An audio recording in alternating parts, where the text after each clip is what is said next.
stayed, maybe if I hold on a little longer, maybe if I stay, maybe I will find what I am looking for. I wanna be somebody, yeah, yeah. Hanging with somebody, yeah, yeah. Can I be somebody, dancing with somebody? I wanna be somebody, yeah.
It's the Oni Warriors and the Atlantis Leviathans. Ooh, good show, here on Smite Game.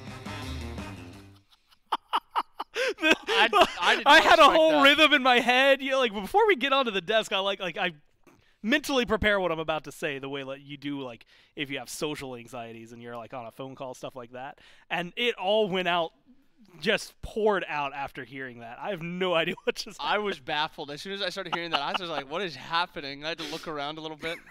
Well, welcome back, everyone, as we get into the second set of the day. It's Corin Inbound here, as I believe, if my ears don't deceive me, I think that was the Hindu man on the coming up next there. Did sound like him. It was, the accent was spot on. The tone of voice was right there. You'd have to figure it out. Well, we'll go back and check the footage. It's been a really, really fun day, fun week so far if you've been watching the last couple of days. And the good news is I can give you a quick recap on what's been going on. It's all right here on the bracket. Few 3-0s that we saw in the quarterfinals with a 3-1 from the Dragons. They continue that 3-1 streak, and it's a win streak at that just now over the Ferrymen. Yesterday, the Leviathans found a massive win over the Hounds in a 3-0 victory. Today they're going to be taking on the Oni Warriors, and the winner of that one will be going up against the Dragons a little bit later. And Inbound, this one gets a lot more interesting because both of these teams, you know, if you looked at them last phase at any point, you try, you know, just pick one matchup, and it was skewed Warriors. But after what we saw yesterday, first off, Warriors still looked really good on Thursday, but the Leviathans definitely came in feeling refreshed. Yeah, I mean, I think it's got all to do with the Panda Cat pickup. I think this really helped revitalize the team. They started actually looking like a complete team. They have this early game strength now. They have this mid game strength. And they're always going to be a good late game team. And now they have just all points of the game covered. As long as their drafts stay on, which I think they drafted really well yesterday, I think they have a great chance to do something in this tournament. And numbers that looked really good, all of them were there for adapting. Ended up going 11-1-5 on the Ao Kuang, and that's just the one game, not including the Hebo and the game before that were amazing. And so, without just having us conjecture about how great they've been, we can go over, have Adapting standing by for an interview now to just tell us how it is. That's right, I got Adapting, jungler for the Leviathans here with me. Adapting, I kind of want to pick off, where they were just talking about a moment ago. You get PandaCat now on the team. Seems to change the dynamic of the roster a little bit, maybe kind of diversify the playstyle. What's it like having PandaCat on the team now over in the duo lane? He's been really good. He's been a really good addition to the team, and he's very vocal. He's talked a lot about like his opinions, and I think more than anything, like we've really started having like a really good team discussion about things, and like everyone's voicing their opinions. We're talking, we're giving each other feedback, and it's been really good. Now, bringing him onto the team, making the swap for Zapman, and obviously that's got to be something that's a little bit difficult to kind of make that decision on the immediate, but it's a bit of a rough patch in phase number 1 for the Leviathans team. Do you think that this roster change is maybe something necessary and maybe kind of now on that upswing here for Leviathans for phase 2? I definitely think it's going to be, I'm hoping at least it's going to be a good upswing for us. So far it's felt really good, so, looking forward to keep playing. Now, you had your first matchup already this week. You played up against the Hounds, found a 3-0 against them. Now against the Oni Warriors, the runner-ups at Masters, a long undefeated streak from them in the first part of the phase. What's it like going up against the team's changes, especially now one that's made also a roster change in their support role? I'm excited to play against them. They were definitely the team to beat last split, so hoping that we can start off by beating them now and becoming the team to beat instead. Yeah, maybe making their way up into that final. Well, Davin, thanks very much for the pregame interview. I'll wish you luck with the best of your set. We'll throw it back over to the desk. You can hear it, I think, at the very end there, specifically up against the Warriors. It's not a set you can really take lightly, considering what this team has accomplished in the past. And we've had this conversation about how they are not easily held to the standard they've set for themselves, which is because they set an impossible-to-attain standard, and that's never something that you can repeat again. But it is something, in the games that we've seen, their 3-0 this week was the most convincing 3-0 of the ones that we saw.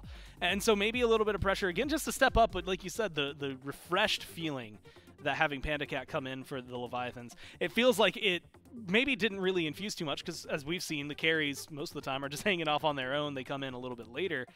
But it does feel like it's really been impactful for the mood and maybe the culture of the Leviathans a little bit more. Yeah, I think 100%. Panda's not just an incredible in-game player.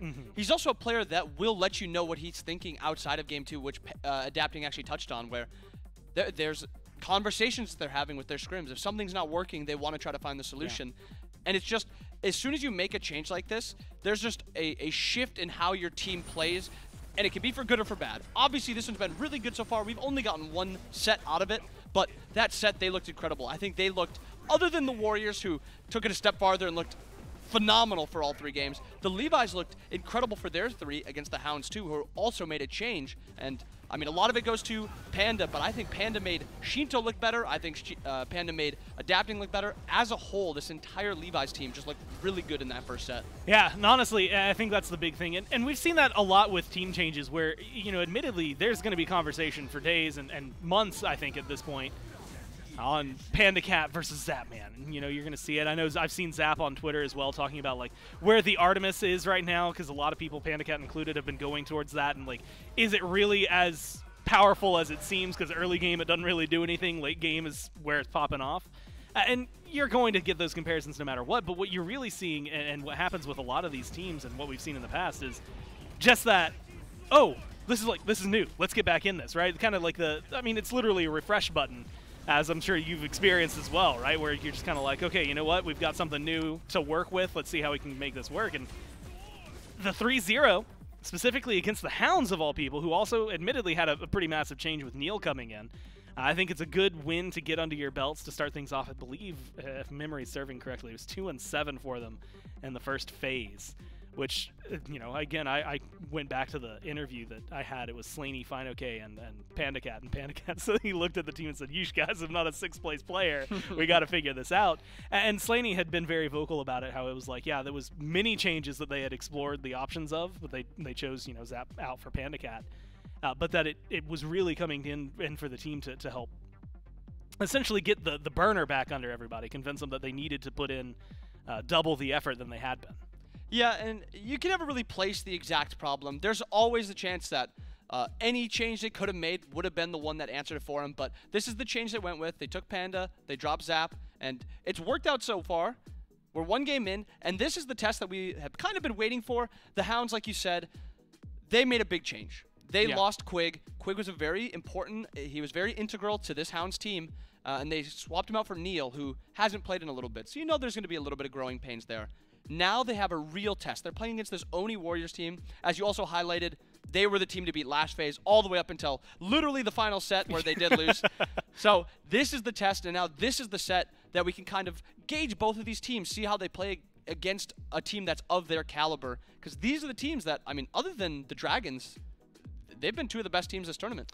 And honestly, I love watching the Oni Warriors play for a multitude of reasons. I'm sure everybody does. That guy on the screen across from Adapting is a big reason. Panatom, for a longest time inbound, and even like your team included, like you could ask the players, you could ask the casters, you could ask the community, and almost everybody say Panatom as the #1. Like, this dude is letting Shinto eat his farm constantly when he's on the Leviathans, and somehow he's still playing better than the other guys. Now he doesn't have Shinto feasting off him constantly, and between him and Pagon, the way they play, the Warriors are just such a powerhouse. Yeah, I think Panatom is finally kind of getting his flowers from everyone and not just getting highlighted by like the pros and the analyst desks. I think a lot of pros and just high-level players and casters in general, they saw what Panatom was doing. They saw how much farm he was giving to Shinto and how he was still able to control the entire map. And now this year, he doesn't have that same type of problem. Pagon is a lot more likely to give Panatom his own farm.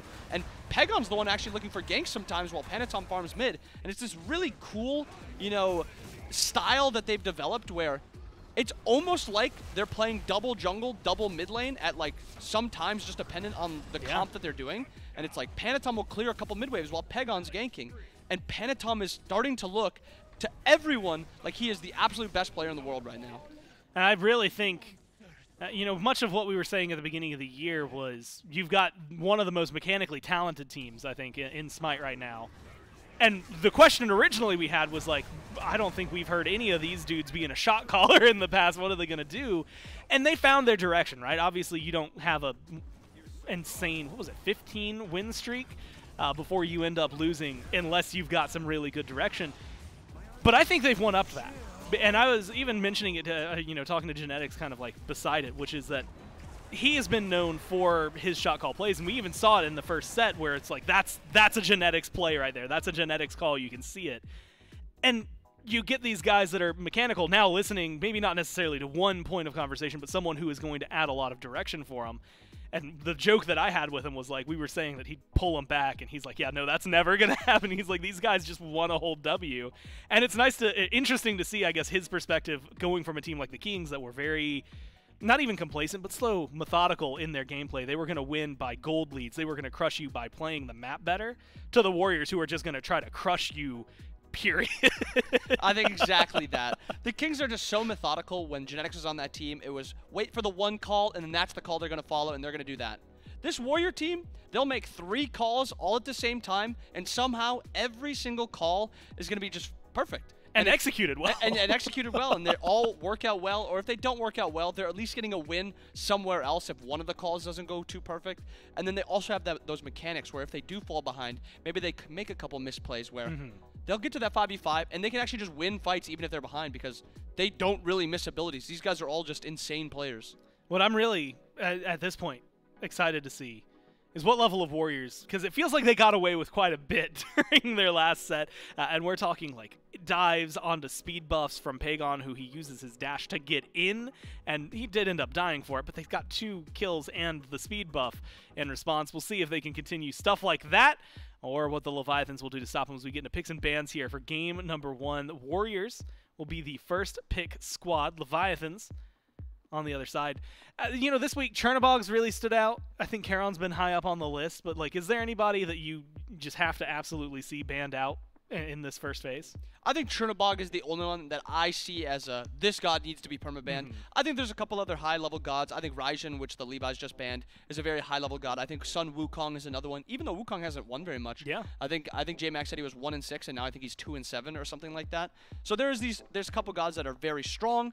Ao Kuang is a ban. You're respecting adapting when you ban Ao Kuang. For He's sure. not a very high-level god for everyone, but like Oath, adapting, they play Ao Kuang better than anyone else. And Sot played it a couple days ago. I think his exact words were, yeah, that one needs to spend a little more time in the oven because it came out.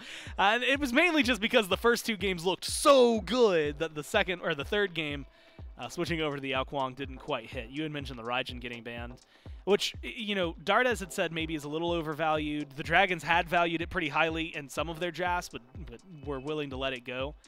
And so I guess it's because he still has those counters. Chernobog joins, or not Chernobog, that's Yamoja. Very, very different gods, Not as it close. turns out, that gets banned out by the Leviathans. And Sun Wukong, so everybody that's on the list, how do you feel about Yamoja? Like, there's probably, if I was like Hindu, I'd mention like your history with Yamoja, but like... Wow. You might as well just have yeah, mentioned that it was at kind of point. yeah. Honestly, it might have been meaner to do it the way I did than I was really trying to avoid it. But like, in your thoughts, like, is she still, you know, this obscene powerhouse in the SPL, or is she just kind of off to the wayside, like good but not great? So how I like to think about her is, I think she's still an incredible god, but I think there's 4, maybe even 5 Guardians that are at that incredible level with her. I think gods like Charon, Ganesh, Ares has been putting on performances, and then Yamoja. That's 4 just really, really good supports where if you get one and they get the other, you're happy with that trade. Honestly, that's something that you have to feel good about. Yamoja, again, was banned. Thoth. This is one that is really interesting to me, because I feel like at the beginning of the week and last week when we were playing on the Salt tournament and kind of first getting into this patch and trying to figure things out, it was Thoth and Raijin. And then suddenly it just became Raijin, and Thoth kind of disappeared. Do you think he deserves to be like high up on that list in mid? I think he just always has this like perfect place in the meta where he's never really that weak, and there's not a ton of counters to him. I think there's just a lot of gods that are almost nearly as good as him. Thoth gone, Hebo gone, leaves open the Bog. Looks like a Bog for Pele trade at this point that the Levi's have committed to. I think Pele's the other god that I did forget to mention that's also a very, very high tier god. She's kind of in that tier with Chernobog, but it is weird seeing Chernobog make it through. This god's looked insane. I mean, it feels like the Warriors, I mean, you know, you gamify it, right? When your first pick, you know, hey, I'm going to leave open the best god for us. And the Leviathans, they did get to play, if I remember correctly, Shinto picked up the Chernobog in their set yesterday. So it is something that they were maybe hoping the Warriors would just forget about and could slink over towards their side. You had mentioned the Hebo. Along with the Ao Kuang, those are actually 2 picks that Adapting played, and so that are gone, but also 2 picks the Warriors have played. So 2 gods, I think, relevant to both squads here that gets shaken away. Thor comes to my mind in things that we've seen very heavily recently. Has flexed for the Warriors into solo pretty often and thought looks good on it, but also is a massive pick for Adapting. Is he someone that you can top 2, especially alongside someone like the Morrigan out of nowhere? Yeah, I mean, Thor is very good because of his flex potential. I do think he's a better solo, but he's still a very good jungler. That Morrigan pick is kind of out of nowhere. We don't have a single Morrigan pick this weekend. Yeah. We had a couple bans maybe against Dardes, and that's about it. And we have a first pick Morrigan from second side to pair with the Pele. It kind of instantly shows you that this Pele is not going mid. We're not getting a Paul Pele in mid. Shinto, it's not really his style. It's a Shinto Morrigan, I'd assume, and I assume it's Pele either jungler solo. And the fun thing is that we could still end up seeing some Shinto Pele, just not permanently, right? Like, Yeah, He's yeah. going to come in, ult, and I feel so bad for anybody who gets hit in the crosshair of 2 volcanic lightnings. It's a lot of damage. A lot in the middle of just an instant. But it is going to be fun. I mean, you know, we talk about it, and it feels like the Morrigan maybe falls in that similar conversation you had kind of mentioned for Thoth, where she's always, like, good, and it's just whether or not you've got a player and a comp that can make her work. I think it's more just surprising to see her this far up. The Leviathans lock it in. Terra and Merlin. I don't know about you. Actually, I do know about you because I've seen your picks. Terra, I'm a big fan. I always love seeing her. Yeah, I think she's also in that next tier. I think she just is a little risky here because now if the Levi's go, yep, Ares, exactly what I was going to say. That is now I mean, that's one of the probably more known counter picks for Terra is you just go the Ares, then Terra's not able to dash. She also has no CC immunity. Curious to see if Genetics is actually going to be picking up that Absolution we've actually seen a good amount of this weekend in regards to countering the Ares. That's something that maybe he needs, considering everything else you just listed, like the no CC immunity, the chain stopping your dash, it being a pretty solid counter. You called it risky literally at the perfect time. And so now it's up to the Leviathans and presumably wrong you on that Ares to kind of showcase what it is. Merlin gets locked in alongside that. If you go by Dardes, he said he's just trying to have fun before it becomes the Raijin Merlin show. And so something that is not too surprising to see locked in. Susano, which again is a jungler. Both of these teams have played and played well, but more recently, and frighteningly with a lot of flexibility for the Warriors. Still, would with a Merlin on board and a Chernobog, I'm assuming would have been in the jungle. And so some shots at Panatom.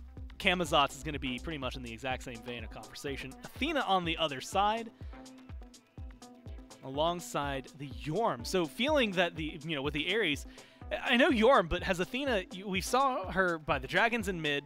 We've seen her around in jungle and solo and support otherwise.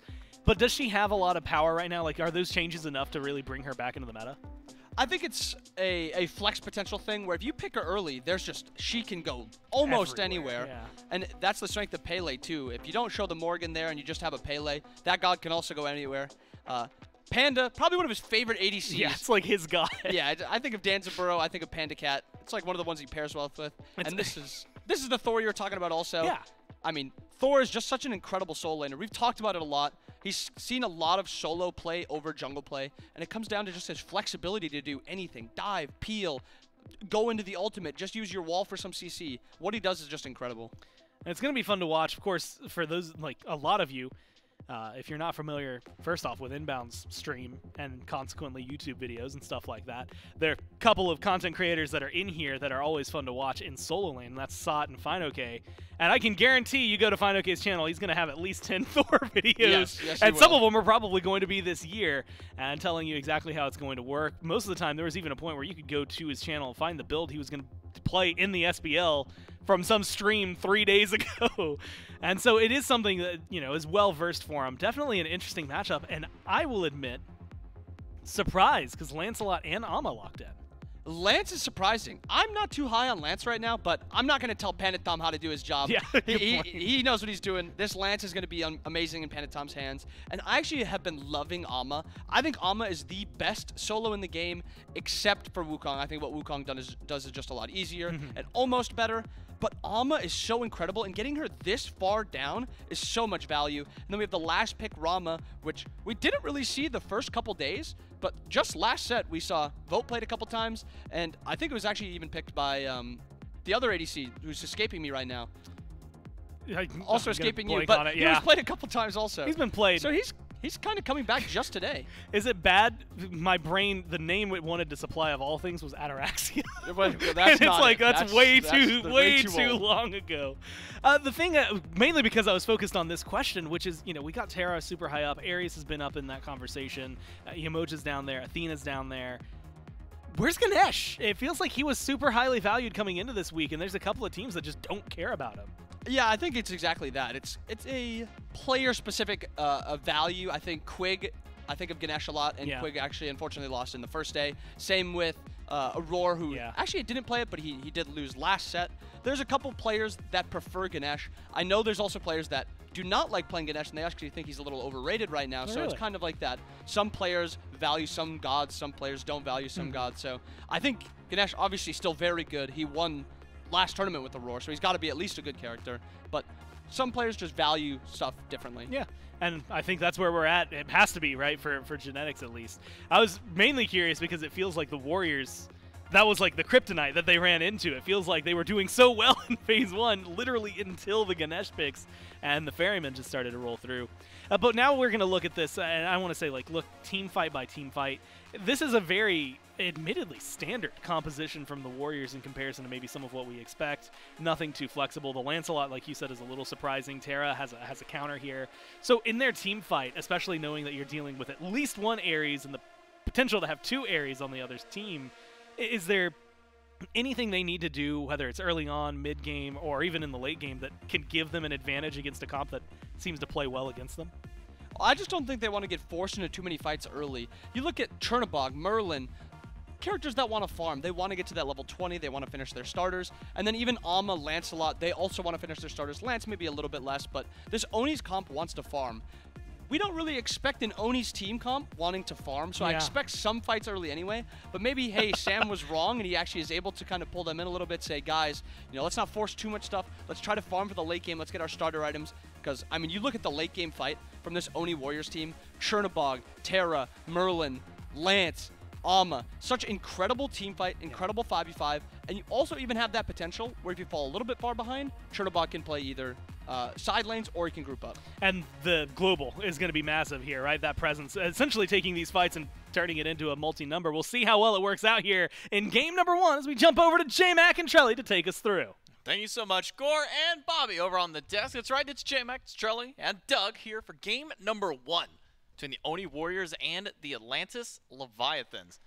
And I kind of want to pick up on the conversation of solo lane, Trelly, because seeing a whole lot of Thor over the course of the weekend. I'm seeing a little bit of Amma finally kind of sprinkling her way through. Amma getting a little bit of a buff coming into this patch, getting a little bit of extra attack speed whenever she does pop that first ability. Is that enough in her kit, that extra little bit of oomph to her kit? Is that enough to kind of what brought her back up into the limelight again? I would say it's that and gooseberries, right? You don't have to build Golden Blade anymore. You can come right out of the gate swinging with some extra clear. Amma's issue was always the fact that her early clear is not the greatest, right? She's going to walk up, pop her shield, and go back and hopefully sustain. And another thing that was a big change for her a while ago, because I remember Season 8, Amma was, maybe even before Season 8, it's been a minute since we've seen like really prevalent in the meta, was the out-of-combat healing change. When you actually pop your 1 and just sit under tower, you're not getting as much healing unless you're brawling, right? So a lot of shift-ups have happened since Amma's limelight that have put her back in a pretty good spot, as you said. I believe 83% win rate in 6 games so far, so relatively high for a tournament like this. I think just getting gooseberries online as quickly as possible, getting those AoE auto attacks, you don't have to build into Golden Blade anymore, and that's such a boost, because if you're up against Thor and Pele and you're building an attack speed item that doesn't give you any sort of tank stats, you're going to be having a rough time with all that CC. A fairly high value pick, at least in Amaterasu. Other gods that are in similar spots, Pele kind of comes to mind, has been one that's doing a whole lot of winning in the teams that she's landed on. So a couple of big hitters for both teams here with the Warriors and the Leviathans. Both these teams coming off of a 3-0 from the quarterfinals, and now going against what could be their toughest competition so far in this tournament, and even potentially the weekend, just depending on who has to go up against the Dragons tomorrow. See who's going to draft out for these divisions. For the Oni Warriors, though, I think the big talking point that's come from this team has been the change up to their support. Now having Genetics instead of Awesome Jake, seeing if this maybe kind of brings the team back down a little bit. We talked about the Oni Warriors of past, Charlie. It was as soon as we load in this game, we're gonna W key and we're gonna out mechanic and just outplay our enemy team. Now it feels like with the addition of Genetics, we still see some shades of that, but it feels like they've reeled it back just a little bit. Definitely so. I mean, you got to play smart in a situation like this. The Oni Warriors lost their massive win streak and maybe got humbled a bit and said, okay, we can't just, mechanics have everyone in the league. It's not the easiest way to go about our gameplay, especially towards the late game. So I think they have dialed back a bit, but still, that aggression is still certainly their play style, right? They have honed that in for themselves. Quick games. Yesterday, rarely going past 30 minutes, right? Those Fire Giants were dropping before 20 minutes because they know their pressure, they know their game spikes, they know exactly when they can make plays like that. Throw a god like Chernobog in the mix, and Netroid can be all over the map. The issue, however, and I think something that the Leviathans did really well in the drafting phase, was picking up that Morgan. Now Shinto can match that presence as well. He can easily turn into Netroid and say, hey, if you're flying somewhere, I'm flying somewhere as well. Heck, mid laners usually hit level 5 first because they just have access to more farm. Shinto could ult over before Netroid could even do it, right? And right at level 5, if he's able to use that global presence to just make a one-man advantage turn into an easy first blood. Wouldn't be surprised if something along those lines happened where we saw some sparks flying. The meta for this tournament has been a lot of slow early game. I mean, 12 minutes before we see first blood at times? That does not seem like the kind of game we're getting here. Blue buff invade by Leviathans, blink in for a tap, and the knockup is good. Panatom able to double dash out, jumps on the horse to dismount, but not able to secure the blue buff. That one stolen away now by the Leviathans, putting that one around the waist of Fine-OK on the Thor. And not great getting your second buff spawn invaded, and maybe not even great if you fall down here. But SOT, he's got the dash, he's able to get back to tier 1 tower. What he doesn't have is the mono. Again, that buff, gone, sure. You had a little bit of that totem MP5, but it's going to be gone now. So you just got to hope for Death Toll to regen some of that MP5. Probably going back to base and just getting tier 2 Berserkers is the real call, because sticking around at this point with his health bar and his amount of regen can be scary stuff, especially when Fine-OK has access to Anvil of Dawn. Level 5 has come through. All it takes is one well-placed wall, one wrap around from adapting once he gets access to Volcanic Lightning, which he just ticked over towards. And you could be finding a gank, so I think a smart call for Sot to stay as far back as possible. But that's what I was expecting, right? Blink in, first blue buff. Phantom gets low, not quite really fearing his own life at that point. He would have to dive a tower. But still, that level of aggression this early on is something that the Leviathans have access to because of the way that Shinto can play the Morgan pick, whereas Pagon, I mean, no one is afraid of Merlin right now, right? Level 6 Merlin, Tier 2 Book of Thoth. He doesn't have fast rotations. He's just sitting there farming, whereas Shinto, as already said, can go anywhere he wants, has access to that ultimate. Very difficult to try and gank the Morgan this early on as well, because that Relic and the Stealth and the Doom War procs all will add up to a very difficult character to try and track down. I think the Leviathans should have the early pressure for now. Where do you kind of rank right now globals in Smite? Because we look at a lot of the successful drafts that we've had over the weekend so far. A lot of Thors, Ratatoskers, Athenas have kind of been popping up. Feels that global mobility has kind of been maybe a namesake for some of these teams. SOT now 3 versus 1, chained up, can't even dash, has to use the ultimate, but it's going to be an ult from Wrong You to pull him right back under the tower, and first blood goes to Fine OK. That's what I'm talking about. You think that, why is there an Ares in my lane? Oh yeah, because Shinto walked over, and instead of turning into Netroid and flying there, just decides to use his ultimate to make sure that kill goes down. Beautiful play. And Sot, you only get one set of CC immunity, is not able to find it to get out of that Ares pull.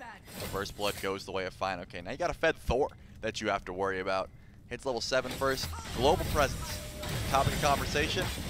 Final King can run up to mid lane. He could teleport over to left and try and get a good ult off towards Gold Fury. Always have to be looking towards the sky. And it's going to be all on Sot, right? He said the second that Final K is out of his line of sight. Guys, I don't know where Thor is. He could be ulting you. The second that Final K is gone, he could be teleporting over to a Gold Fury attempt. And that's what global presence provides.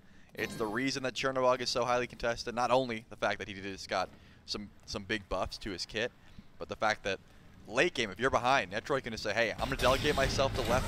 I'm going to stay as far away from Fire Giant as possible. Either I'm going to grab a tier 2 tower, I'm going to grab a Phoenix, or I can fly in and help you guys fight.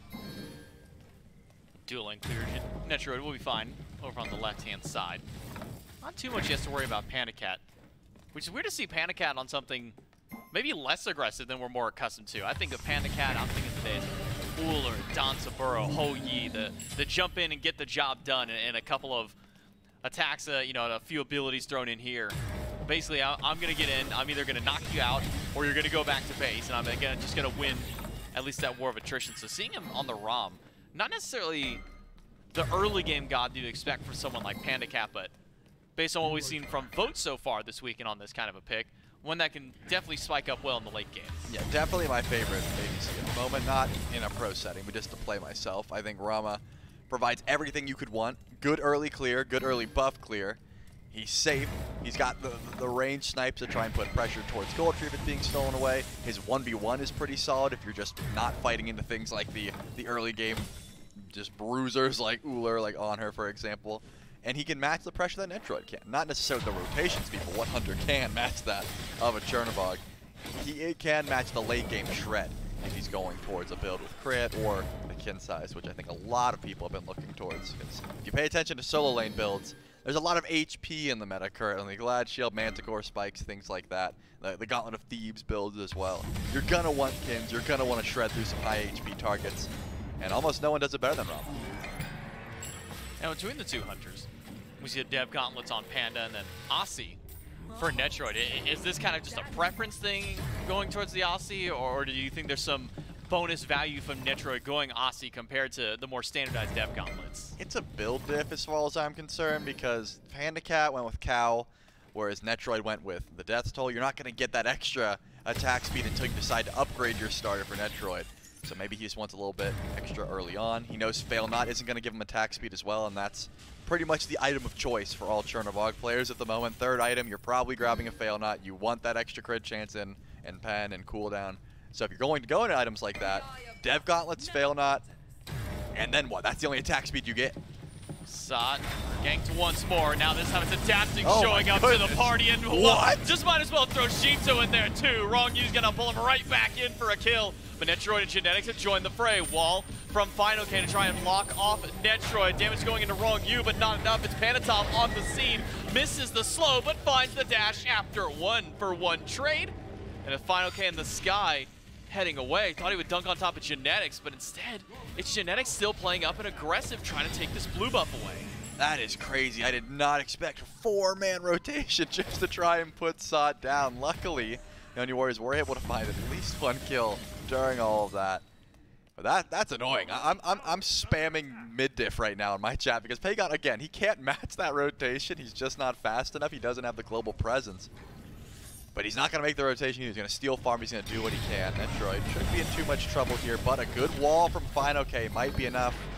It doesn't seem like he's going to find it, and the double tap was off the mark, so Netroid gets to go home essentially for free here. But at the very least, you got to look at the road who didn't rotate, right? Pagon stayed in mid lane. He was able to steal away from farm. He was able to get that XP lead. PandaCat as well did not rotate. He stayed in lane. He's got that XP lead. These are kind of the drawbacks of these massive rotations over to the other side of the map for 1 kill. You're going to lose a wave. You might lose your buff spawns, and you're definitely going to lose a level. Yeah, it's not often we see, what's that, 8 players in the solo lane 8 minutes into the game. You know, sometimes 2v2, maybe your support wants to run over and try and help out so you can invade blue, but seeing that many players this early in the game, certainly an eye-opener for SOT, who's been the target for Leviathan. Do you think that this is maybe the right target to go for? Is Ama that much of a threat early that you need to find those shutdown, and is in trying to shut her down early beneficial for the team to try and slow her down towards late game? I would say no, just because Ama can farm safely late game pretty easily. She's very fast. She's got the gooseberry. She can clear wave and get out. That situation is going to continue. Like, Sot is not going to fall that far behind by these ganks. But what it is doing is trying to put Final K ahead. And look at this. Netroid getting dove, had a beads, and how the dive looks like it's going to continue. Netroid to the sky. No, he can't get there in time. Soriano from PandaCat takes him. Panatom jukes at the chain, but goes for the ult. He's going to get yanked right back in. No, pulled off the horse instead.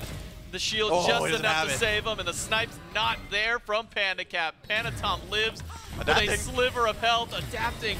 Wants his one, blinks in, volcanic lightning takes him down. The Leviathans have grabbed their 4th kill. Wow, I think he might have been able to hold on to the back there. Unfortunately, you can't predict that Adapting's going to not blink in. He ends up throwing the Pyroclast and not blinking. Phantom fell for it and does stop his back, make sure that kill comes through.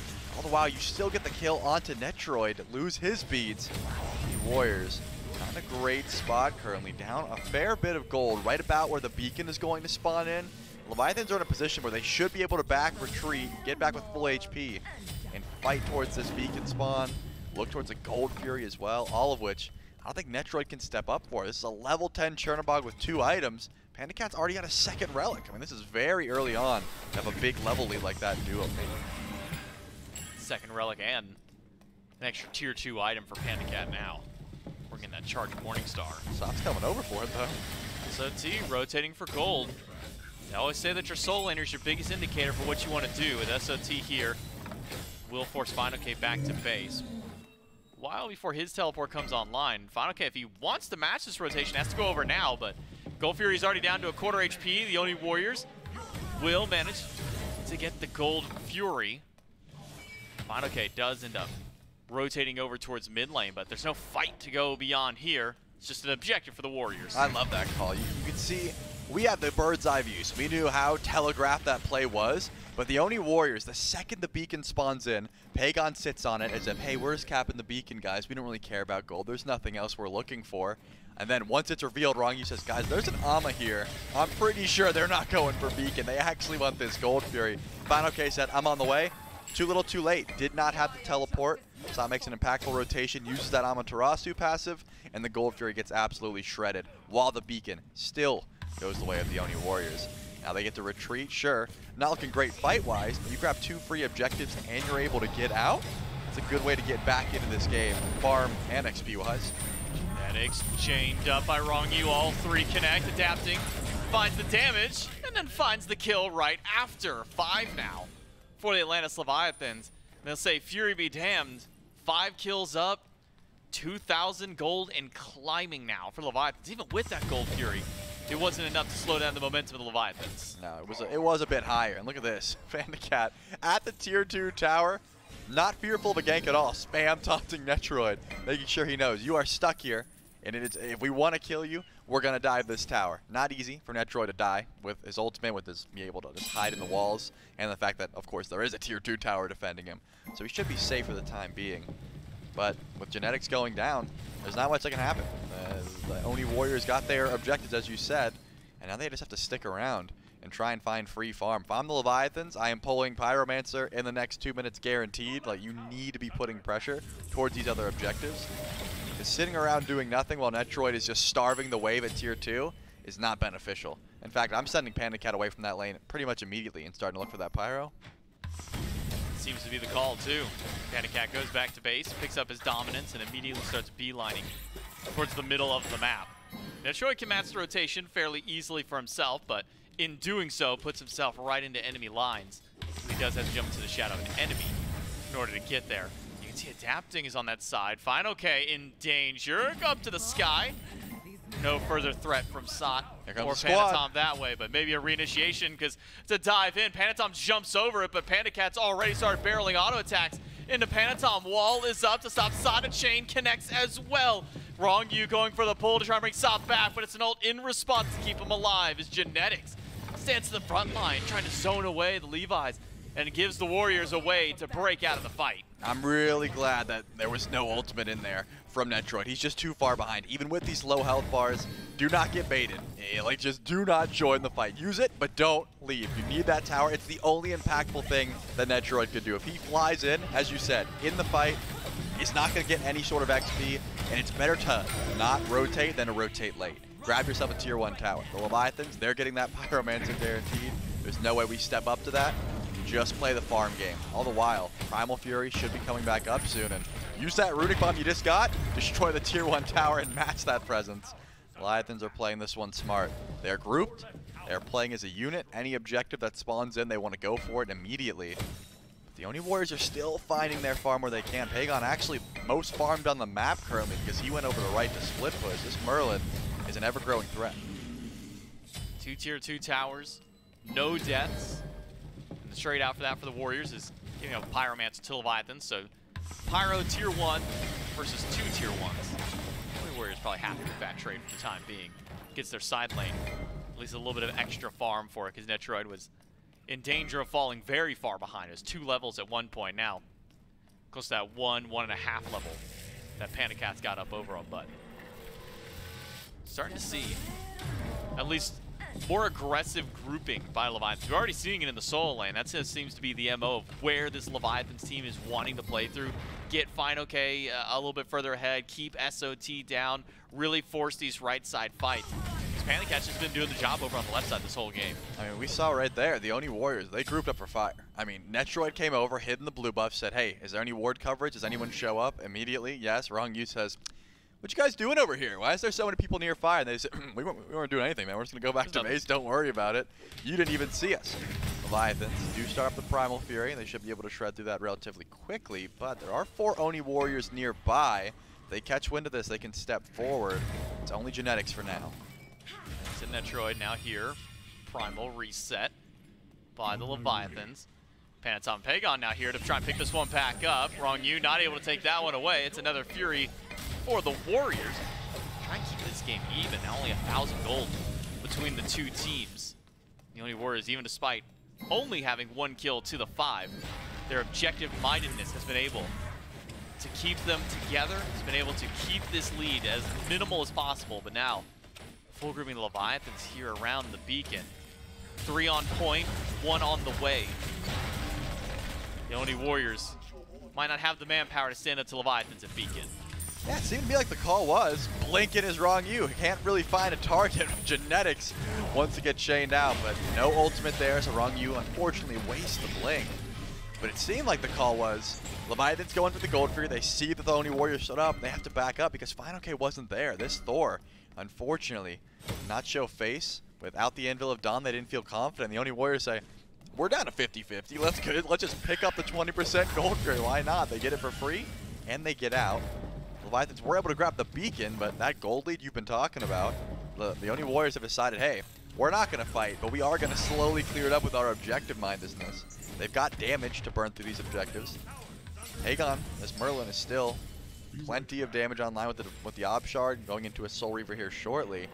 The issue is just Netroid, who I guess a level behind is not the biggest deal.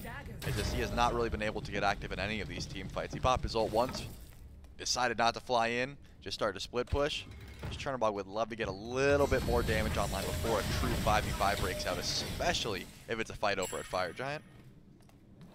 A lot of times when we talk about the Morgan as a guy, we always talk about the transformation targets. So far, a lot of it has been Shinto transforming into Chernobog, so that way he can rotate around to fights. At what point in the game does Shinto make a swap to say, okay, no more Chernobog, I don't need to rotate.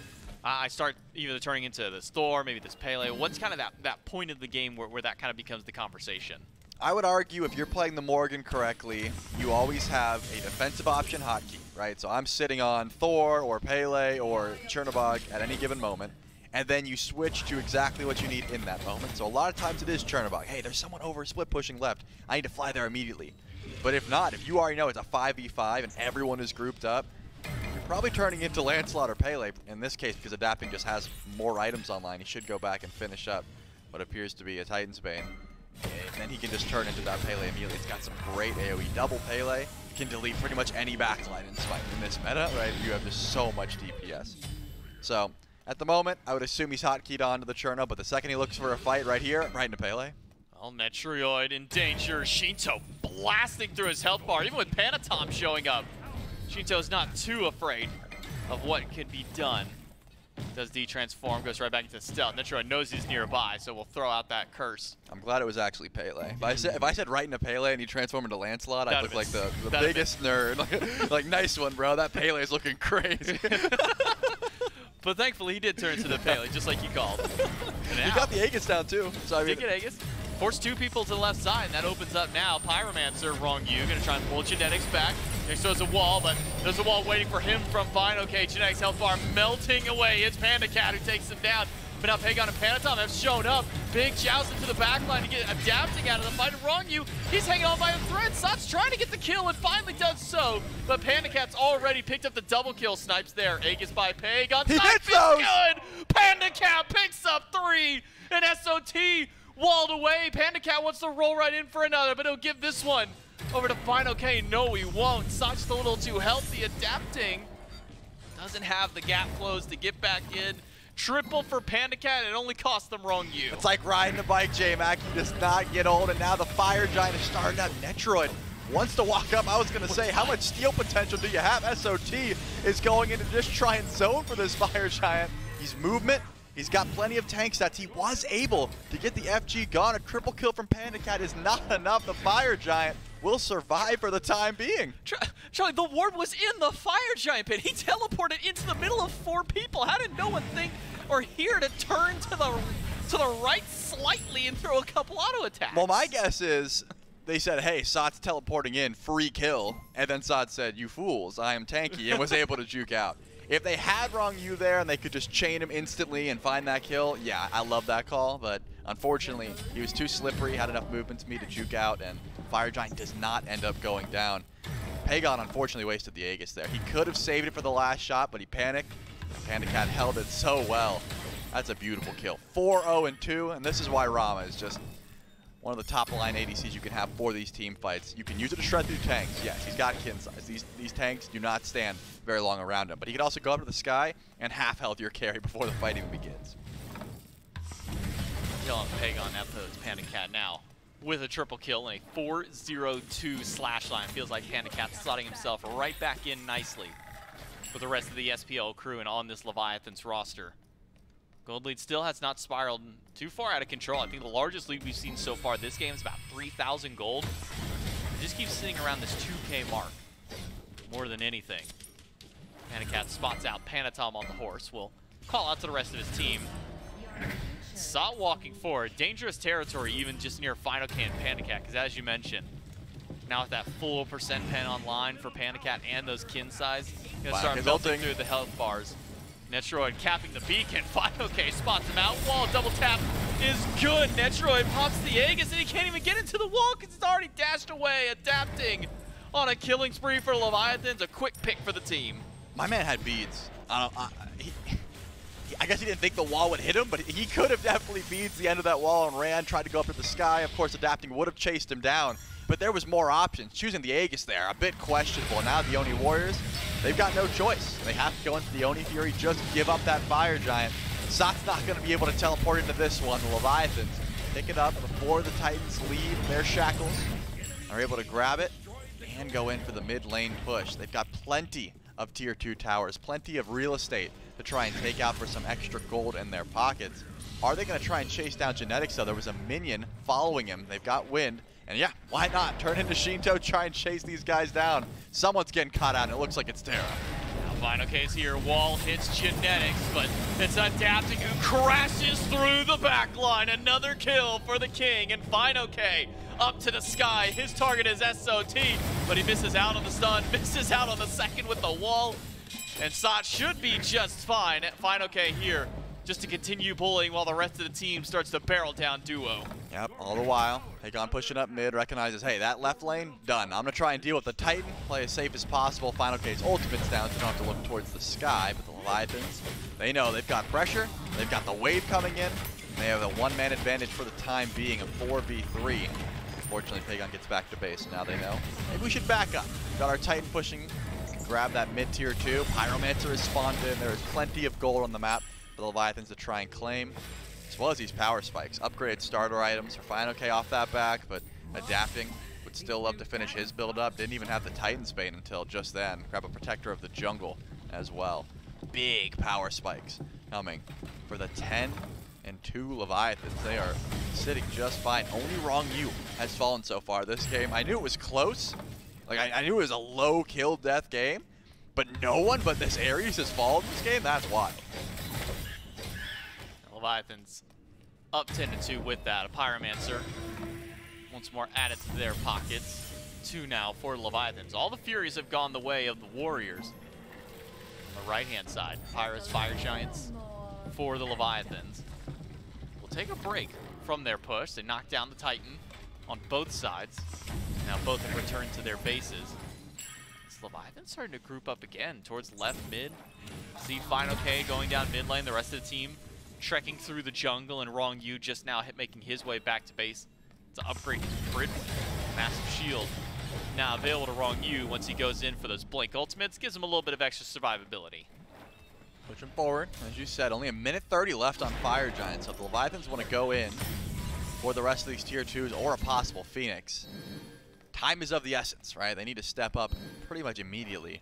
I wouldn't be surprised if the Oni Warriors comms are still very calm at this point, right? They are a confident team, even from behind. They have ways to defend. They've got great defense with this Merlin. It's going to be about avoiding CC. Can't get half health like that from an easy wall. Getting close to Final K is very scary here if you're a carry. The Leviathans are playing this one slow.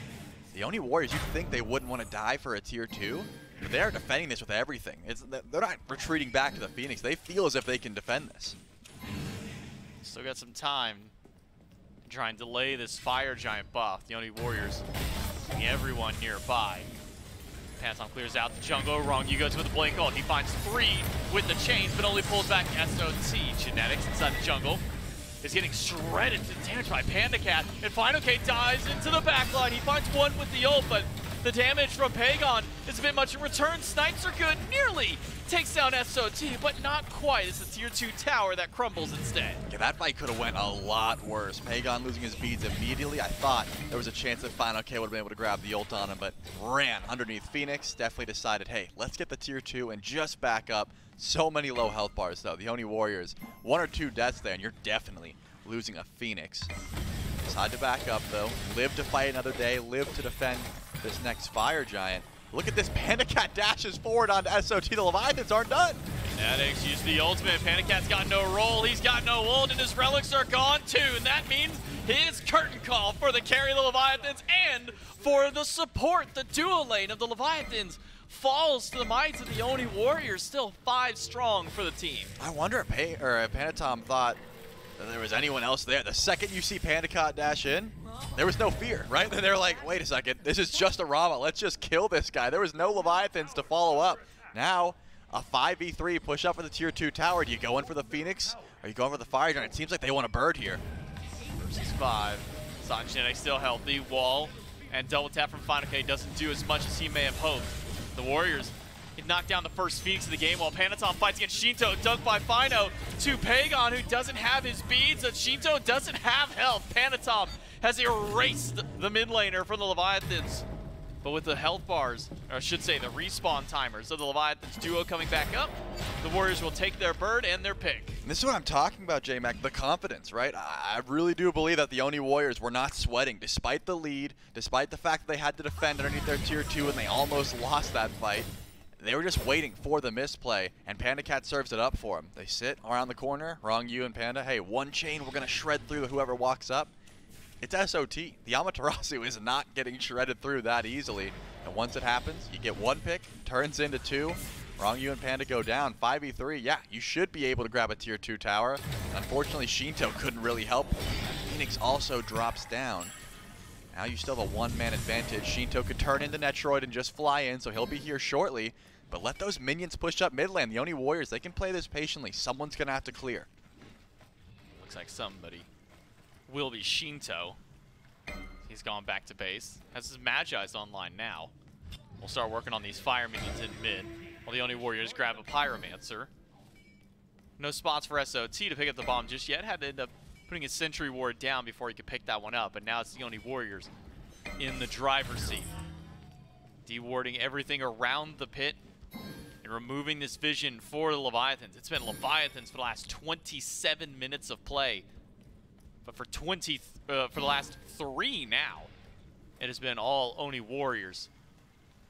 With the Fire Giant spawned up, 30 minutes plus past now. We hit that EFG, a very important objective for both of these teams. Still playing patiently. Remember, that mid wave will be pushing up shortly. Final K can defend it and still walk forward. It actually does use his hammer. He can get shredded through here. And okay, nearly gone. Ult from Panatom's not enough, but Pagon's got the rest.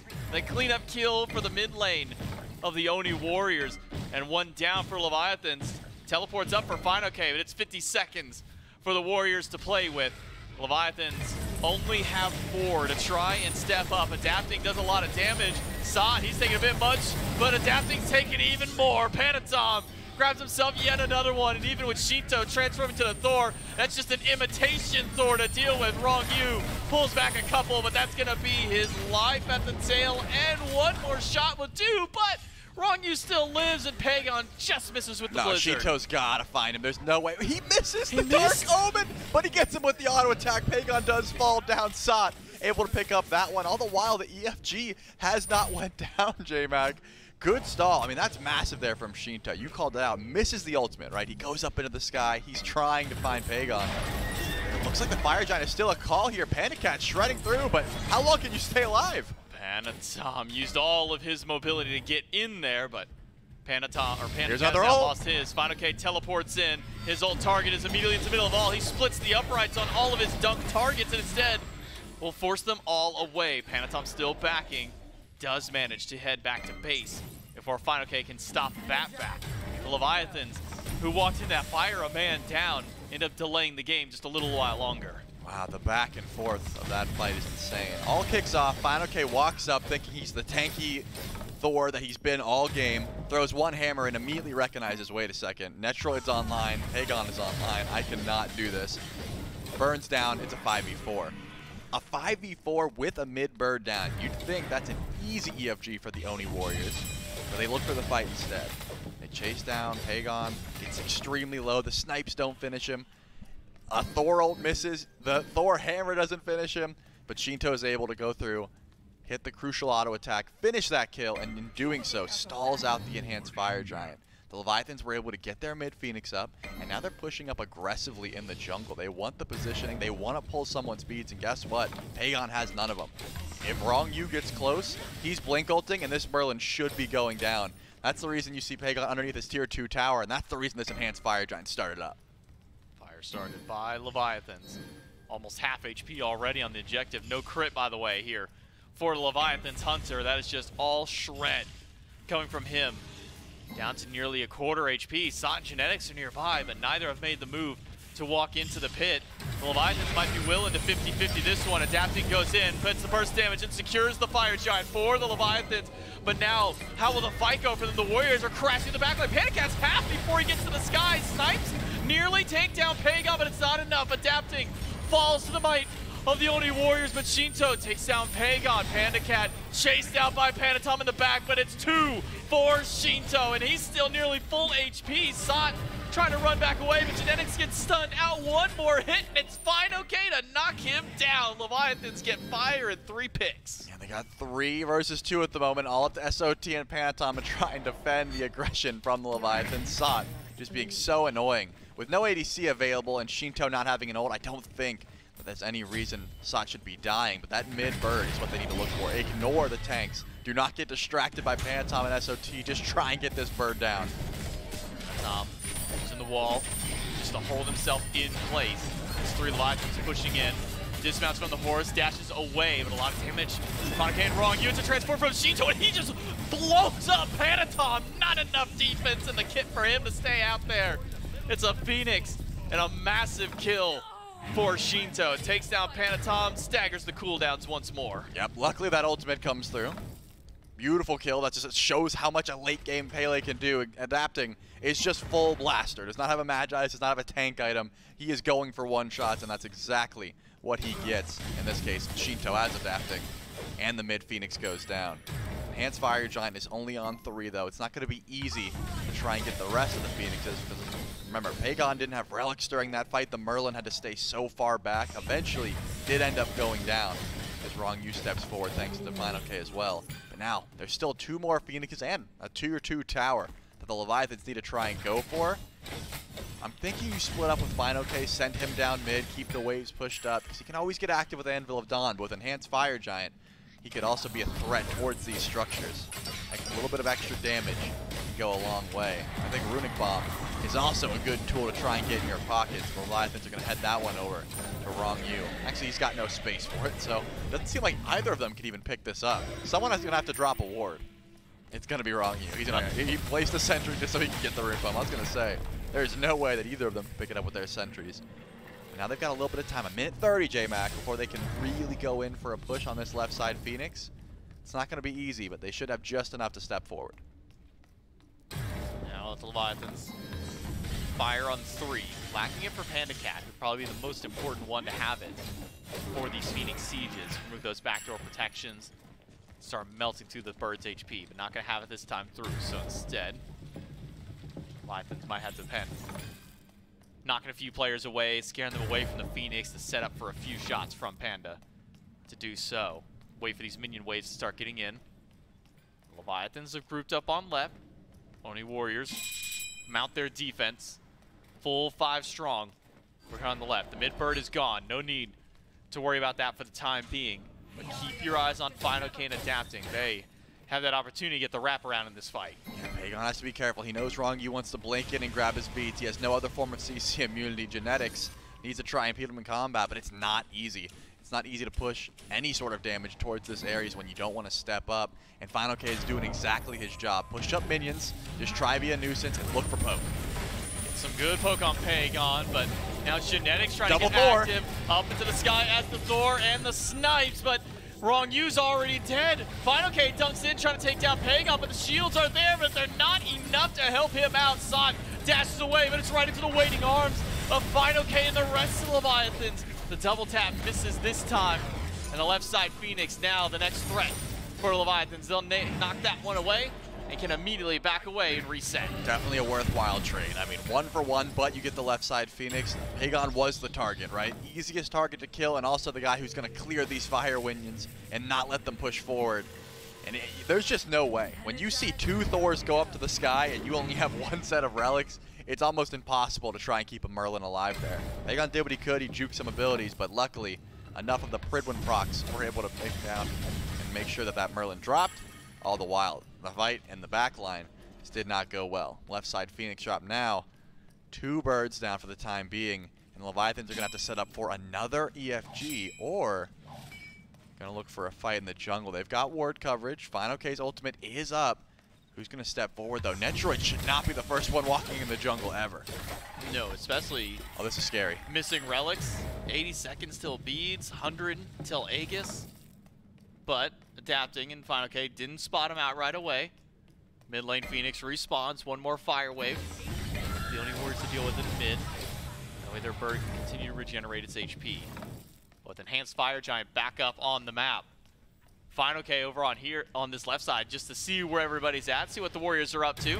Communicated to the team, guys, everybody's over here. I see 3, maybe 4 people. Grab this fire giant, get set up for the next push. 1 tower left on the map for Leviathans to knock down. This is solo lane tier 2. And it's right back to the Phoenixes, but mid should be easy pickings for the assassins of the Leviathans. Should be. They've got time. Again, I just have paying attention to the relics and the Oni Warriors, and they're just never available, right? When you're up against the Morgan composition with Ares, with Pele, with Thor, that's 4 members that are pulling your beads pretty much consistently. And you got to look at Pagon and Netroid. They have to stay so far back. They cannot step forward. They can't defend. The Leviathans are in such a good position to just slowly whittle away the life of the Oni Warriors. You said it, though. A tier 2 tower is still available. Probably smart to get that one down before you finish. And look at the pivot. I mean, Pagon feared his survivability. He sold Staff of Beard for Breastplate. He needs to survive these fights. He recognizes, hey, my damage is better if I'm alive than if I just get blown through, so I need another way to try and live through these fights. Maybe some physical defense can do the trick. Relics all coming back up here in just a few seconds. 10 seconds or less for everybody to be at full strength across the map. Final Kane adapting. We'll work towards mid Phoenix.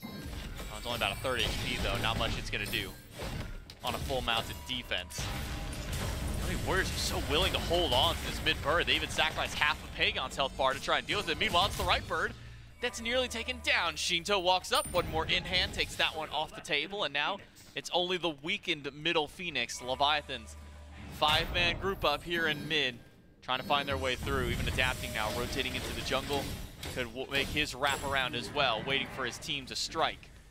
As SOT and Panatom specifically, he's going for a 1v1 against adapting. This is not a fight that you win, Panatom. You find the knockback, but Volcanic Lightning is there, not enough damage. Instead, needs some extra help from Final K. The wall misses. The dive in from Netroid, the dive from Shinto will be the one that finally gets the job done. It's an Aegis pop, and SOT goes into the back with the ultimate, but doesn't stun anybody. Instead, he and Genetics get pulled right back in. Genetics chained up, but Shinto is the one who slammed away, but Final K's damage takes down Genetics. It's 3 still alive, but 2 of them on nothing wrong. You triple chain removes Pagon from the map.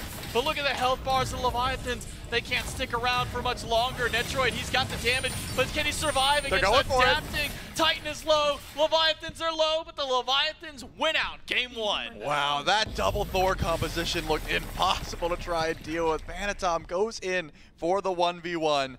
Does not get the greatest trade. I thought the Rama snipes might do it. I thought the first Thor ult might do it. Jukes almost everything. But it was the second Thor ult that finally starts off that fight. Pagon says, wait a second, they used 2 Thor ults not on me? Maybe I can do something. Not enough, right? At this point, Leviathans had put them in such a strong position. They could step forward. Panda Cat was able to actually just hit from the back line, relatively uncontested. The dive from the Oni Warriors was essentially non-existent at this point. It was just, hey, we're going to CC for our carries, try and keep the Titan alive, but with 3 Phoenixes down, or 2 at this point because 1 had respawned, it's so difficult to keep that Titan nice and healthy.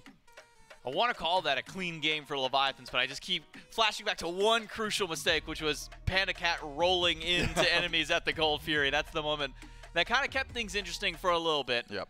But the last Leviathans able to pull it back together, win game 1 here in the best of 5. We'll see if they can keep up their streak, take it to a 2-0, or we'll see Leviathans tie things up. We'll find out in game 2 right after this break.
little bit nutty.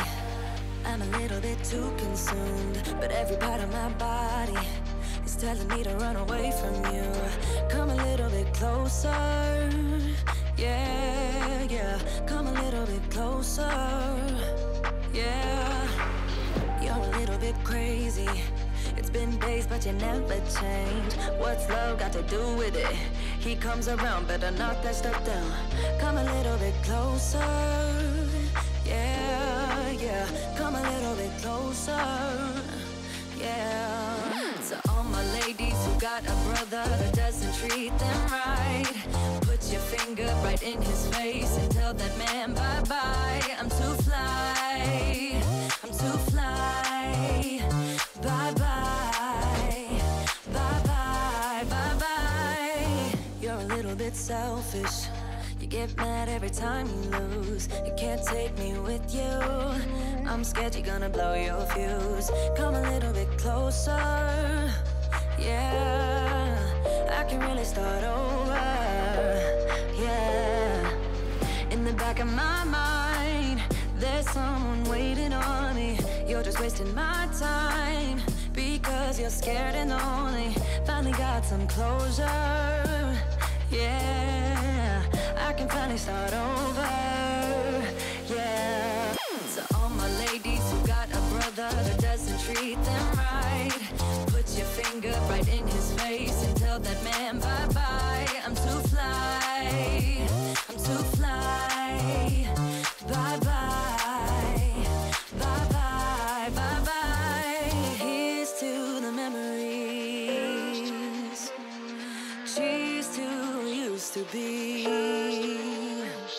Your friend said that you left me. I'm glad that's what you believe. To all my ladies who got a brother that doesn't treat them right, put your finger right in his face and tell that man bye-bye. I'm too fly, I'm too fly, oh, bye-bye.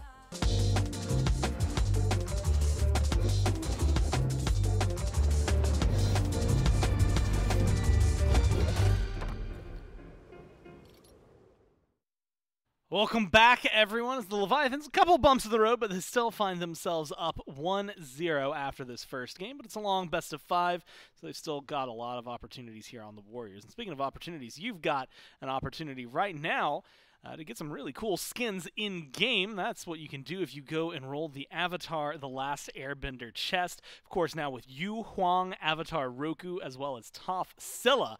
That has been added in there. And of course, Toph actually has 2 skins, her Earth Kingdom and her Fire Nation outfit, to be able to lock that out. Of course, you can also then pick up like the Merlin Aang. You can have Uncle Iroh, I guess General Iroh. I guess it depends on where you, like, what you want to call him. He's really only Uncle to Zuko, so I don't know. That kind of got off the rails there.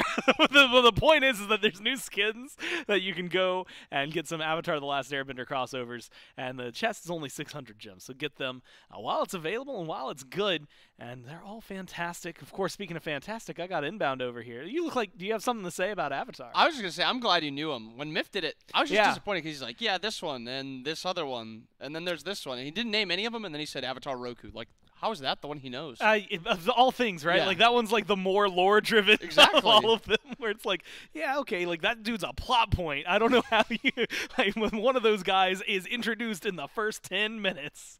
He knows what's weird. This is where it gets really weird. He knows Katara and Sokka because he talks about them constantly, and so it's really confusing now why he doesn't know the others. So weird. Yes, Like, well, how? yeah. We'll figure it out, and if worst case scenario, we'll tie him down and force him to watch the show.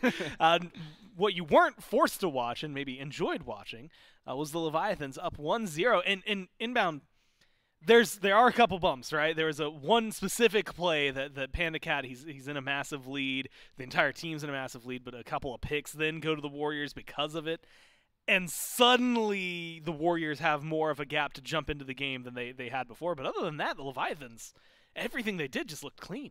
Yeah, I mean, like you said, the one bump, unfortunate. It happens. You're not going to play perfect all the time. But other than that, the Levi's across the board. I mean, this double Thor dive. Yeah. Pele was cleaning up a lot. Shinto piloted. I didn't even think the Morrigan was a very good character right now, and then I see Shinto play it, and I'm like, okay, that character's good. Yep. Shinto plays it well, that character's good. And then Fine on Thor was just chasing down, cleaning up a lot, and then lastly to touch on Panda Cat. What an absolute ADC diff in game 1. Yeah. He played so well, and he made this Rama look like it should be the banned character and not the Chernobog. And honestly, it's just something that stands out. That performance, the early game from the Leviathans looked amazing. But you are absolutely right to be highlighting Panda Cat. Because over the last couple of days, I've even seen people saying it where they were like, yeah, he didn't really do anything different than what Zap would do. He just waited till late game and came in and did carry things. Like, that's not really that insane. This time around, we got to see a lot of what Panda Cat can put on the table. And more specifically, I know me and you were talking about it, and we've seen it, you know, a couple times I've seen it mentioned on, like, Twitter. But, like, the chin size versus no chin size, and very specifically here, towards the end, we saw Netroid. It's actually in this play. I mean, he hits crits like crazy throughout all of this. Every single member of the Leviathans gets to live through it no matter what. Yeah, I think this kin size is just getting missed out on by a lot of these ADC players. We've seen Panda build it. Panda was shredding that game. 40,000 damage. It's a lot of damage. Yeah, that Shin's probably did about half of it because of how many people he was hitting. And then Netroid 18,000 on the other side. No kins. He actually goes for the full true crit build.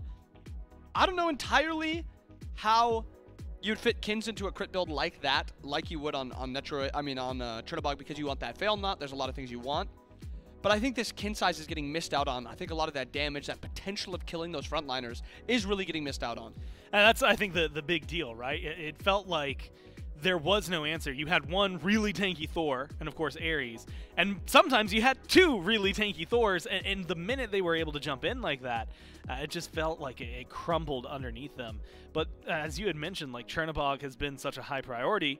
We'll have to see whether or not the Warriors still hold it as highly as they just did as we jump into picks and bans here for Game 2. They are going to stay first pick, and so that is a huge deal for them.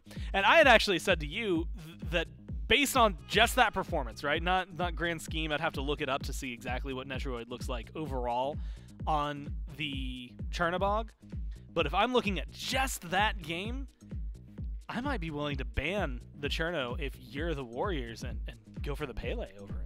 Yeah, I mean, you're not wrong. He didn't look too comfortable on the Chernobog. I mean, it's been out of meta for a while, so maybe it's just he needed to get another game under his belt, really try to figure out how he's going to play that Chernobog. Maybe it's a build thing where he just wants to build something else next game. But there's always the opportunity of playing a Chernobog mid. Pegon, we know Pegon can play just about any god under the sun, and he plays it extremely well, so there's always potential of that. Oni Warriors banning away the Morgan, banning away the Ares, both two fantastic gods piloted by both Shinto and Ronnie. And then we have the Emoja Raijin banned out by the Levi's.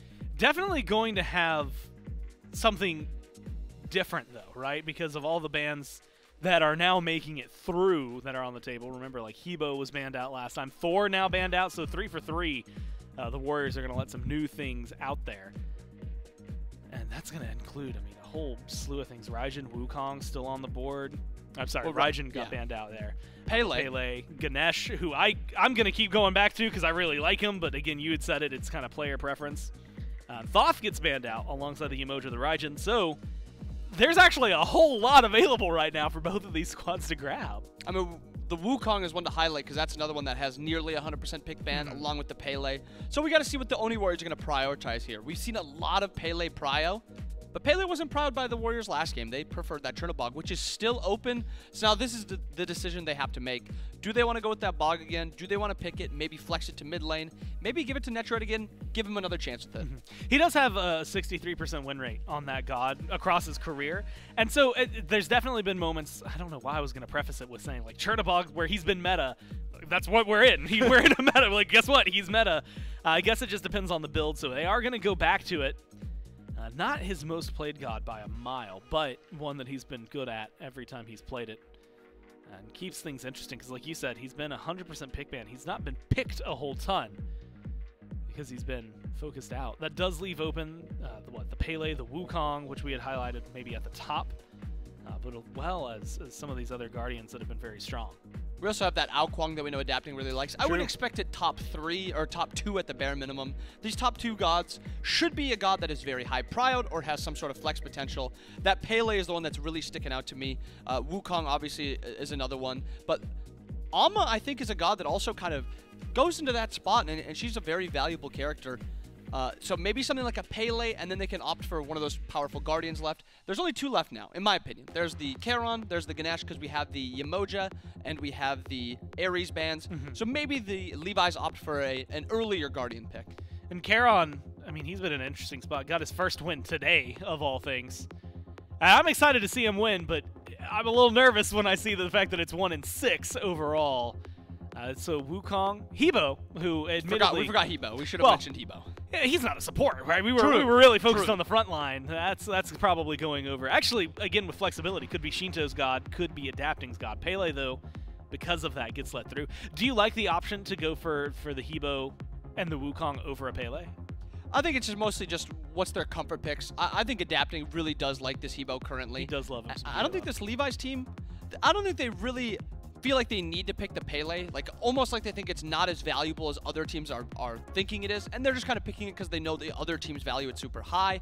Because, I mean, we've seen a lot of Pele first picks. Yeah. We've seen a lot of Pele second picks. But it seems like these Levi's still really prefer that Hebo over the Pele. I'm really curious to see where the entirety of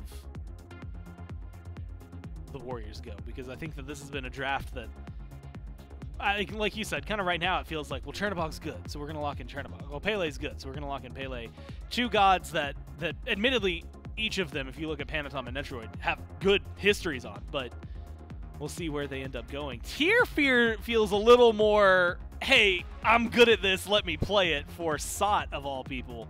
And that's something we were kind of discussing looking at the draft. Like the Warriors draft last game felt more akin to maybe like a Kings draft of old, but with genetics influence, as opposed to maybe what we would have expected from the Warriors in Phase 1. This has more of an inkling of a Warriors feel to it. Yeah, I mean, 100% I agree. This one is we want to fight early and we want to win this game, get this game off to a quick start. The last comp was more of a, let's farm, let's wait for that 5v5. And even then, their 5v5 kind of fell apart at a point, and I think some of it does come down to how Netroid played that last fight, or that last game, but looking to clean it up a little bit this game. Merlin ban, Ganesh ban for the start of the second phase. Agni, I guess that leaves open the Charon is the only real high value character kind of left. Even though he doesn't win a ton, he's still valued pretty high. Where do you stand on Marty right now? It feels like his nerfs, like everyone was very, very, very, very, very, very happy when those came through. Yeah. But he's still like poking his nose in, and it kind of felt like, obviously the design goal was never just like, okay, get rid of this god. They want to find him balanced.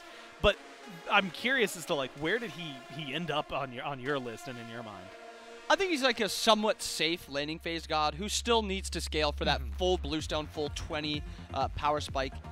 His ult is definitely worse. I think that's what I want to highlight the most. His ult feels a lot worse at nearly all points in the game, but that 1-2 at all points of the game still feels just as impactful. I think it's just that mid-game where he feels worse because his ult doesn't have that same type of value of damage. Realistically, that's kind of what we wanted, right? Yeah. Like, I don't want it to go back to what it was. That was a really strong ult. He made AMC, even at his prime, look like something. Probably a word I can't say on broadcast. As the bans that cycle through, Merlin, Agni, banned out here by the Leviathans in the bottom 2. Ganesh and Terra banned out by the Warriors. And it was an Aphrodite hover for a long time there. But it is a Charon who gets locked in. And I guess the question, I still really like what Charon's conceptually is. And this is actually how, in the interview with Dardas, he'd said, like, the ideal draft in his mind for a Charon is not first, not second. Put him a little bit further down. Do you like this lock-in for the Leviathans? I mean, for sure. I think it fits a lot better than we've seen in these Charon comps prior. I think Dardas is exactly right.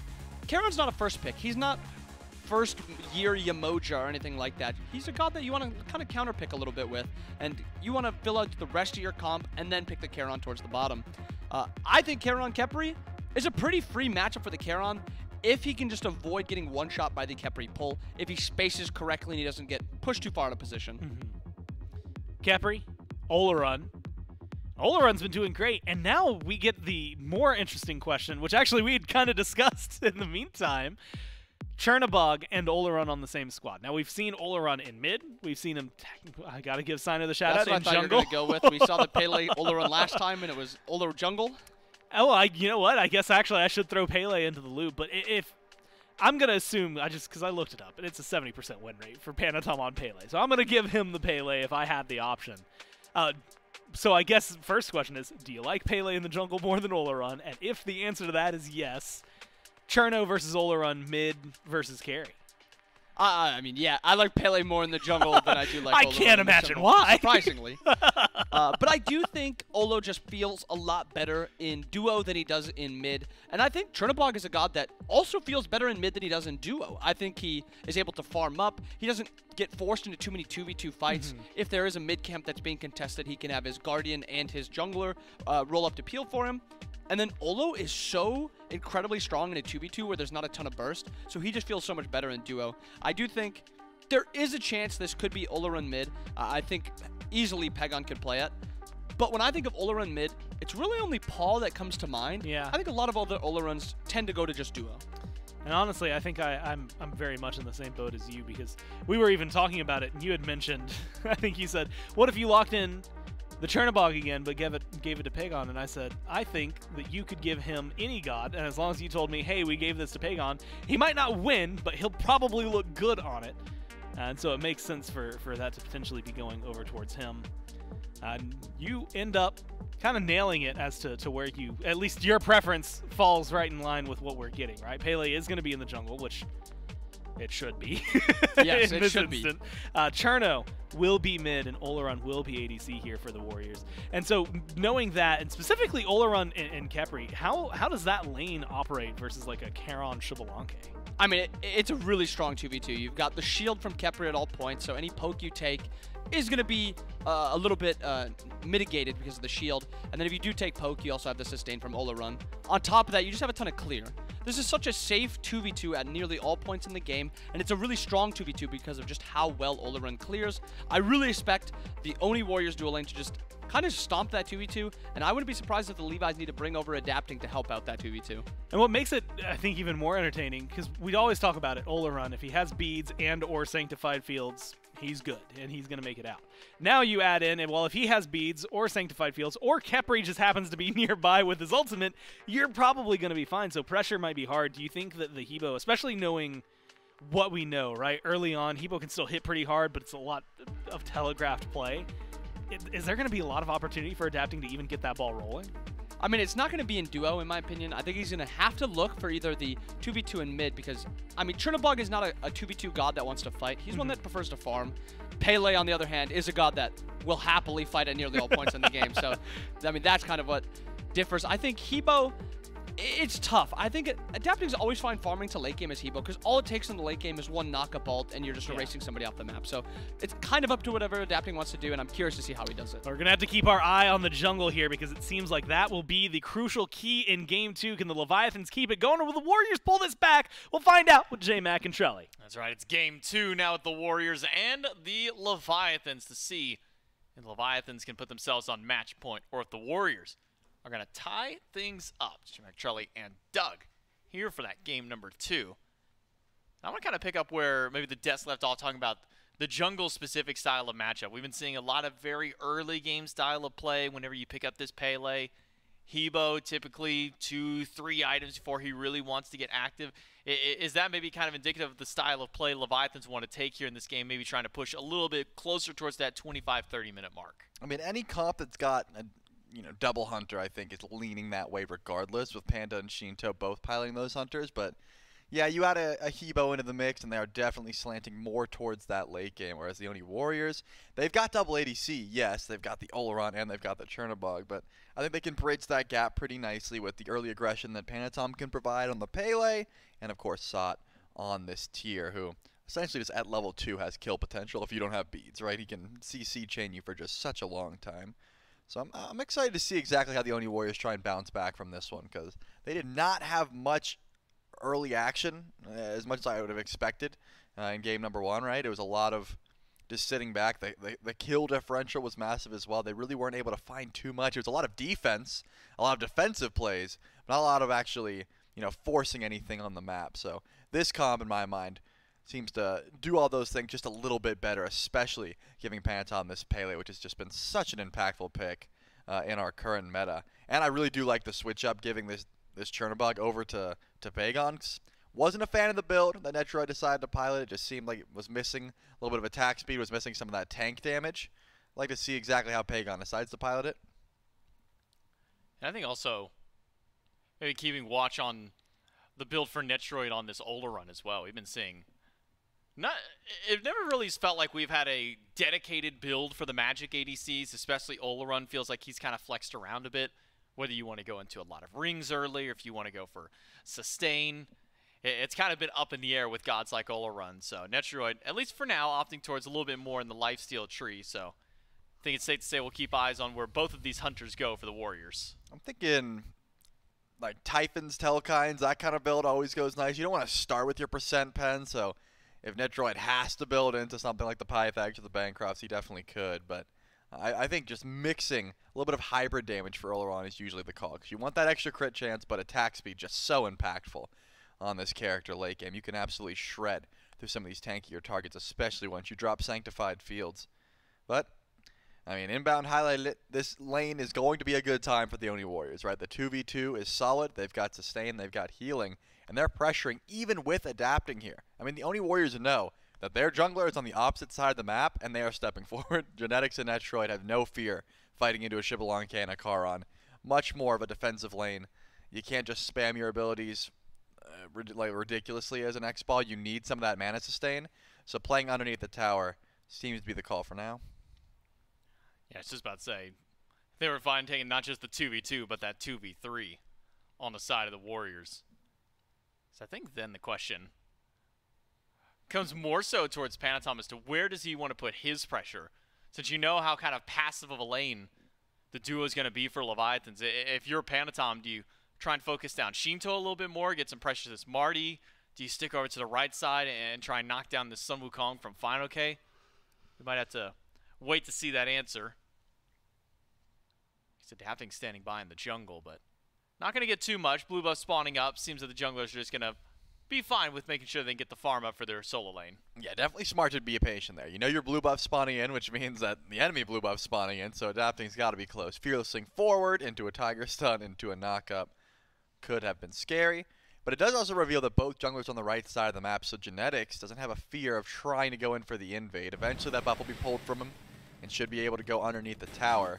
But Genetics is trying his best to go for a steal before that opportunity comes, and he gets it! Wow. That is unfortunate for the Leviathans. I mean, that was just one well-timed auto with the Rising Dawn, and Genetics is able to grab that one, I mean, for free. I mean, I guess to be fair... Nope, I won't do it. Oh, you're not going to be fair? No, I will not be fair. No fairness, okay. Yeah, you're Xbalanque, you got 2 abilities that deal damage. Yeah, you had tick damage that would just do more. Yeah, I mean, your ticks hit a little bit harder. You know, Poison Darts hits pretty good at this point in the game, but that was where my to be fair was going to be, was, you know, it's a Xbalanque, Poison Darts, maybe not the hardest hitting ability, but when you hit like 5 of them on the buff, maybe it does clear out a little bit sooner, but yeah, next to Netroid now level 5 on the Khepri Ola run combo. I think the thing that stands out to me as far as dual lane, maybe kind of build start rounding out here, is there's been a lot of meditations popping up this weekend. We see one here for Wrong Yu.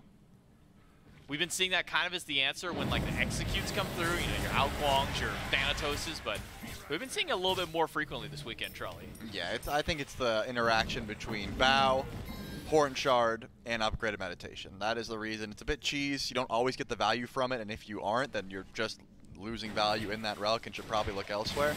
But if you can pop your Horn Shard with a Cloak of the Ascetic, with your Bountiful Bow, you're going to have a lot of abilities very quickly. And it could be the difference between a team fight, especially. I think that's one of the reasons that Ganesh as a whole has fallen off here. Good pull, gets the beads out for PandaCat. Pagon flies in, but don't think there's any more damage that's going to come through.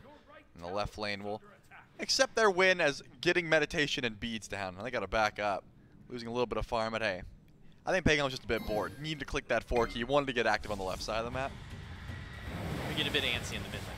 Hasn't been any action. Shinto doesn't want to fight me. Adapting's not here. Like, I got to do something somewhere. Ults to the left side. As stated. Gets the ultimate from Wrong Yu, the beads from PandaCat. Sets up for more pressure to keep taking away these neutral objectives. These small little bits of extra farm for the Oni Warriors. Last game, it's a 5-1 lead for Leviathans. They're sitting a couple thousand gold up. Even with Gold Furies, it wasn't enough to slow them down in the early game, but Right now, 500 gold just coming from this neutral farm. Oni Warriors getting a nice little boost for themselves. Cat throws ultimate. He's 2 levels down, Netroid. He doesn't hit 6. I gotta imagine he's hitting 6 on this wave at least, just to try and stay even, because if he's that far behind, that's not a good look for the early.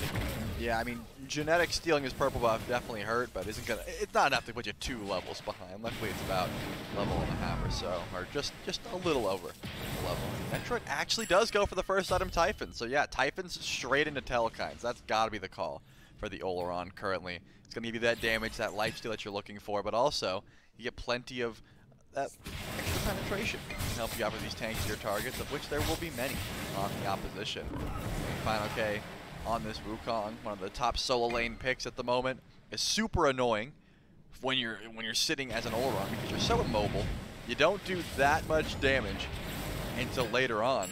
And you just get the somersault cloud. You can sit there, wait out your ultimate, flop on you, and you just need something to, damage down those tankier targets, and also just try and sustain. So I think it's a smart call there for Netroid.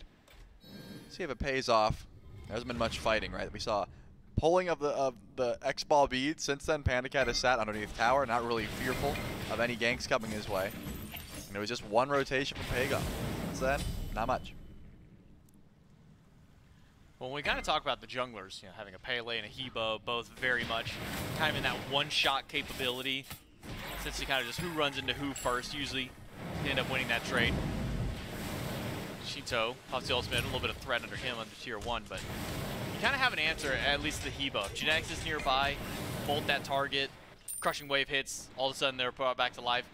What's kind of that answer to the Pele? What does the Leviathans have to deal with the burst damage that Panatom has?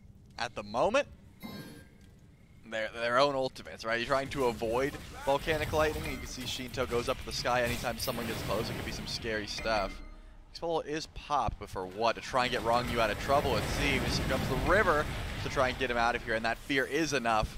For now, we will not get to see that volcanic lightning because Panatom was feared away. But I'm thinking just trying to avoid Panatom has to be the best call now.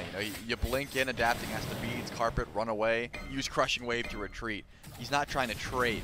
If Panatom ends up finding adapting first, not a good look. Unable to dash back under tier 1, avoiding the gank from adapting. Final K looks like, oh no, he's trying to steal a blue buff. I was like, is he trying to proxy farm right now? What's going on with Final K? But wants to steal this blue away from SOT if he's able to do so. Tiger Stun Cudgel, and that takes it away. Sot now without a blue buff.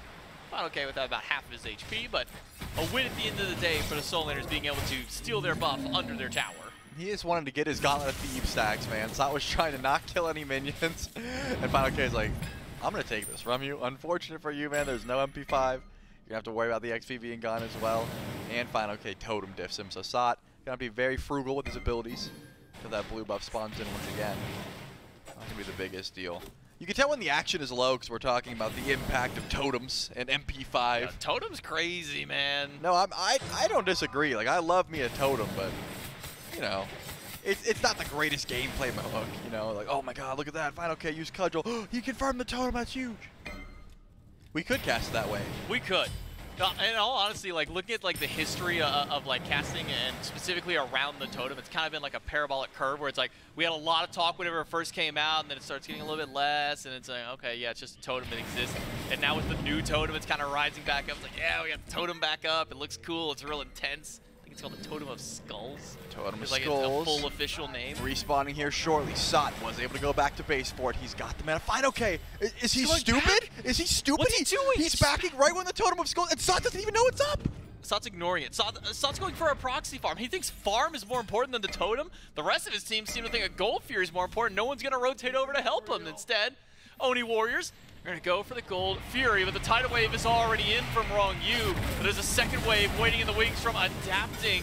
Ultimate pops in from Netroid. Genetics is getting low, has the ultimate on himself, but it's not going to proc. It does down just in time for PandaCat to take that one down. Adapting, fighting off against Panatom, finds his own kill. It's a double for Panda. Crash down on top of Netroid. Final K will dive under the tier 1 tower. Tiger Stun's there, and Shito gets the kill for a first blood and an objective for the Leviathan. That was a first blood and then turned into 4 extra kills, all the while Sot did not match the rotation. That's huge from Final K being able to make it over. But the Gold Fury does not go down. Also, shouts out to Wrong You. I think that ultimate definitely stopped the DPS towards that Gold Fury. Could have been bursted down, and then a retreat call would have came through. A couple of the Oni Warriors would have died, but certainly not 4. That ultimate stalled out just enough to make an impactful play. 4 down, 2 kills for Panda, and then 1 to Adapting and Shinto. Carries looking real clean right now for the Leviathans. I want to see them group back up for that Gold Fury. Not immediately. They've got some time, but with the lead they've just accumulated, you know that Relic's going to be gone for a while. Pagon doesn't want to get active without his Aegis up. Would be a bad idea to look for a fight pretty soon. And again, was really losing out on this early game. Put in a really unfavorable spot, about a level and a half that he was down. Now with a lead over Netroid, 2-0-1 from him. Part 3 of those 4 kills that happened over by the Gold Fury. Adapting part of all 4 of them. 103 now for the Hebo. Beacon on the way, 30 seconds till it spawns in. Nobody's really pushing that direction. Usually by this time we start to see teams slowly group their way towards mid, soul laners rotate over, hunters leave their lane maybe to try and get over there, but it seems we're just going to have an old standard maybe 2v2, 3v3 in mid for this first beacon. We might not even have that because PandaCat is just beating down Netroid with the basics. Netroid half HP, pops the heal, walks under tier 1.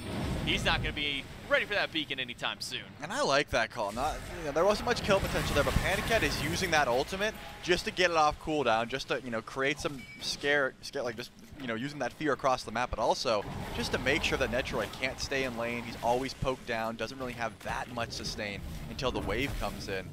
You might as well. I mean, keep that ult on cooldown. It's not the greatest survivability tool unless you don't know exactly where PandaCat's hiding. Just trying to make sure that Netroid can't step forward, but what do you do with it? Looks like just go back to base. I thought PandaCat might try and get aggressive. Maybe you see a pull towards the Gold Fury or a bait in off that ult, but no, just wanted to do a bit of a damage check. Netroid said, yep, I do not want to fight you. I'm not going to drop my ult or beads or anything like that. So that's the end of the play. I'm guessing the next time we'll see any sort of actions when these soul laners rotate out again. I mean, Fine OK made the trek all the way over to left. So far, there's no teleport, and he's over in right lane, so I don't think anything's going to happen now. Okay, just going to clear out his lane. Maybe get a little bit of poking inside. Go for the totem. Oh, the man. all-important totem of skulls. Took SOT way too long to do totem last time. He did it before. He did it when the fight was already over. Nope, Final Case is going to leave it. What's he leaving totem for? Totem's so important right now. It's even. It's 4-4 totem count. This would be the last one, too. Fine OK could have put himself ahead and decided against it. He didn't want to go for it. He was fearful of the Pyromancer. Here comes the ultimate, but just to get any sort of CC immunity, I'm guessing Rangi was fearful or thought that Pyromancer was being done. There is no ward coverage on it. That's what it was. Assumed that Pyro was being done, but not for the time being. It's just a passing wave from Wrong You. It's a little drive-by system. How's it going? No team fight to be done, except on the left side. Pagon crashed in. PandaCat low, used his ultimate in response. With the double carry, this tier 1 tower might not be much longer for this world. PandaCat not going to be able to stand up and defend this one, but it does force out a rotation from Leviathans. Wrong You and Adapting make their way over to left. That one was critting for 400 damage there, Netroid. I haven't seen too much damage towards actual gods recently, but hey, those minions are getting chunked with only 2 items. Asat goes in for a blue buff invade, and it's the Oni Warriors who start up the gold. Wrong U's here, but how much can he do to try and stop the DPS? Looks like nothing. The Warriors get the Fury. Panatom dives to Adapting, gets Crushing Wave out. And a Leviathans turn tail and run. And another objective for the Oni Warriors. As the Fury was their MO in game number 1, they're following suit here in game 2 by picking up the first one of the game.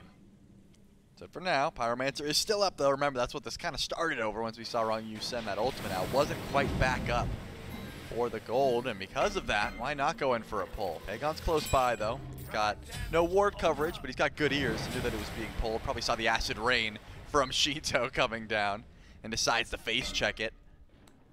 But now, that's it. And that's the benefit of having hunters in mid lane, by the way. Remember last game, it was when PandaCat actually rotated out of duo that we saw Pyromancer start to be looked at.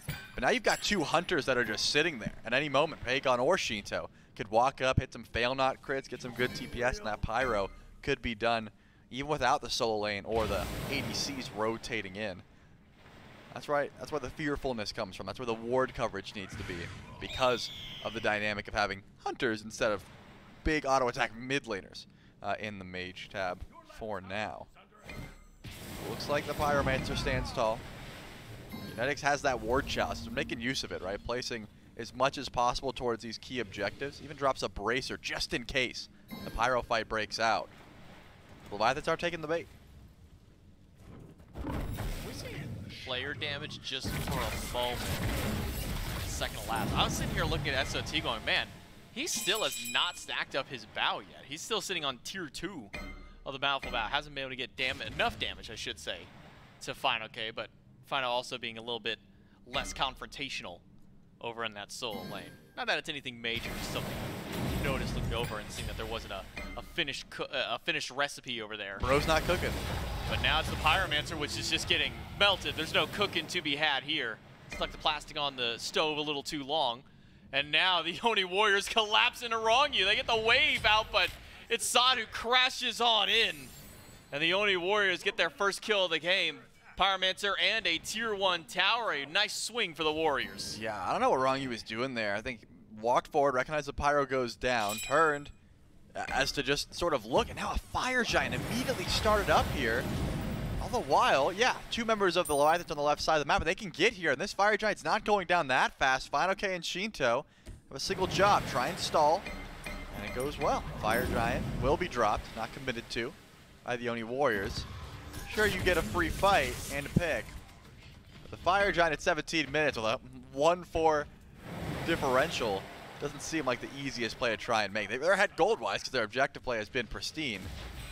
Still, hasn't been that much fighting so far for the Oni Warriors. Maybe thinking, you know, Netroid nearby will be fine. Got 6 by field, we fight in that, but I'm thinking of the immediate clutter comes and Panicat drops ultimate again with no one around the scene. Final K pulled back by Genetics. Netroid still swinging away. Not as much Magic Prod online for Final K, so Netroid hit fairly hard up against this Wukong.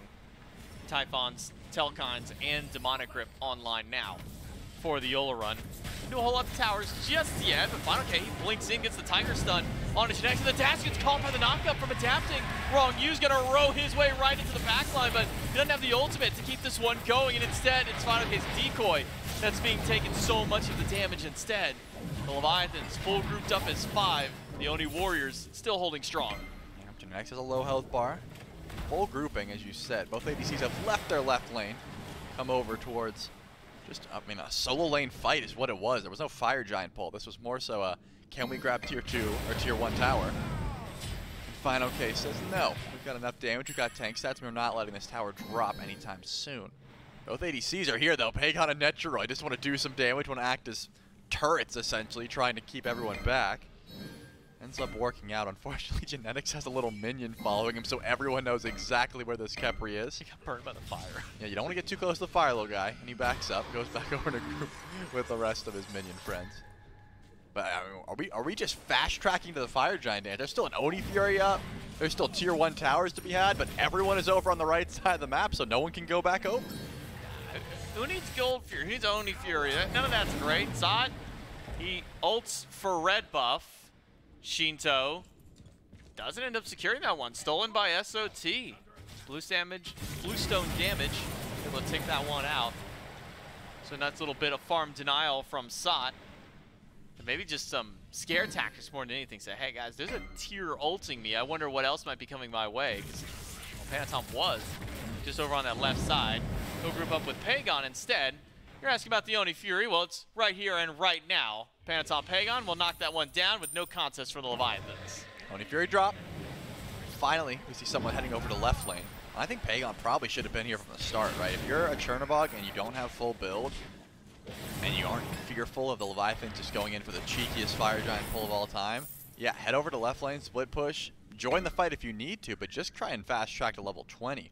With Panatom almost there, at level 20 that is, he is very close to being a tremendous threat to them. I mean, he already is a tremendous threat, but once he gets that upgraded starter at him, jungle fights are going to be going heavily in the Oni Warriors' favor because, I mean, look at adapting. Man's got 3 items. It is a heavy deficit gold-wise just because mage items are a bit more expensive, but still, has not been able to go back to base. only has 600 in hand. He is truthfully an item and a half behind Panatom. This is even that 1,000 gold difference between those two junglers. You can really see it just based on the expense of the build for adapting. Do more of in Soul Eater. No cheap items for those two. Soul Reaver. Soul Reaver. Soul Eater is Soul cheap. Eater. Soul Eater is cheap. You're right. God, we have Soul Eater, Soul Reaver, Soul Gem. Got so many souls. And then we got the Ferryman of the souls here with Wrong You. And he gets his soul, stack his HP up. Yep. Consistently about 350 HP. Ooh, that's a lot of at HP. max stacks if he's able to get it. I had a game I hit like, when I picked up the green augmented green buff, I had like 4,800 HP. I felt unkillable. It's funny because I just talked to Janex before this game and he said he thinks the passive is useless. I was like, there's a lot of HP in there, man. He's I like, mean, that's all it is HP. I'm like, yeah, but it's I like mean, you're tankier. That's cool. I mean, it's 350 more health. And some Look, gold. Nobody's picking up kin size anyways. What does it matter? That's true. Hey, No one's buying kin. Pagon got it. Okay. He's a genius. He said, wait a second. I need to counter wrong use stacks. And he understands. He listened to Bobby on the desk. He said, there's a lot of HP in the meta. I mean, I said that too.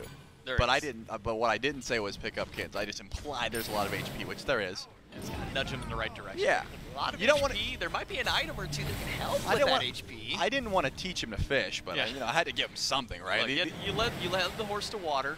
Now it's up to them to drink. Exactly. And Panda Cat's been known, right? He did 40K last game with yeah. the kin size. He understands how this auto attack build works. And there's still, finally, Pagon over on left lane, the rest of the team over on right. Fire Giant, I assume the second Pagon starts clearing, you got to make a call. Send Adapting over to left to stop him, or go in for the Fire Giant. Let's watch the Leviathans react. Pagon now spotted left side. Pagon's gonna be back to He's base. just backing. I think they see that there's no Pagon inside the tower, so they will not. Instead, it's time for the fight. Genetics dashes in. It's Shinto already up in the sky, raining damage, but it's not a whole lot of damage. The shield ate up most of that. Panatom is just fine. Instead, he's continuing the fight through Sanctified Field, and Panda Cat's got nowhere to go. Two popped in an instant, and a revive is good. Adapting, you can't go very far. You can go fast, but can you escape? I don't think pulling SOT closer to you is the call. Adapting, he's going to be on the run for quite some time. While Sot chases him out, already 2 dead for the Leviathans. The Warriors can head straight over to fire. Yeah, Atlas of the Yellow River should be able to get him out here. There's no way Sot has an ultimate or anything like that to chase this one down. I was puzzled by the play because that was a free tier 2, but then I figured it out. Pagon said, hey, we can fight this. I'm going back, immediately ulting forward. But look at this. Final K stepping in. He wants to stall. Almost God. dies. I can't see this working out. Eventually, Shinto's got to die here. Oh, Pagon gonna bat some autos back his way while Netro deals to the Fire Giant. That goes to the Warriors. Shinto steps up, and it's the last decision that he gets to make of his own will. Solar Troll puts him in the grayscale. And the Oni Warriors, who started this game down 0-4, have now tied it up in the kills and have taken a substantial 9,000 gold lead. They're able to push forward. Tier 2 tower is the next target. Netroid doing plenty of damage. Oh, wow, Pagon's over on right, just grabbing a blue buff. I was wondering if they were going in for right side tower, side Phoenix. Sure, they've got the 1-man advantage, but at the moment it's a 2-man advantage because it's a 3v1. Pagon always had the ability to fly here. That bird drops down. So 2 tier 2 towers to go through, but Oni Warriors are going to play this one safe. They've got a 10,000 gold lead after that play, after getting Fire Giant, translating that into a tier 2 into a Phoenix. They can grab the beacon, figure out which Titan they're going to be pushing through, and also get that Primal Fury as well.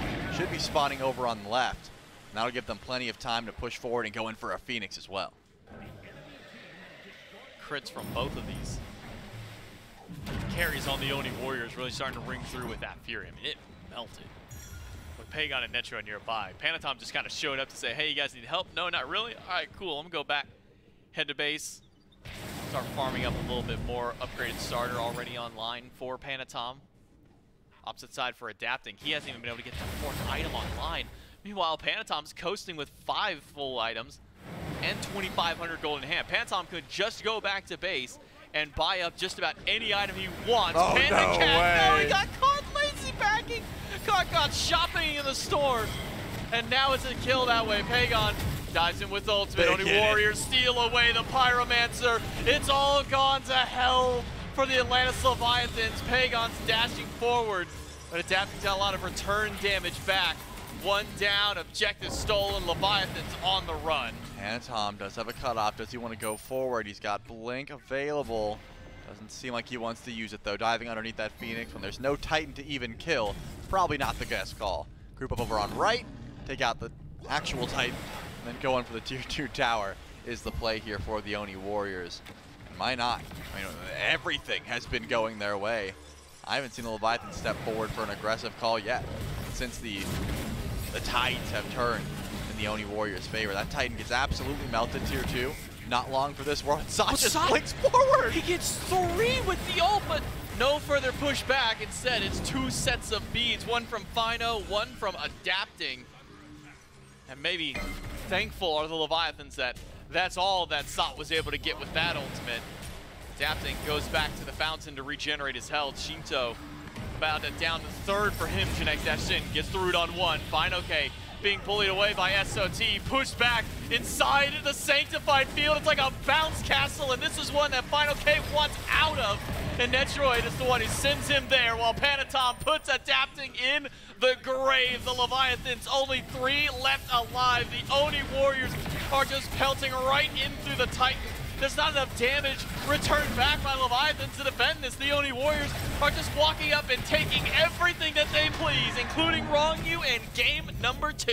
Wow, it really was just the fast track to late game, right? The Oni Warriors were stalling this one out, down 0-4, but they were able to play the objectives. And then once they got their Hunters online, once they were able to use Pagon on this Chernobog to split push a bit, but really ult into these fights from wherever he needed to, that's when it really started swinging in their favor. Tied it up 4-4 off of one good team fight, and then everything Oni Warriors for the rest of that match. Wasn't even very long, right? 26 minutes or so?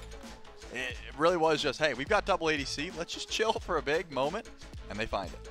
I mean, I bet the Warriors could have even delayed that another 30 seconds to a minute. And oh, by the way, the Titan is still rushing down that right side. They kill the Warriors killed the enemy Titan, or the one roaming out on the map. Yeah, the walking Titan, not the one that stands inside the base. Yeah. And then they say, okay, we're gonna go keep fighting there. And by the way, ours is on the way as backup if we need it. Oni Warriors don't end up needing that one. They get 3 kills at the end of the game, tie up the set 1-1, and guarantee us at least a game 4, which will be our 3rd one now of the weekend. Both of our semifinals going beyond just this 3-0 point. Yep, I'm thinking there's a lot of picks that have already been shown that are disastrous to be given into the wrong hands. This Chernobog is definitely one of them, right? The first game, Netroid, questionable performance. We didn't love the build, but I think this switch up giving him Oleron looked disgusting, and then had that Chernobog into Pagon's hands. Might have to be a new draft strategy. Throwing the Pele here, my God, how do you even ban out the entirety of the Oni Warriors? The Leviathans got to figure out something for the game number 3, which will be coming up right after this break. Is your healing? Is your healing? Your healing? Is your healing? Is your healing? Your healing.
could be causing these problems. It smells so bright with eyes like these diamonds. Caution, I know I should have known. Right now you're not alone. I don't wanna get in trouble. See where you stand. I don't wanna see you crumble. To recall what we meant, all the words you never said, all the questions in my head. 'Cause you're trouble, yeah. Yeah, you're trouble. Yeah, you're trouble. 'Cause you're trouble. Yeah, you're trouble. Running. Everyone says that I should get going, start running. But how am I supposed to run when I'm falling?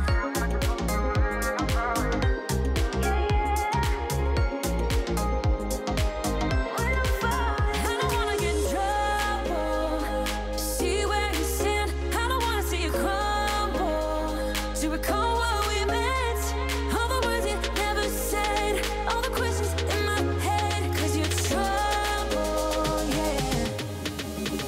Yeah, you're trouble. Yeah, you're trouble. 'Cause you're trouble. Yeah, you're trouble.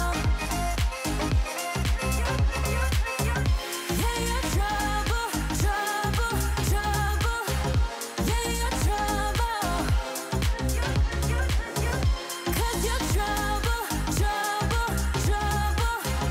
Yeah, you're trouble.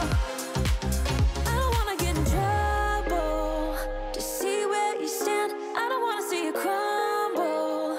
To recall what we meant, all the words you never said, all the questions in my head. 'Cause you're trouble, yeah. Yeah, you're trouble. Yeah, you're trouble. 'Cause you're trouble.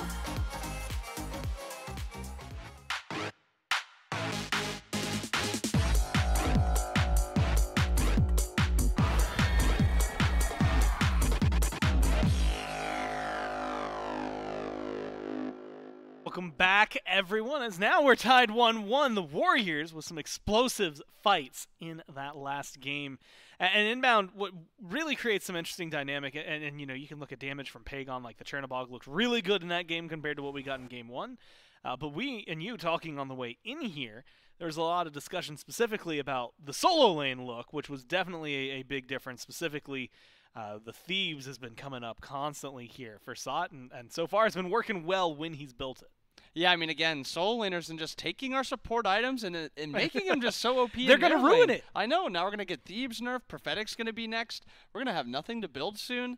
But, I mean, you're correct. That Thebes build that Solo's been pulling out, he really likes building it, and it makes him really tanky, and it allows him to just build essentially an unkillable build, and it still allows him to do a good amount of damage. Yeah. He's just chasing the Levi's team just to their back camps, to their red buffs, to their speed buffs, and he's doing a lot of damage while he's at it.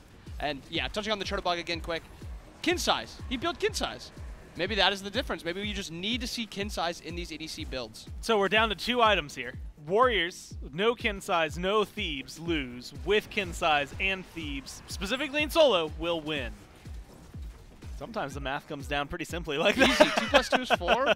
Thebes kin's good. Now we've nailed it. Look, we solved all of your issues. This is how you win, period.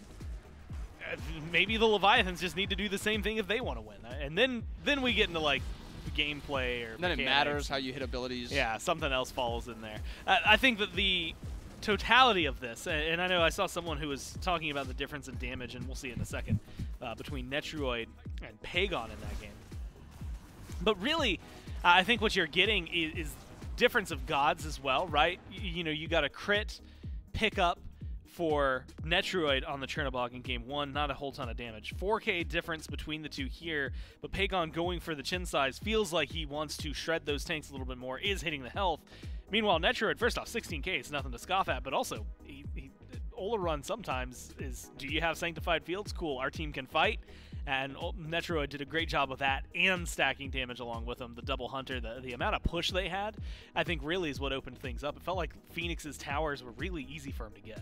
Yeah, I mean, after that first fight that the Levi's actually ended up winning, it seemed like it was all Warriors from then on. The Sanctified Fields, Kepri pull, and then just a lot of auto attack damage. There was a lot of people getting shredded. That Kepri with the shred on his 2, and then just demo grips, actually stuff like that. Actually, I don't think he had demo grip, just the Typhons this game. But just a lot of damage, a lot of shred. Overall, I don't know.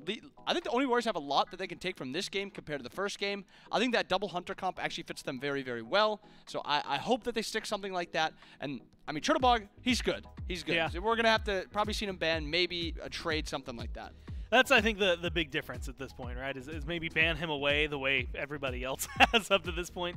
Feels like he's just too good. We'll see whether or not they make it happen here. So we get into picks and bans for Game 3. Remember, it's a best of 5. So 1-1 means we have at least 2 more to go. Leviathans, for the first time this set, will be first pick. And they do take care of one of those picks. The Oleron up front immediately, though the Chernobog from the Warriors. They know better than to let Shinto have that, or to let PandaCat have that, so they're going to ban that away. Does get us into, I think, a fun territory, and honestly, something I had forgotten until you had mentioned it was the fact that the First Blood was also the first 4 kills. I mean, like 4 gone on the Warriors in that very first fight from the Leviathans. And the reason that was so easy to forget, despite being such a massive play, is because literally everything that happened after it. So Leviathans with a really, really good start. Just need to figure out how to make that a little more consistently. Going into the bank time here for the bans. So they decide on the Pele. And so we're at least starting to limit some of these power picks that we've been seeing the last few games. I mean, Pele's won the first 2 games in this set, so it makes a little bit of sense for that god to be kind of thrown away. She's not a god you can really first pick, or if you do first pick her, she's not completely comfortable. I mean, we saw Paul first pick it, so it's not too surprising. But that flex potential maybe opens up where... Yeah. What else would they be picking in this first slot? I mean, Raijin's up, Wukong's up. They're forced to ban the Morgan, obviously, because Shinto had such a fantastic game 1. But I think Pele is a god that you'd probably want to first pick and force the enemy team into banning. Yeah, it could be something that you could scoop up. Raijin has been very kind to Shinto in the past, and I have to imagine it could continue to do so if locked in. Yamoja is what's banned out by the Leviathans. I also think Thor. You know, we talked about it. He got banned last time around. I wouldn't be surprised if one of those 2 gets onto the ban list here for the Warriors. Because it feels like, I mean, you lock in the Thor. Yes, you've gotten rid of the Morgan, so maybe that helps a little bit of it. But FineOK is willing to play it. Adapting's willing to play it. And it feels like as a first pick, it was a big problem to deal with before. So maybe some options for him. We also have the Ares. Is another thing that I want to touch on. Oh, yeah. Ronnie's game 1 on that Ares was absolutely flawless.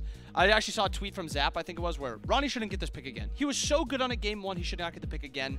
But if you do take that first side, is Ares something you really want to ban? That Raijin is still up to, so if you do ban Ares, Raijin's an opportunity, Thor's an opportunity. So now it's just like, where are we looking to trade? Ares might be something they are willing to first pick just because of how Ronnie played game 1. You know, it's really interesting, and I haven't updated it necessarily after the last game, but seeing, you know, like the gods in terms of their pick ban percent and seeing like Chernobog, you know, Raijin, Wukong, Pele makes sense. But then you get a chunk of supports like Yamoja, Ganesh, Ares, Athena, Charon, like just where they've been and where they found that strength. They opt to ban, of all things, the Honor, and then grab the Raijin for the Leviathan. So I guess, I mean, I saw you drumming immediately. You're ready for the solo. I like you're the drum god. Feeling it. Do you like Raijin? Well, duh. Yeah, that's a Raijin's dumb good. question. As a first pick, I guess, is there enough counter to him that you could maybe make something work if you're the Warriors? I mean, I think it's just the gods you're getting in trade. Wukong is a god that sticks out that's really strong. Yeah. Thor's another one that you touched on that is very strong. So you're going to have to give up a prio god when you're on the second pick side. But it's what can you get in return. This Raijin first pick, a lot of value, not too many counters, but there are some gods that make it a little harder.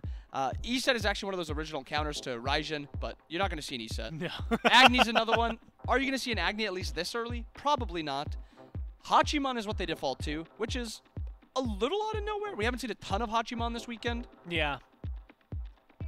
Be fun to watch what he's going to bring. Thor does get locked in, so we can feel good. We haven't lost anything. Hachi just came out of nowhere. And admittedly, maybe it's not out of nowhere, right? Because when I'm looking at Netroid, Hachi's been a very kind pick to him. And with the way, I feel bad throwing him under the bus, but we saw the play in Game 1 on the Chernobog, and so you want to get him on a Hunter that can feel really comfortable. I think the Oleron was a good return to form, but Hachi will be a step in the right direction. Yeah, I mean, first phase he played a lot of Hachiman. I'd assume, I mean, they didn't lose a single set, so, and he played a lot of Hachiman, so the Hachiman's going to make a lot of sense in Netroid's hands. Thor's the other pick. Now this leaves open that Wukong pick as a possibility for Final K and the Levi's. He just lost on it last game, so maybe there's some little, worry about picking it again when you just lost with it. Yeah. But I think it's still such high value. Another one they could go for is Alma. There's a possibility one of those to drop into that second ban phase and then just pick the one that's not banned. But the Levi's have a lot of opportunity for what they want to do here.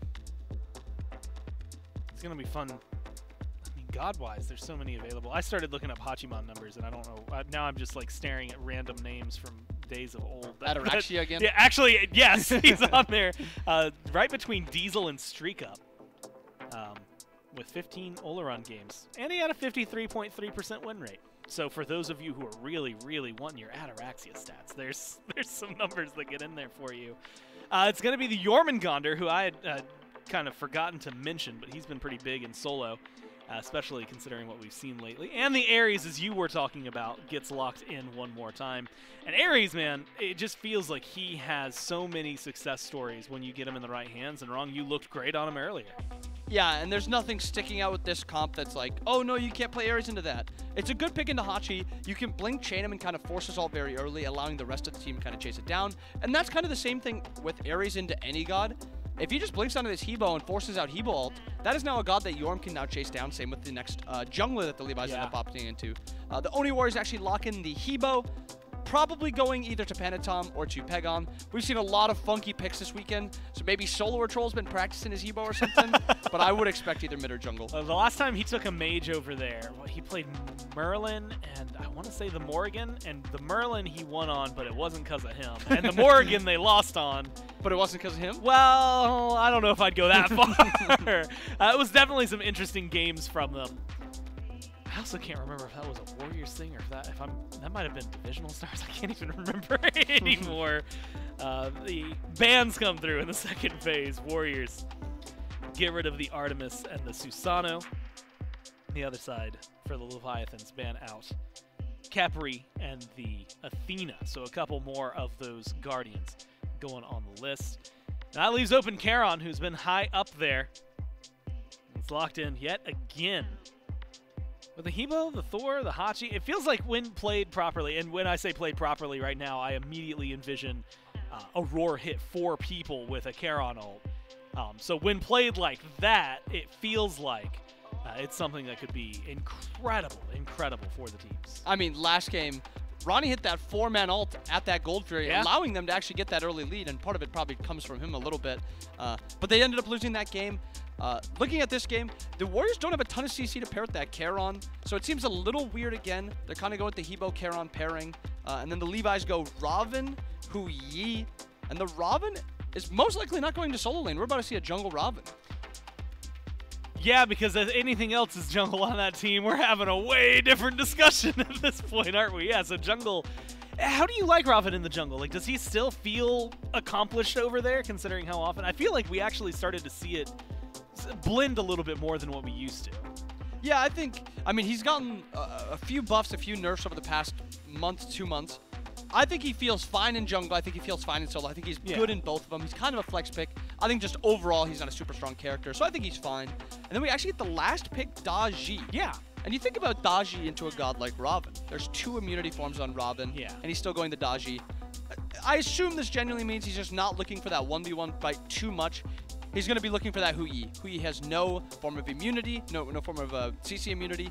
The Daji has probably one of the easiest ways to punish somebody that doesn't have beads and doesn't have CC immunity. In worst case scenario, I mean, Raijin and Yorm at least, and Ares, I guess, for that matter, if we're going to factor the rest in, theirs is all still tied to their ultimates. So at that point, you maybe are going ult for ult. Some open opportunities. I'm excited to see the Hu Yi, though, and I want to get your thoughts on him as a pick, just because it feels like something that I have a personal bias towards, because I think his autos just sound really good in game. They feel really good to hit. I think his kit's fun, but it is always this weird balance where, like, when he comes into the meta, there's like a sneak preview of him for a couple players before he inevitably takes over. Is he in a position where he's going to like take over? Is he like one of the best, or is he just playable right now and the items kind of fit him? Personally, I'm not a big fan of Hu Yi. I think he's very limited. He loses a lot of early games, 2v2s. Yeah. Essentially, you're relying on your support. Thank goodness he has the Ares, who's a very good 2v2er, so maybe the Ares can actually get him through that early game to a point where he can 1v1 net trade on the other side. But that's what Hu Yi plays for, right? Hu Yi's playing for that 1v1. He wants to believe, he wants to get ahead, and then he wants to scale into those late game team fights faster than the enemy ADC does. If he does do that, if he can get to that point, he's a strong character. But I don't think he's in that spot perfectly right now. I think he's, like you said, average would probably be the place I'd put him in. But we have a lot of hunter bans. Chernobog, Artemis on her. Ola Run, kind of a hunter. It's a magical hunter. And then we already had the Hachiman pick. So he's kind of having to go for like a more average pick, so it makes sense. Has to reach a little further down his pockets no matter what. Rom continues to come to my mind just because it looked so good in that first game, but sometimes it just doesn't fit the draft. Although now that the Daji's there, maybe he wishes he could go back and get some of the immunity. I will give him credit though, and this one's just fun for me because there are 4-player god combos that are over 100 across Smite, where Bera's played Jinghui 123 times, right? Vote has played Rom 109 times. Adapting, you'll never guess who it is, has played Thor 106, and going for number 104 here is actually PandaCat on the Hu Yi. So I'm really excited to see what he has to do with it. We'll see how 104 treats him as we jump into game number 3 between the Leviathans and the Warriors. And we'll see who's going to come out on match point between the Levi's and the Warriors. Game at number 3 with J-Mac, Trelly, and Doug.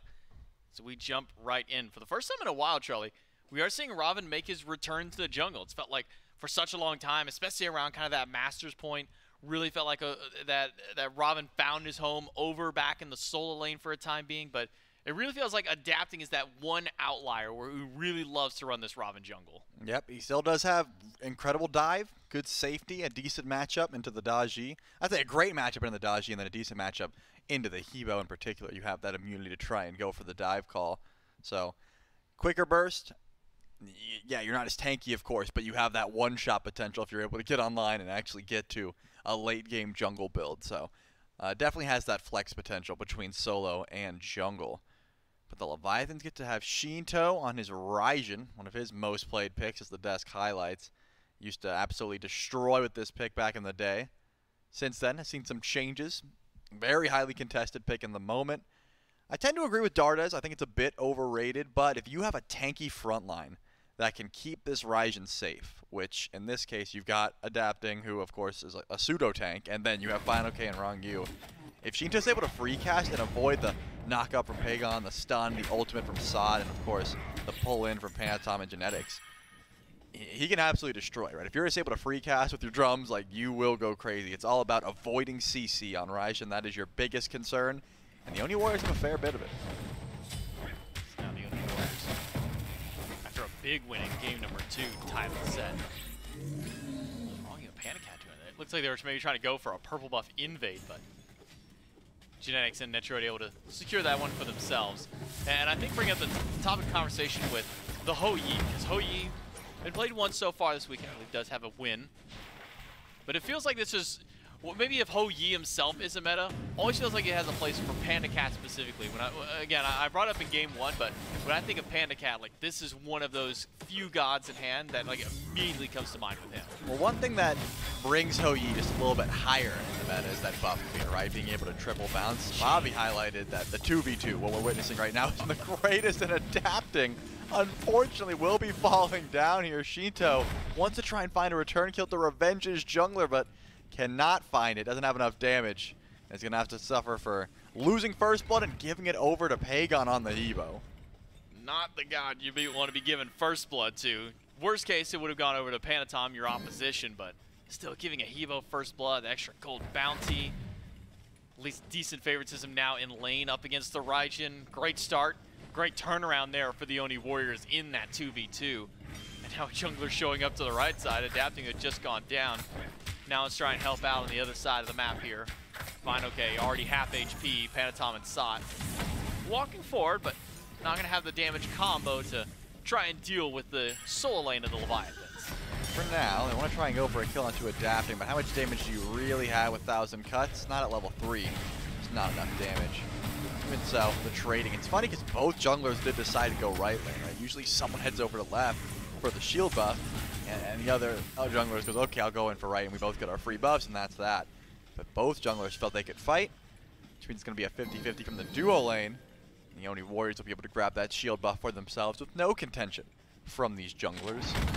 We talked about Adapting, falling down early. A little bit unfortunate because that gives the kill over to Pagon, but also Panatom is able to farm effectively. Oh, fine, okay, Oh, not a good spot. No, caught by the wall, nowhere to go, and SOT to take him down, but Adapting gonna turn this one back and make it a 1-for-1. Could go a little bit further if he can find the damage to Panatom, but just a little too much HP, no cooldowns left for Adapting. Trades it out on the 1-for-1, and Genetics, being the ever-annoying support player, does try and steal purple, but it's brought under tower by the Leviathans. Yeah, Adapting, once he got that kill, immediately looks towards the blue belt because he was able to poke out Panatom. I was talking about, losing that first kill might put Adapting behind, but actually, he was able to immediately get a kill, invade the buff, and now he's waiting for Sot to hammer. I think he did it. Sot, luckily, ticks over to level 5 and is able to Anvil Adon out of there, but sits by just to make sure that he gets an attempted gank at SOT. So Adapting immediately, if you were worried about him, having a rough start and falling behind, he just ruined that right away. Gets that kill, hits level 5 before Panatom despite having 2 assists, and puts himself in a favorable position in the jungle. So the 1v1 that could happen between Panatom and Adapting should be looking a lot better for the Leviathans for now. But no pressure on the left side of the map. It has all been fighting towards solo, towards mid, towards the right. The duo lane has been left to themselves, and if what we're led to believe is correct, Rongyu should be sitting fine, but that XP is the issue. You have not hit over level 5, you don't have that CC immunity, and Panatom is nearby. If Palau comes through, Rongyu's not going to be happy. That's why they're under tower. Matter of fact, just kind of monitoring the golden hand. Panatom has the goal to go back and get Jotuns, hasn't done so yet, so Adapting ahead not just in the XP, but only until just now in that immediate farm is actually dead even. With Adapting, you look at the golden hand, you look up at the top, there's a first blood that went the way, I guess, of Pagon more than anything. But even with that shutdown there, Adapting was still able to come back, get that XP, get that gold up, stay even or ahead in this case of Panatom. So now, where's Adapting? Sit by. It seems mid could be an ideal target for him. Pagon has some options of peeling himself away, drop down the carpet. Feels like it's a nice, easy escape route out, but anytime that we bring up kind of this Raven matchup, it's all those extra forms of immunity. Overhead kick, ultimate as well. Trying use of that against SOT. Overhead kick used, but under tower, SOT goes and dive in. He walked back, but he's got the hammer to get out for the time being, but Adapting's gonna chase him right through. Wall goes up, and one more shot. Adapting punches SOT down to the grave. Second kill for the jungler of the Leviathans. And a green buff secured for Leviathans on the left side. He could have walled and ran. I really don't think the ult had to come through there, but SOT feared there was a chase potential that was just larger than he could handle. Tried to get up to the sky. Anvil of Dawn doesn't come through. That's the second kill onto this Thor. So Adapting has shown his hand pretty early into this game. Solo lane pressure, fighting through fine, okay, trying to kill this Thor. That seems to be the contention point. Let the duo lane alone for now. But you've got a level 7 Raven who is incredibly safe. Doesn't have the blink to actually get aggressive anymore, but still, that Mystic Rush with the CC immunity from overhead kick. Panatom has 2 options. You go over to help Sot, and hopefully you can bail him out, or you ignore that lane entirely. And at this point, it doesn't seem like fighting on the right side of the map is going to benefit Panatom too much. I'm thinking, try to get some beads down, try to look towards Genetics and Netroid and hope they are able to open some doors for you, because getting the beads off of Panacat could open up some gank opportunities.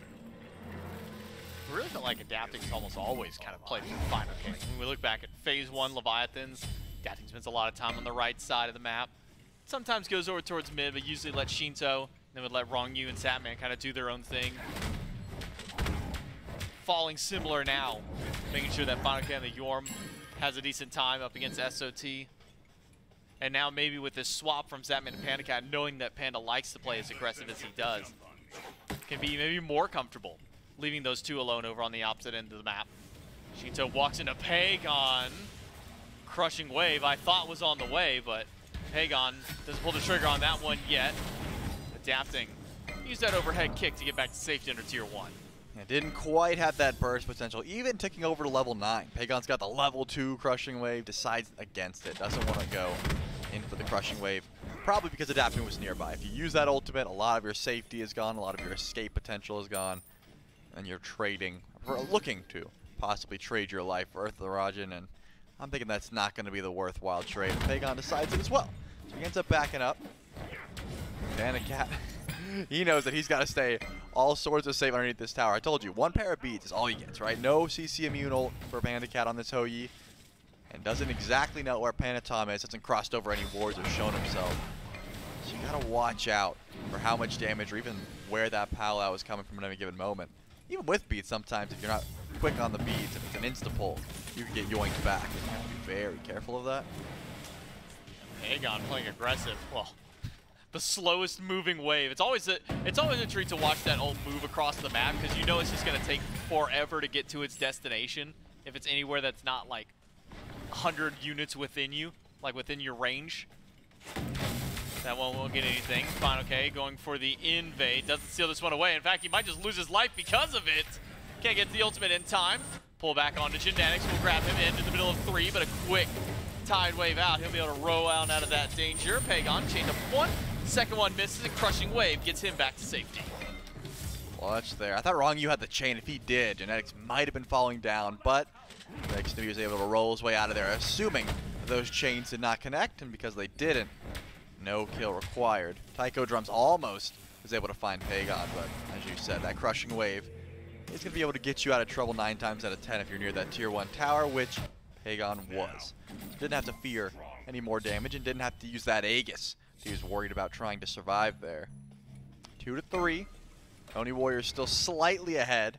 I think ganking right lane and actually putting Final K down was a pretty clutch play there from Panatom and punishing Final K for stepping too far forward with not quite enough tank stats, right? He only had Chronos Pendant at the time. He's working on Glad Shield, but doesn't have it built just yet. So if you don't have that ultimate charged immediately, could be in some big trouble. Cat just has to beads to make it out of this one. He does end up using it, even if Netroid had everything. Never going to find a kill there, but the beads, that's important. Hou-Yi needs that level of safety when there's a Daji around. I'm looking towards duo lane now if I'm Panatom. Questionable ult there for a moment.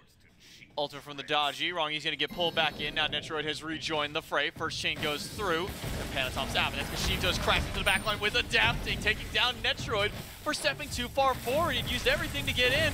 And now Genetics has nothing left to get back out. Zot crashes in to try and bail out his support, but he can't do so. It's 3 in a row for Adapting, about to make it 4. Wrong You grabs 1 auto in there to take that one away, but Panatom makes out with like a bandit with the kill on Shinto. Adapting, not too happy about that. We'll get some damage up against Panatom. That's a 2-for-1 swing for Leviathans. Yeah, that was a questionable play by the Oni Warriors. Going that hard for Wrong You? I mean, they knew that they were able to find a pull off the Pal-Out, but there was not enough damage to ever look for a kill there. I'm guessing they didn't know about the huge level of rotations. Of course, Final K teleporting in was massive, but even without Final K teleporting in, Wrong You was not in much danger. Luckily, Sot also teleports in, hits a good ultimate, does 90% of Shinto's HP, and Phantom says, alright, I'll come back, I'll blink in, or use my Trickster Spirit in, and just confirm that kill.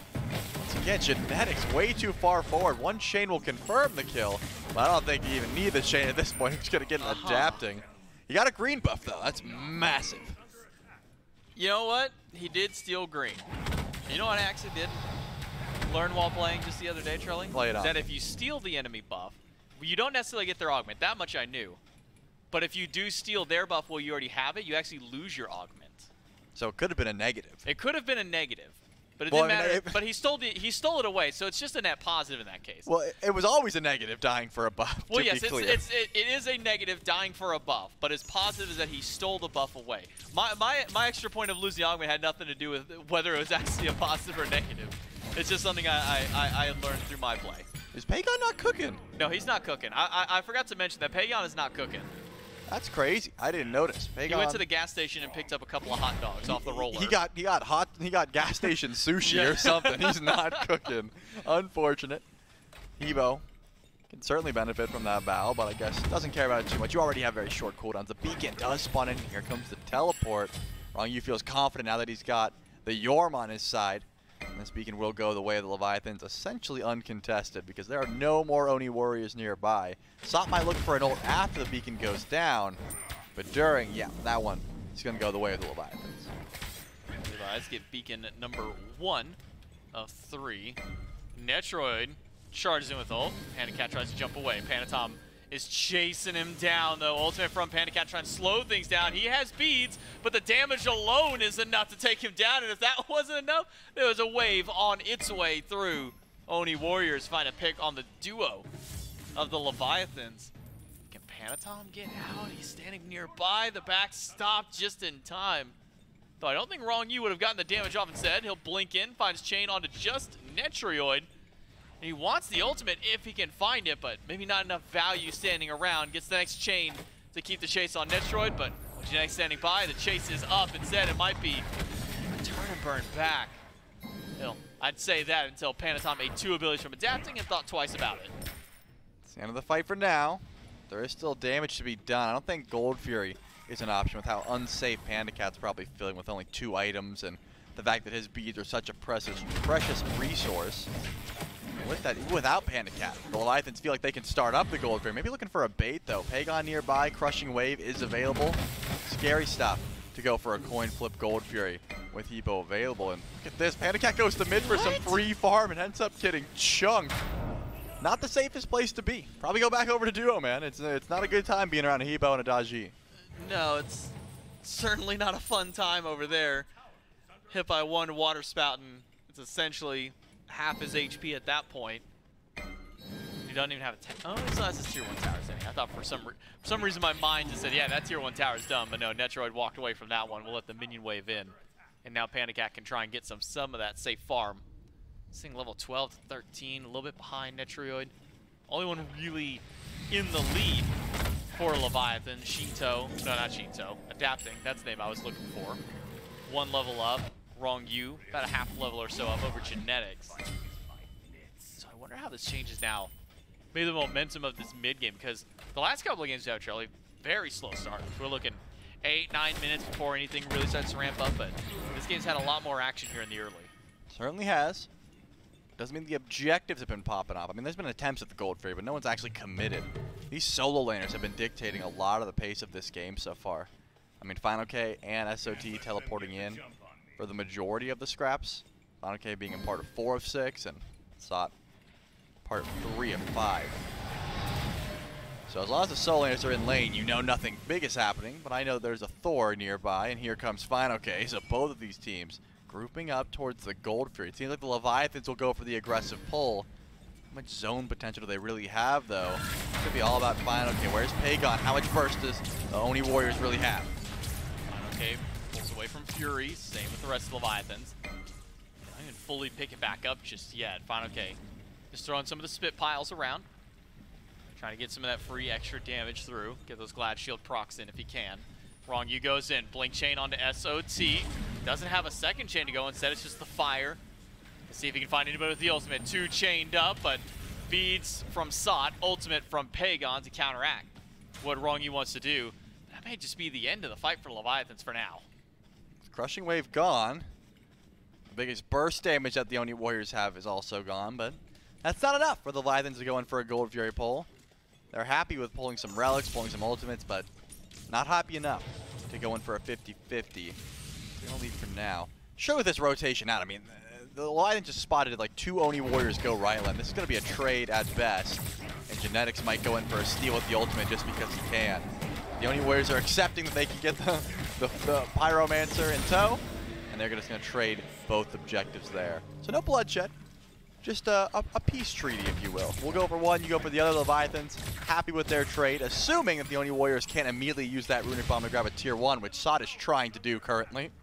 Yeah. Firm handshake between gentlemen saying, you get that one, I'll take this one, we move on, move about our day. But as you say, SOT does manage to knock down the tier 1 tower, so a little bit of extra. Maybe going the way of the Oni Warriors there. Looking even up at the gold, though. It is about 1,500 for the Leviathans. So coming out maybe behind in the initial trade, but their farm game has been up and ahead of the Oni Warriors since nearly the beginning of this game. Even despite that first blood bounty going over to Pagon. Almost forgotten about that just because the pacing that Adapting has had. 4, 1, and 2. Even after going down for first blood, it has not slowed down the King on the Raven. Now the Leviathans with no objectives up. Stygian Beacon spawning in might be our next opportunity for a team fight. You'd think that, but no. I would think. The Oni Warriors will not be stepping would forward. I would also hope, but they don't care. They say that beacon doesn't give movement speed anymore. It gives damage. Who cares about damage? Useless. We don't want to move faster. We want to, or we don't want to do more damage. We want to move faster. But I like doing more damage. Well, not the But Oni moving Warriors. faster is pretty cool. The Oni Warriors don't care about it because If I had to choose a power, I'm choosing speed. If you could just like, yeah, you're right. yeah, I think like, if super strength comes with too many drawbacks. You like break off your doors because you opened it too hard in the morning. Like, super speed would be nice. Super speed would be a cool power. If you had to choose just between those two, at least, I think there's other powers that might be a little bit cooler to go. Maybe the power to do Fire Giant, something the Leviathans would love. That's a power that I think a lot of players wish that they could have.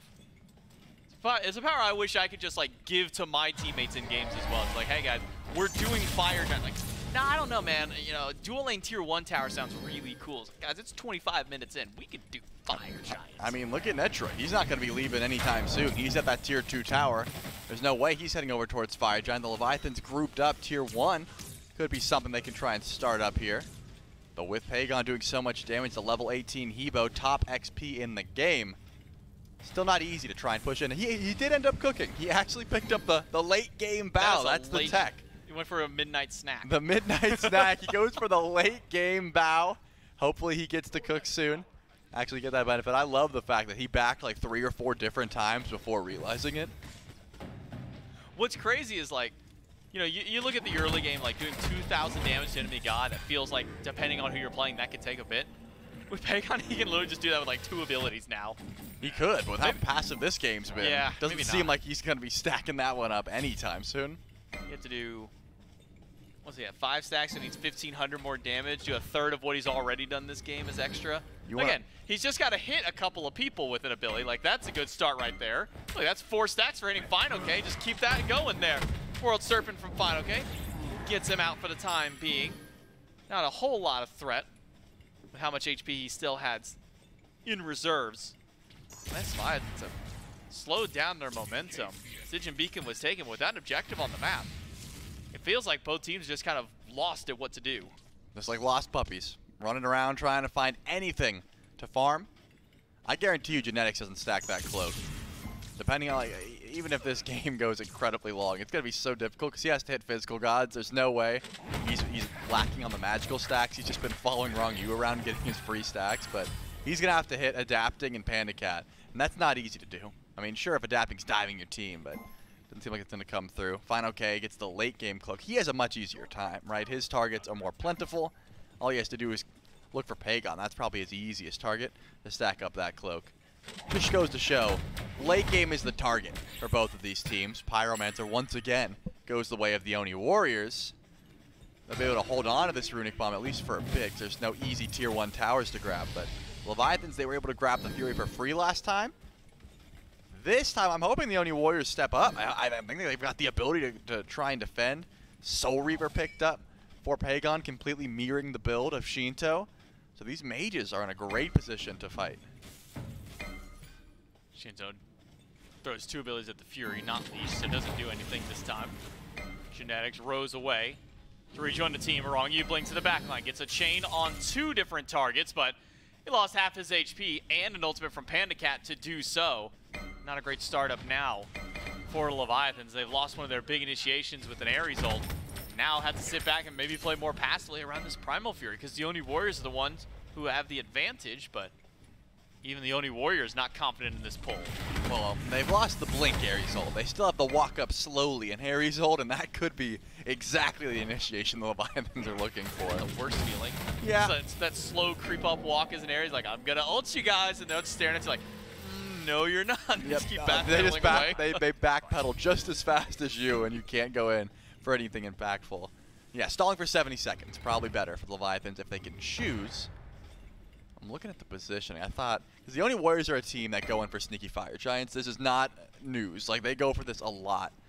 What if Netroid just backs? They make a beeline for the FG, get some ward coverage, and go for a pull. I'm watching Hachi. Let's see where he positions. Nope, looks like he's leaning more towards the left side of the map, so this Primal Fury will be going down, and there won't even be a sneaky Fire Giant attempt for our troubles. Will be Leviathans getting Fury. Another gentleman's agreement, as the Oni Warriors did get the Pyromancer earlier on. So 2 Furies for Leviathans, 2 Pyros for the Warriors, and the 3rd Beacon set to spawn in just a few seconds. The Oni Warriors first on the scene. I don't imagine we see Leviathan step any further forward to try and get this last one, which means we will have the Titans marching down soon. And we've seen kind of back and forths on what teams do whenever this Titan marches out. I think it has come down to lane dependency. Oh, if Titan's going to be over on the right side, we make a play left. If it's in left, maybe we try and go for a Fire Giant. But then it's always that response from the teams. Okay, well, they're just the Titans. Like, neither one's going to get a significant advantage. Maybe we see with this Titan pushing down right side if we see a fight over on this end of the map. I don't know what would have to happen for a fight to break out, because so far, Rongyu has been the one who wants to start fights. I mean, using Blink just because, just to hit chains at this point, hoping to see if he can bait out anything. But Rongyu could also be put out of position. That's one of the benefits of Charon. Anyone that's immobile, you can just row right through him, root him, ult to push him back. All of that possible. Pagon tries to get aggressive, ends up losing that poke trade. So why would you go for it? That means the Leviathans want to step forward. They know Hevo is relatively weak. Not weak enough that Pagon has to go back to base, but he would like to. So you know Hevo's not going to be here for a bit. The Leviathans don't know this, but Taji's nowhere to be found. Could be an attempted Fire Giant pull just to see what happens, just to do a bit of a damage check, but does not seem like that's a play they want to make. Pagon's done cooking, though. His bow's finished. Yona's not done cooking? Panda. Bro, he's had it since the beginning and he's not done cooking. You're telling me he couldn't get, was it 750 damage in autos yet? It's all come from accident. I was going to say he barely has 750 damage. He has 2,300, but wow, Panda Cat has not really been involved. There has not been much fighting. A whole lot fighting. of the nothing that's been going on, I guess it's fair to say. Fire Giant could have been at least a potential call, but with Titans up here, Leviathans will go ahead and clear out this smaller objective of the two for the time being. Oni Warriors, with the Pyromancer spawning in for a 3rd time, they'll say, okay, have fun with the Titans, you guys do that, we'll take another Pyromancer for ourselves. I'll get their 2nd Runic Bomb, well, 3rd of the game, it's 2nd in pocket. And time able to go back for Bumbus Hammer, that's gonna be a big power spike. Beads timers, a topic of conversation for late game, right? You get one Palau, hey, it's okay, I beadsed it. Hopefully I can stick around. Pantom gets a 2nd ult, that's when things become a problem, especially for Panda Cat, especially for Rongyu, who doesn't even have beads. He's gonna have to rely on no escape for CC immunity. That means Fire Giant will be started up here by the Leviathans. This is a true 5v5 in every sense of the word. Everyone is present, but Burst still has to go to Pagon if he can step forward. Fire Giant to half, fine, okay, walks back through the ring. Fire Giant's not taking a whole lot of damage now. It's adapting versus Panatom. Adapting uses all of his defensive resources to get away from Palau this time. Pagon gets some good damage on Shinto. The wave crashes through and gets some good damage back. SOT drops into the middle of everybody, but he's not taking a whole lot of damage. It's Fire Giant instead to the Oni Warriors. Pagon is low, but Pagon, he gets a kill before he goes down, and now SOT takes down Shinto. Panda Cat batting away as much as he can. A pullback from Rongyu, grabs Genetics, and now with Panatom trying to ride back in, the chain is not quite enough damage. Panatom still alive. It's a 3 versus 4, but the health bars are low for the Warriors. Netroid is stunned. The Aegis has been used. He's been spat on by Final K, thrown in the sky and right into the grave by Panda Cat Sot.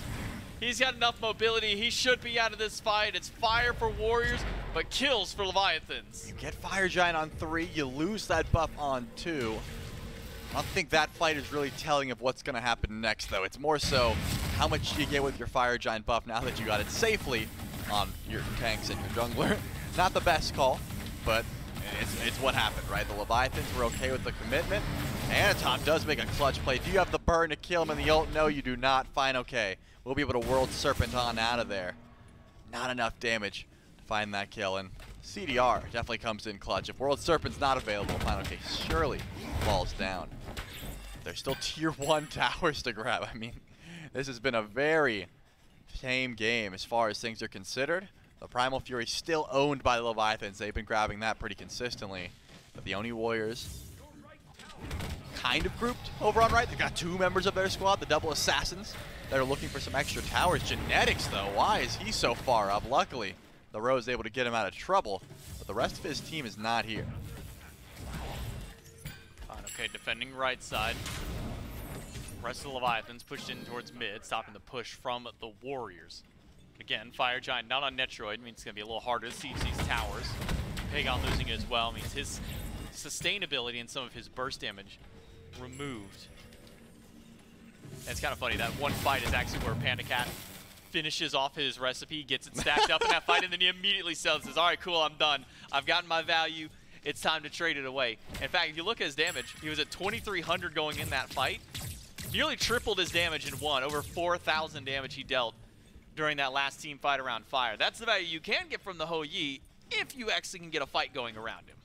So a Gooseberry's diff then. Gooseberry's diff. And it works out fine. PandaCat goes in for the Odibo. This has been his build time and time again. Netroid can't quite match it. He's got full Gooseberries. Maybe sells after he can buy that Odibo outright. There's 3 tier 2 towers, and again, you gotta remember, this is a Fire Giant on tanks at this point. It is for regen. It is not really gonna help damage except for on the Panatom. But they've been grouping up in sort of a gang squad. Sot and Panatom have really good burst damage. If it's wall into Trickster Spirit, Final Case the first target, but this Yorm doesn't have to ult out just yet. Playing defensively are the Leviathans. They know they've got 1 minute to kill. Can they keep all their tier 2 towers up with this Fire Giant? That is the question. Because Panatom doesn't quite have the wave, the answer might be yes, depending on this defense. Sot finds the wall double tap only on a Final K. Doesn't do very much damage though. Final K fairly tanky. Sot with no real damage built into his kit besides that bluestone. Leviathans hold the defense of this tier 2 tower. Missing Panatom though on the side of the Warriors. It's unwilling to stand forward. Sot hit by the damage of Shinto, and now adapting, wrapping around the back. SOT, he barely makes it up with just a couple of 100 HP left. One more in hand from Panda would have done the deed. So the Oni Warriors, thankful they're able to retreat from this call. Without Panatom there, not much they had going for them. Yeah, that one was scary. I don't even know if the Leviathans had the confirmation that Panatom left, but they knew they had a chance to try and go in. Shinto using that Thunder Crash. He attempted to catch the hammer, couldn't find it, but still, it's thought low. An Anvil of Dawn will be down for the time being. That might be enough for a Pyromancer attempt from Leviathans. Saw Panatom close, a double tap. Best chance of trying to go in for a steal. Here comes the wave. He's not able to catch anyone. Unfortunately, that one will be wasted, but Final K's not done yet. It's a double knock up on a Panatom and Sot. Panatom trying to get away as best he can. Wrong you. He's got to be careful how far forward he steps. Leviathans, they get the Pyromancer, but Sot goes back in. Chained up by Wrong you, but Wrong you can't stand up too far. He's already down to a quarter HP himself. Final K now on the run back. Genetics rowing forward. Doesn't have an ideal target. Maybe they pick on a Final K. Can't get up into the World Serpent. Netroid takes him down, and a blink by Panatom means it's curtain call for Wrong you. The wall locks him in. The knock-up on the PandaCat, and the drop down by Pagon. Shinto, how far can you crash? It's just in time. Sot a little slow on the stun from the ult.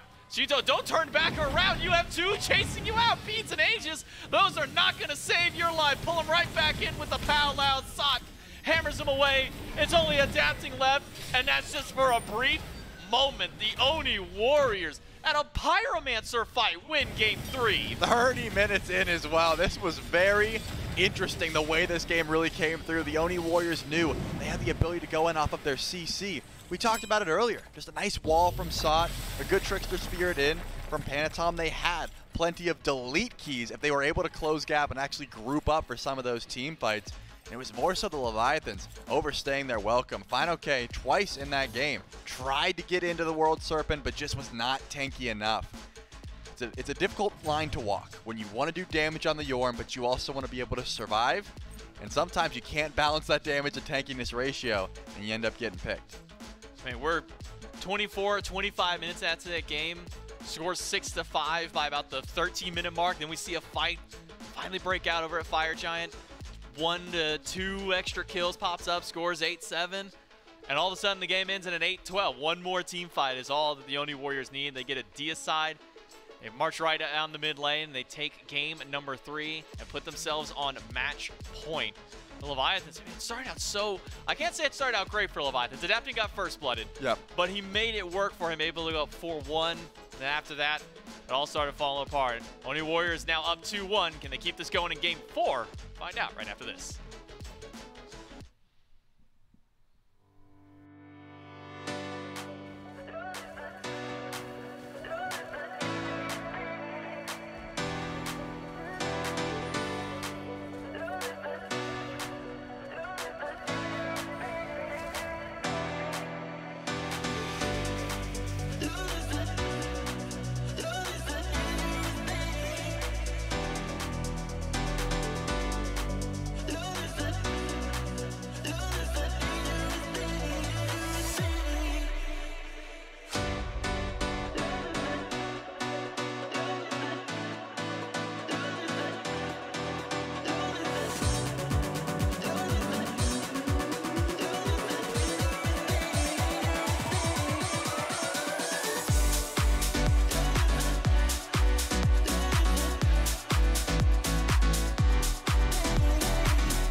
got a glass, fill it, cause I need it now. Money is a in it, I don't wanna think about it. So if you know the song, sing it, cause I need it now. Take me to a place where the music's loud. I don't wanna think right now. Flashing lights running through the crowd. I don't ever wanna stop. So let's get out, let's get out. I got money in my pocket and I'm about to fucking drop it with you now. With you now. Tear the roof off every building. I know I'll be spending millions with you. Just tell me what you wanna do. So let's get out, let's get out. I got money in my pocket and I'm about to spend it all.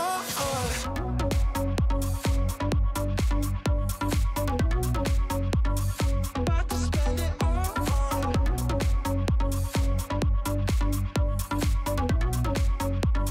About to spend it all.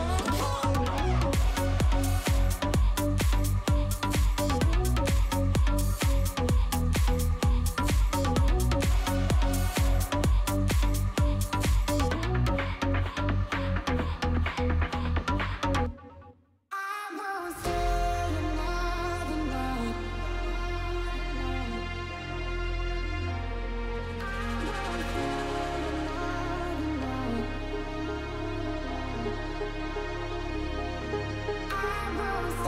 another night. I won't stay another night. Cause I can't wait for you forever.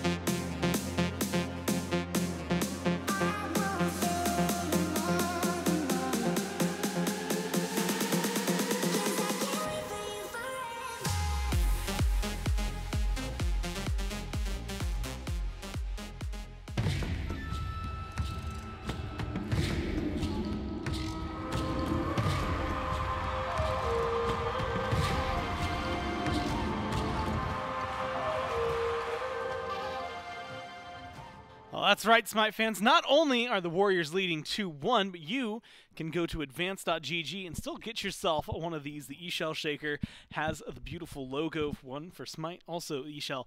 And one thing, well, first off, it also comes with a sticker, I learned as I was playing with this one and found out. And I know, first off, we've talked a lot about these shakers, and specifically things that I like about them. One is definitely the lid, right? It's got a nice handle for carrying it around or latching it onto things. If you have like a carabiner, you can just pick it up onto backpacks, take it with you hiking. The lid feels really good in general, but because they're ice shakers, and you're probably using these with one of the fantastic flavors that are currently sold out right now, but of course some of the other fantastic flavors out there, you probably would wonder like how well it works, right? The cup itself is always really good at insulating, but this thing's like super easy to clean because it comes apart so well, and I'm like kind of blown away by that. So hey, go get your eShell Shaker while you can, because a lot of these things just disappear quickly. I also stole this from the caster portion of the set, so I'm going to have to remember to put that back, or if you can keep it between us, that might come with me. Who knows? I've got Inbound on the desk, and Inbound, I'm holding you to that too, because I realize you can hear me,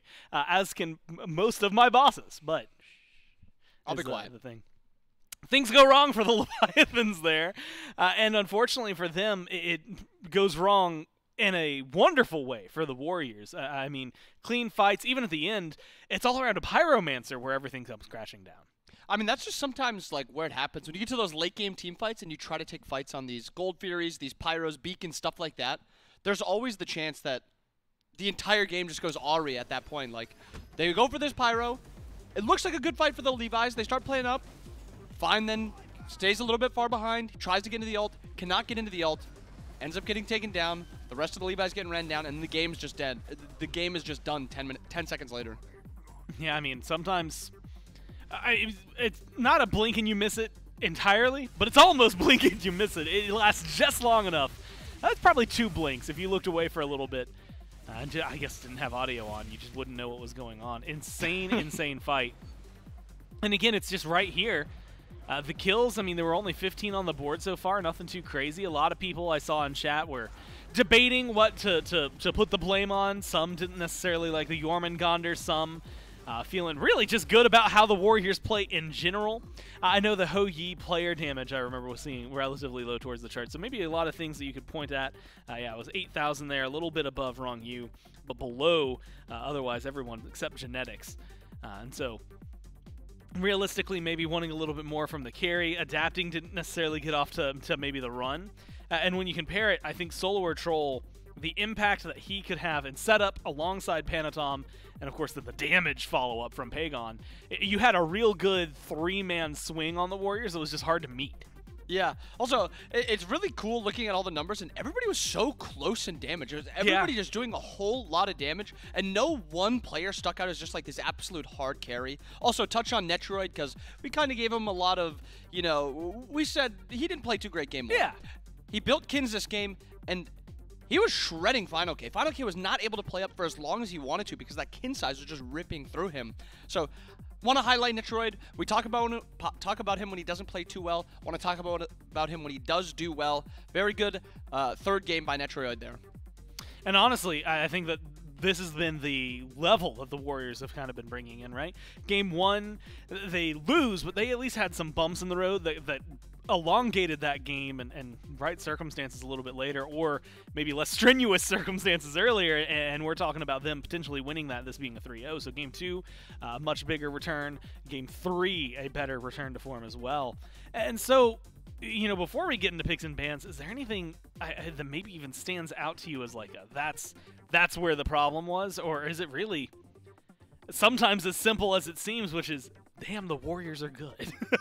Yeah, I mean, the Warriors played incredible that game. I don't know if there's anything that particularly stuck out. I think the Hebo is just a little bit of a problem. He is so hard to commit to. Sometimes if you overcommit, you just kind of get one shot. Overall, I don't think it was anything necessarily that the Warriors did really well. I think the Levi's, overall, I think their comp could have done a little bit different. I think this Yorm, it makes sense. It's a good pick. It's very good solo lane god.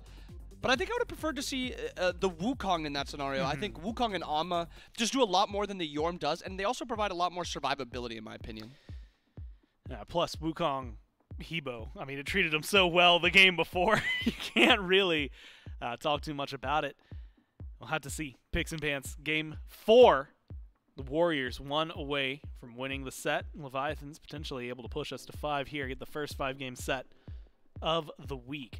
I also thought it was interesting, and this is one of those things that in reality probably does not have a correlation to this set specifically, but Adapting, as you can imagine, over a very long career, is the #1 kill leader in Smite, period. Like, in every event that we've had, he's racked up a ton of them. Am I #2? Actually, that's crazy. How did you know that? I just felt like I killed so many people through my career. Panda Cat's #4. Wow. And it's so, to have 2 of those on the same team is wild to me. And then Ishinto, considering how much shorter his career has been, to be at #23, and he's around like half of the kills of the others, a little over half of what Panda has. It's actually really impressive that the Leviathans have been able to do what they've been able to do. It's now just trying to shape it up here, specifically against the Warriors, who, very notably, I don't see any of their names in this top 5, but admittedly, it's also all rookies and or rookies who have been in the past couple of years. Very young players on the Warriors. And they have been coming in very hot when they join this. Bans that come through: Olarun, Pele, Yamoja, banned out by the Leviathans. Chernobog, Ares, and Thor, banned out by the Warriors. And Raijin first pick. Anything standing out to you so far on the screen? Most of it seems kind of standard. Yeah, mostly kind of standard. Levi's going with their exact same picks. I think the Oni Warriors are recognizing that this Ares, even though we did win, Ronnie still did a lot of work on this Ares. Let's not give him that pick. Yeah. And then I think they're starting to also recognize this Thor. I think they're going to recognize this is also a very valuable pick. Let's ban away those. They can have the Morgan if they want, and they can have the On Her if they want.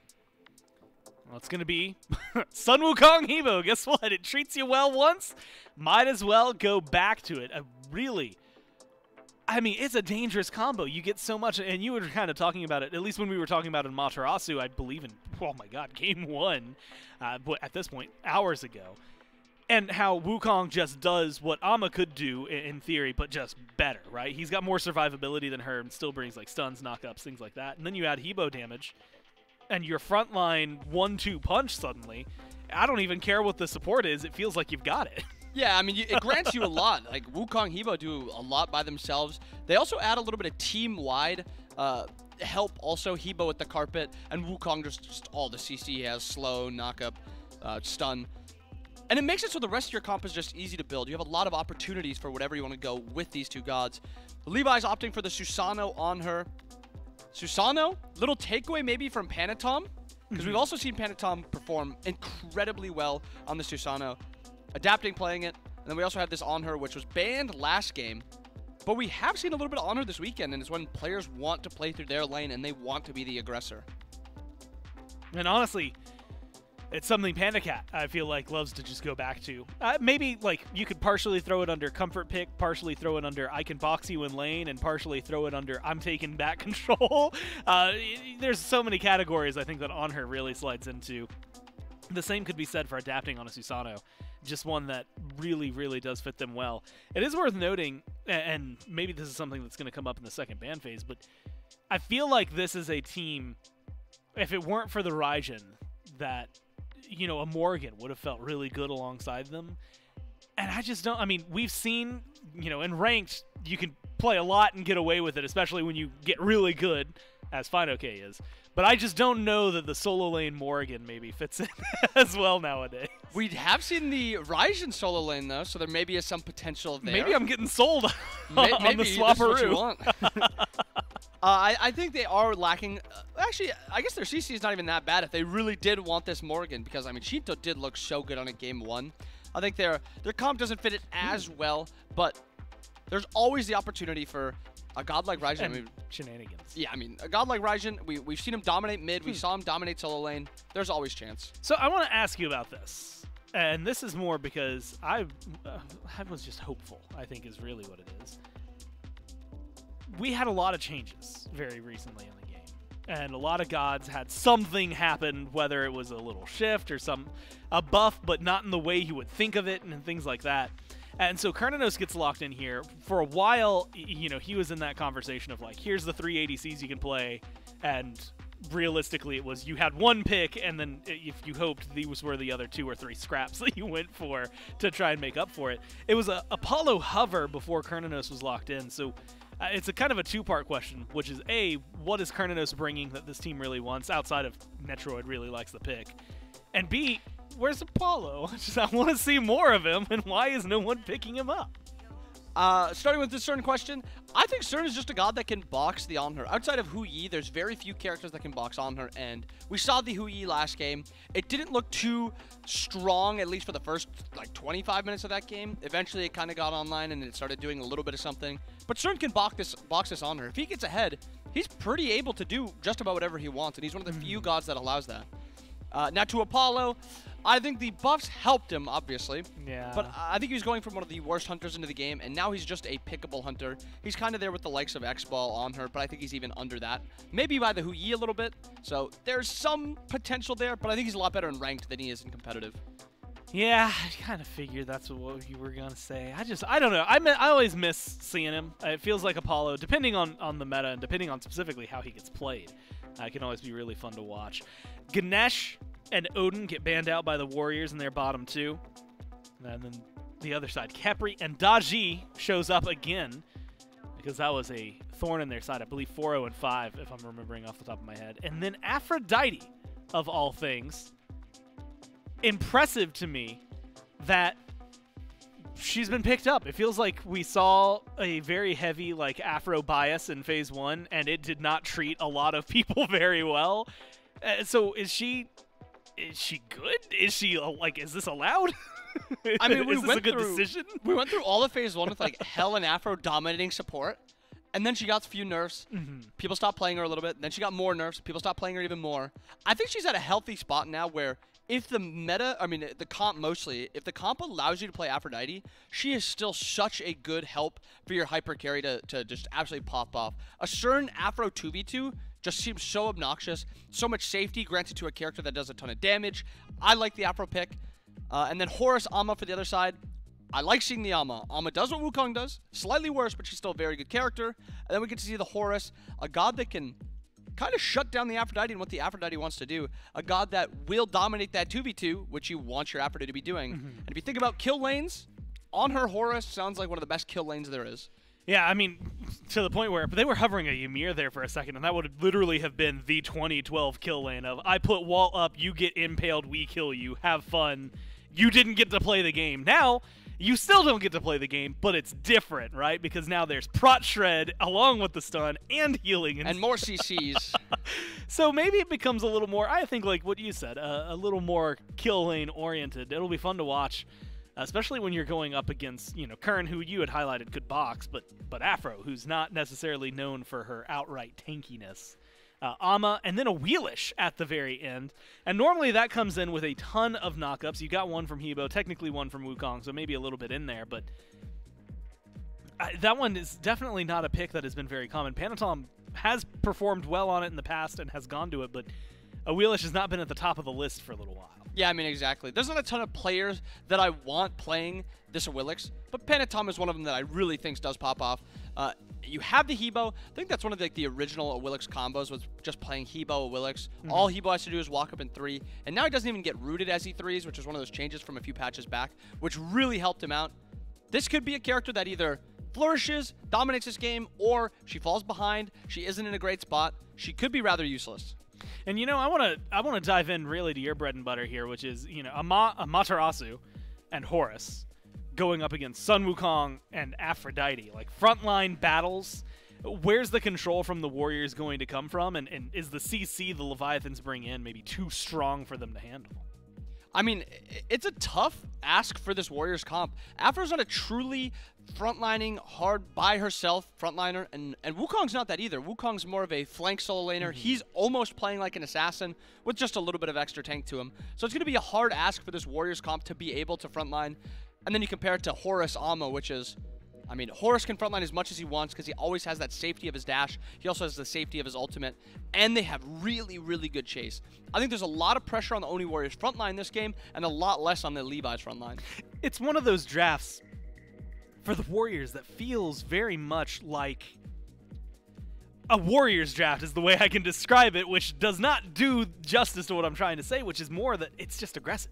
It feels like it's a draft that maybe wants to run you down before you can get those things online. So we'll have to see, can the strengths of the Leviathans outweigh the fast pace of the Warriors? Will they do or die here in Game 4? We'll go down to the casters and find out. We'll see if we can find our first Game 5 of the weekend, or is this one going to fizzle out to yet another 3-1 and send the Oni Warriors to the finals?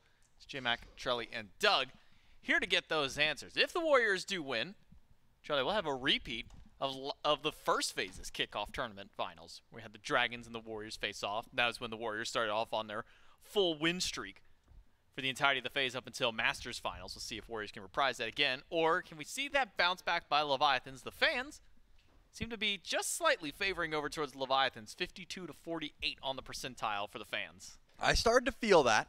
The fans, their, what's the word? Not their faith, that's not what I'm looking for. Just their opinions waver towards Leviathans the second I see that Afro locked in. Not because of genetics of Afro, just Afro in general. It has been a pretty solid pick for this team in the past. Awesome Jake used to play it all the time. But it's just so hit or miss. Like, so hit or miss. If you are getting impactful Undying Loves, you are winning the team fight, right? If you're Kissed Panatom and he goes and just dives the back line and just hits some insane one-shot and you immune all that damage, you can easily carry a game that way. But if you're using that ultimate and you don't get value from it, then genetics just dies, you're getting a Curse Donk dropped on you, and the Afro pick loses its value, you're essentially playing a character down, which is not great in some of these team fights. So it's possible. That's what some of the fans switched up on. You can see Pagon did pick up his bountiful bow here at level 1. Great work. Great work to remember to cook this time. So yeah, I think it's going to be a lot on genetics to get value out of this Afro pick. Because as we've said time and time again, it is hit or miss, and if you're missing, you're losing. You don't want to be losing. You want to be winning. You want to stay winning for either of these two teams. Pull by adapting, get some good poke on a Panatom. Pagon's got some equally strong poke in return towards Shinto. Last time around this point of the game is when we saw that first blood drawn for the Oni Warriors. Then adapting proceeded to go on a 4-kill streak of his own in response to falling down to first blood. Not going to see that just yet here. Susano Raijin, maybe not the easiest of kill gods this early in the game, but Hebo's certainly a very susceptible target to damage from these two picks. Certainly is. There's no blink available, though, because adapting fears the knock-up and the full combo, of which many of these characters have, right? There's a lot of knock-ups that the Oni Warriors have access to that you have to fear. I think getting blinked on by an Awilix, it's pretty much just a death sentence 9 times out of 10. If you use that Feather Step to just immune out a bit of Susano's damage, you're winning that 1v1 pretty easily. Because of that, the junglers will split up. Adapting heads right. Sod is going to walk right into some damage, but should be fine as long as he holds on to 72 transformations. Looks like that is the case, but the silence is so perfect and Sod doesn't have the kill. Fine, okay. Picks up the beads, does not care about the stun, and first blood goes the way of adapting. Oh, wait, I'm even wondering if Sot has 72 transformations. Can we look and see if he has a point that way? He did. Must have just been silenced out already. Already had it on cooldown by that point, but strong CC chain from adapting. Fine, okay. And that's first blood for the Leviathans. Puts them on the board early and gets it onto one of the players you want to get that carry roll to. Adapting, credit for the kill. I remember last game, adapting got first blooded. This time, it's off to a much better start. And yeah, Sod had the ability to leave. He wanted the Tigers and he wanted the solo kill onto Fino K, but Fino got beads and was able to juke out the rest of that damage. There was just not enough to come through. I thought the silence was perfect as well. But adapting gets first blood, which means the rest of the squad on the side of the Oni Warriors has to fear the Susano. But like I said, no blink. It is a little bit more difficult to get active. Getting a first blood when you don't have blink is also just such a nice little gift, right? Because Panatom has blink for a reason. He wants to get active. He wants to find those first blood opportunities. He just did not get one dropped on his doorstep. Not yet. He chose to go for the left lane. He chose to go for the shield buff. And Wrong You and Panda were nowhere near that shield buff. They decided to stay back underneath their tower. They were getting out pressured as the desk highlighted. Afro, CERN, a lot of damage, a lot of healing. CC, etc. Means you're probably not taking those trades. I think for me, the one thing I'm going to be maybe asking for a little bit more of from the Leviathans, specifically from their dual lanes. PandaCat, game number 1, one of the crucial factors for Leviathans winning out in the first game. I think it was nearly 40k player damage he puts up in that game. And game 2 and 3, it's just felt like it's been so quiet from PandaCat. I believe only putting up barely 5 digits of damage in the last couple of games each one. You get a pick like on her, especially when you pair that with a Horus. This would be a dual lane that you would imagine would be able to get so active, so aggressive very early, but Genetics and Netroid have just kept them pushed under this tier 1 tower for the majority of the early laning phase. Yeah, don't have enough damage on the all-in. They have decent bits of damage, but just a little bit too difficult to try to actually find any sort of poke when Afro just has Lovebirds to try and heal up, even a meditation also in the back, just in case that's not enough poke, or not enough healing rather. Just applied. Adapting headed over to right lane. Maybe a 1v1 opportunity here. Panatom would get the better end of the trade if he catches adapting out first, but ends up missing. Because of that, with the Wheelix, you want to make use of that passive, right? You want to be the first one to initiate that fight. If you're not, you get out, right? Wheelix gets such a big benefit if she's the one that initiates combat. And if she doesn't, you're not loving the opportunity of a 1v1, especially when your builds are exactly mirrored, right? Susano is just going to do more damage in that case. Wrong You gonna get stunned out, able to dash back to tower in the immediate wave to wave. It's the dual lane of the Leviathans again behind Genetics and Netroid, finding the better end of the farm across the map and neutral objectives here of these little shield camps. Netroid hit with the pillar stun. Panatom nearby, able to take the shield buff for himself. Maybe like an invade on something here. Purple buff still down for a few more seconds. Panatom sticks around, but He's gonna know. go back to base, and like 2 seconds later, it's gonna spawn back in. Adapting right behind says, all right, well, he backed. Your purple buff is now available to go, and instead, maybe a fight over towards Genetics and Netroid. Adapting gets the pull, but no further follow-up from there. Yeah, but I can understand not wanting to fight around an Aphrodite early on. Just wasting damage, wasting your valuable time. You're not going to find too much, probably just an Undying Love or even nothing at that point. So Adapting heads over is to make sure the purple buff is not invaded and decides to leave. Remember, Netroid isn't going stacking this game, decides to start the Aussie, which we've seen time and time again. Whereas PandaCat is going that ornate arrow into the death gauntlet, which means you're going to get, of course, the stacking on him's online, but crit. You're almost guaranteed going crit when you're starting ornate arrow, just because you get so much more benefit. You get that ornate arrow later on at level 20. You don't really have to commit yourself to 3 crit items. You can usually just go Deathbringer, another one, and then the ornate arrow counts as your last crit item. Which, in this matchup, when you know you're against a Aphrodite, not a traditional tanky Guardian, can really help out. Jinto, Thunder crashes in. It's a crushing wave right after, and Genetics and Pagon returning. Fire back in because Rocky crashing in. Genetics will get the first kill for the Warriors. Pagon, he's still alive through all of this. Genetics is keeping him alive with all of the extra healing. The Aegis popped by Pagon, and even with Final K on the scene, it is too little too late. The Warriors did their pick onto the mid laner of the Leviathans, and now with SOT rotating around, Final K, maybe a bit of a panic ultimate there.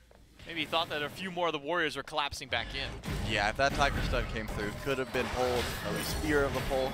Maybe they didn't know the Gravity Wave Surge was down. So Final K just uses that Dazzling Offensive defensively, just to make sure he's in no sort of trouble. That was a great play. I mean, Shinto, his lightning crashes in right next to a Hebo and says, I can survive this. And he could. There was not that much damage. It's a level 8 Crushing Wave, not a level 9. That's a big difference DPS-wise.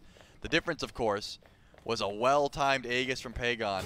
And what we missed there, of course, was that Genetics came through, didn't get the kiss. I was waiting for Undying Love. It never came through because he was attached to no one. If you miss that kiss, you don't get any value from ulting yourself. Genetics had to stall and used his meditation, used his healing on himself, and then finally was able to get that kiss on a Pagon and ended up not having to use the ultimate. Beads and a lot of Shinto's HP now missing. Genetics rotates in, attaches with Pagon. Gets some extra poke on the mid laner. Adapting, pulls SOT in with the ultimate, but SOT Ox form out. Does have the ultimate. Why? He did. Why not ult? Just questionable decisions by Sot this game. I mean, he had to use the Ox to immune the knockup, but I guess felt like either A, he wasn't able to get up into the air at that point, or B, just didn't have the ability to do so. I don't know. Ends ult up to falling. Immune the knockout. The Yeah. knockup pull. Yeah, I mean, that's the thing. They timed the Susanoo ult and the silence well, but then it was, I have to Ox form to not get yoinked, and didn't end up working out. Sot goes down for 0-2. And a second kill goes the way of Susanoo. Adapting. He's been on point so far with trying to kill this solo lane. And Sot is like not that far behind. It's not going to be the end of the world because they're both stacking up Thebes, so they're both just going to stare at the wave and be like, God, the worst. yeah, they're going to poke it down and then watch it die. They never really want to one-shot the wave here. Yeah, see, now it's weak, and then they just look at minions. They don't really want to get the last hit so they can get their Thebes stacks online. They're just looking at each other while they run around the minions. This is peak solo lane performance right here. You might not like it, but this is what it's going to develop into. It's just, yeah, you use your abilities on anything but the wave to clear at this point.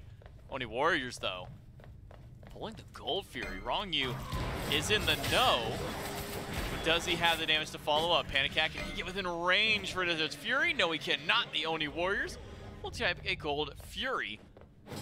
Immediately starts to continue pushing up, maybe take back some of that gold that the Leviathans had. Put themselves in the lead. 300-400 gold up for the Oni Warriors now. And most of that lead, I imagine, kind of coming back from Final K over in the solo lane, level 11 versus the just now level 10 of SOT. Still over and left, though, is Panatom, waiting for an opportunity to blink in, or a jump. That'll do it. Blinks in to catch it. The beads come down, but Panacat, you're not surviving this one. Who's going to grab the kill? That one goes to Panatom. Wow, Panatom blinks for the range of that one. Says, oh, you jumped. That's a very slow moving on her jump. Pagon in the middle of 2. He's got Crushing Wave to get out. He goes back to his teammate, and the Typhoon goes into the Aegis, but Shinto still has the damage. And too late for Panatom. He's caught in the middle of 3. Double kill for Shinto. The drum finally gets his kills. Yeah, that one, unfortunately, is a little bit of a bait. Now, using the ultimate, Rongyu brings the minions forward. This tier 1 tower is certainly going to go down. You got to just let Pagon go there. He made his bed, just let him sleep in it, but unfortunately, it seemed like Panatom's like, if I come through, if I stall, maybe we can let Genetics show up, then we have an Aphrodite, we can keep Pagon alive. None of that happened. Genetics was too far away.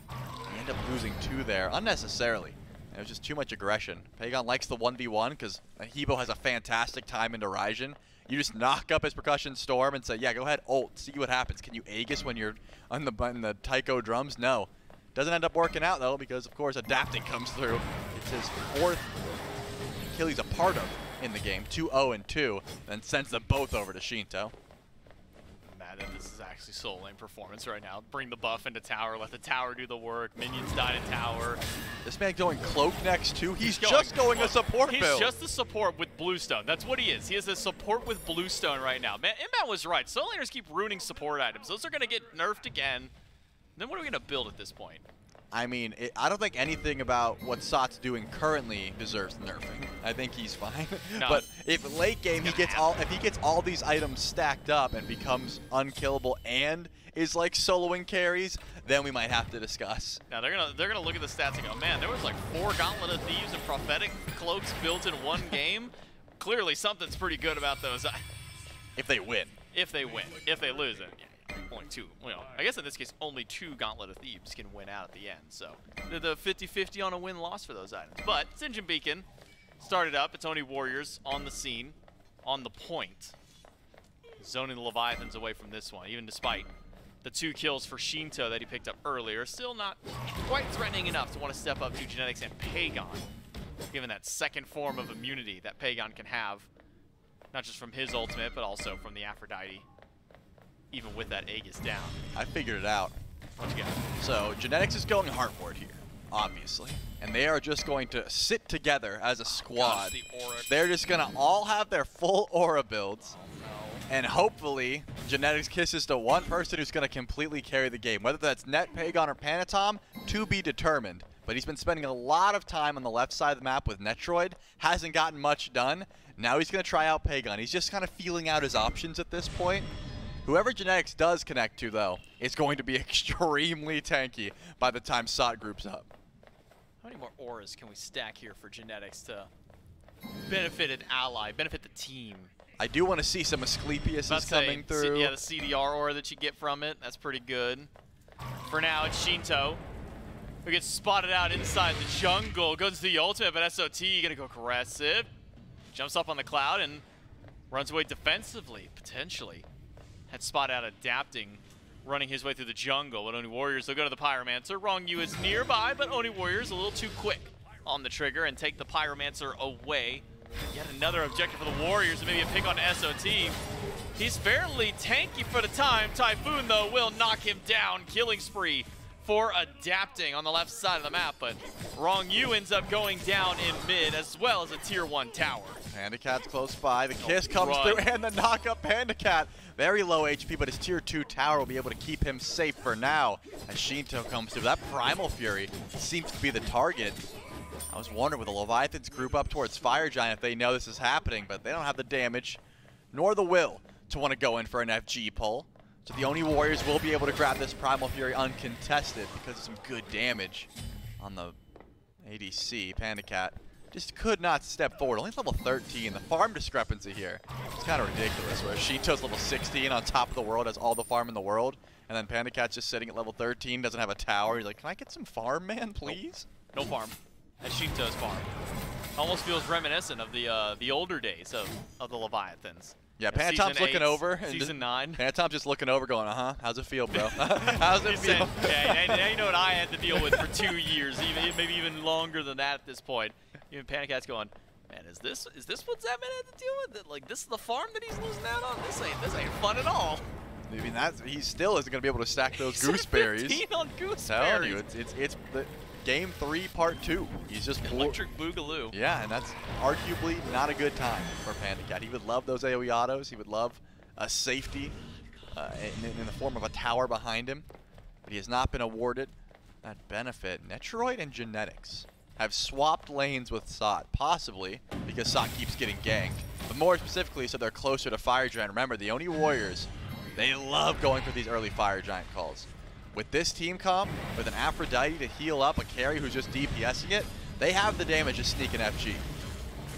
Forward dive to Pagon in mid. Panicat knocked up by Panatom. Pulled back, has to punt the beads and the Aegis, but he's just getting collapsed on. The crushing wave doesn't do the damage with the water hands after will. Pagon gets the first kill to fight Panatom. Wants to close out another one. It's SOT with the kill, and FinoK with a nice one in the back line to take down Pagon. 3 versus 4. The Oni Warriors defend their tier 2, and they can keep up their chase, though FinoK quite speedy on the Amaterasu, should be able to make his way out. It didn't seem like that was a chase the Oni Warriors really could go for, and even if they could, Adapting was nearby, trying to stop that aggression anyways. But still, there is a duo. Panatom and Genetics running through the jungle. Does Adapting really want to take this fight? Doesn't seem like he loses his beads, and Cheeto jumps forward, just letting you know, hey, I do have plenty of damage myself. But look, this is what I'm talking about, the sneak plays. Metroid's almost dead. This is not going to work. Yeah, this is not a great idea for anybody involved. Genetics tries to fight back. They know. Ends up dying. SOT still taking a Fire Giant. Wrong you and Panicat now on the scene. Fire Giant, this is going to be free for Leviathan. They're going to steal it. The Warriors did 80% of the work, and Leviathan just going to walk up and take the credit. It's like a college group course. And Leviathans take that one away. Knock down SOT. 8 kills for Leviathans and fire on all 5. Nothing we just watched was good. I mean, by the Oni Warriors, nothing we just watched was a good play. It was incredible. Just how dominoes just fell everywhere across the map. I like the 2v1. I like that Panatom and Genetics tried to find Adapting in the jungle. They pulled the beads. But who? I need to know. I wish I could hear the comms. Who said, yo, Sot and Net, do fire. We got this. Yeah. Because Netro was almost dead at the beginning of that pull. I'm guessing he tanked it up a bit. They got XE Kins, man. Like, I don't know. I don't know who called it. I'd love to know. He's got Aussie, bro. That's the bonus lifesteal when you fall under 60%. And then you realize, oh, it hits harder than I heal for. I don't know. Questionable decision making by the Warriors on all fronts there, leaving Genetics and Pagon by themselves, having Netroid and Sot do Fire Giant, which they end up losing. Yeah. Now, all the Leviathans. The Leviathans said, hey, this would be dumb, but what if they're on FG? They walked up, said, hey, it's at 10% and they're both dead. Should we just, like, take this? Crazy idea, right? What if we just, like, pick this Fire Giant up from them? It doesn't get freer than that, like, honestly. Unless they both die, unless Netroid dies to fire. That's the only way that call gets freer. Yeah, Net and Sot both die to the damage of fire, and then they just walk up and go, oh, well, if nobody's here, then I guess we'll just really take it for free. Man. The Oni Warriors, though, still with momentum. They take down right side tier 1. Leviathan's a bit spread out across the map. Gold Fury's the call for the Levi's for the time being, but there's 4 Oni Warriors standing in right side. Tier 2 now under threat, and it's only FinoK to defend. Even Panatom sitting inside the jungle spots out Adapting and gives word to the Warriors, says, don't worry, nobody's over here any longer. It's just Adapting. But FinoK goes in, he stuns out 2. Immediately eats a Wild Hunt after, and now SOT trying to run as far as he can, but barely makes it up into the cloud in time.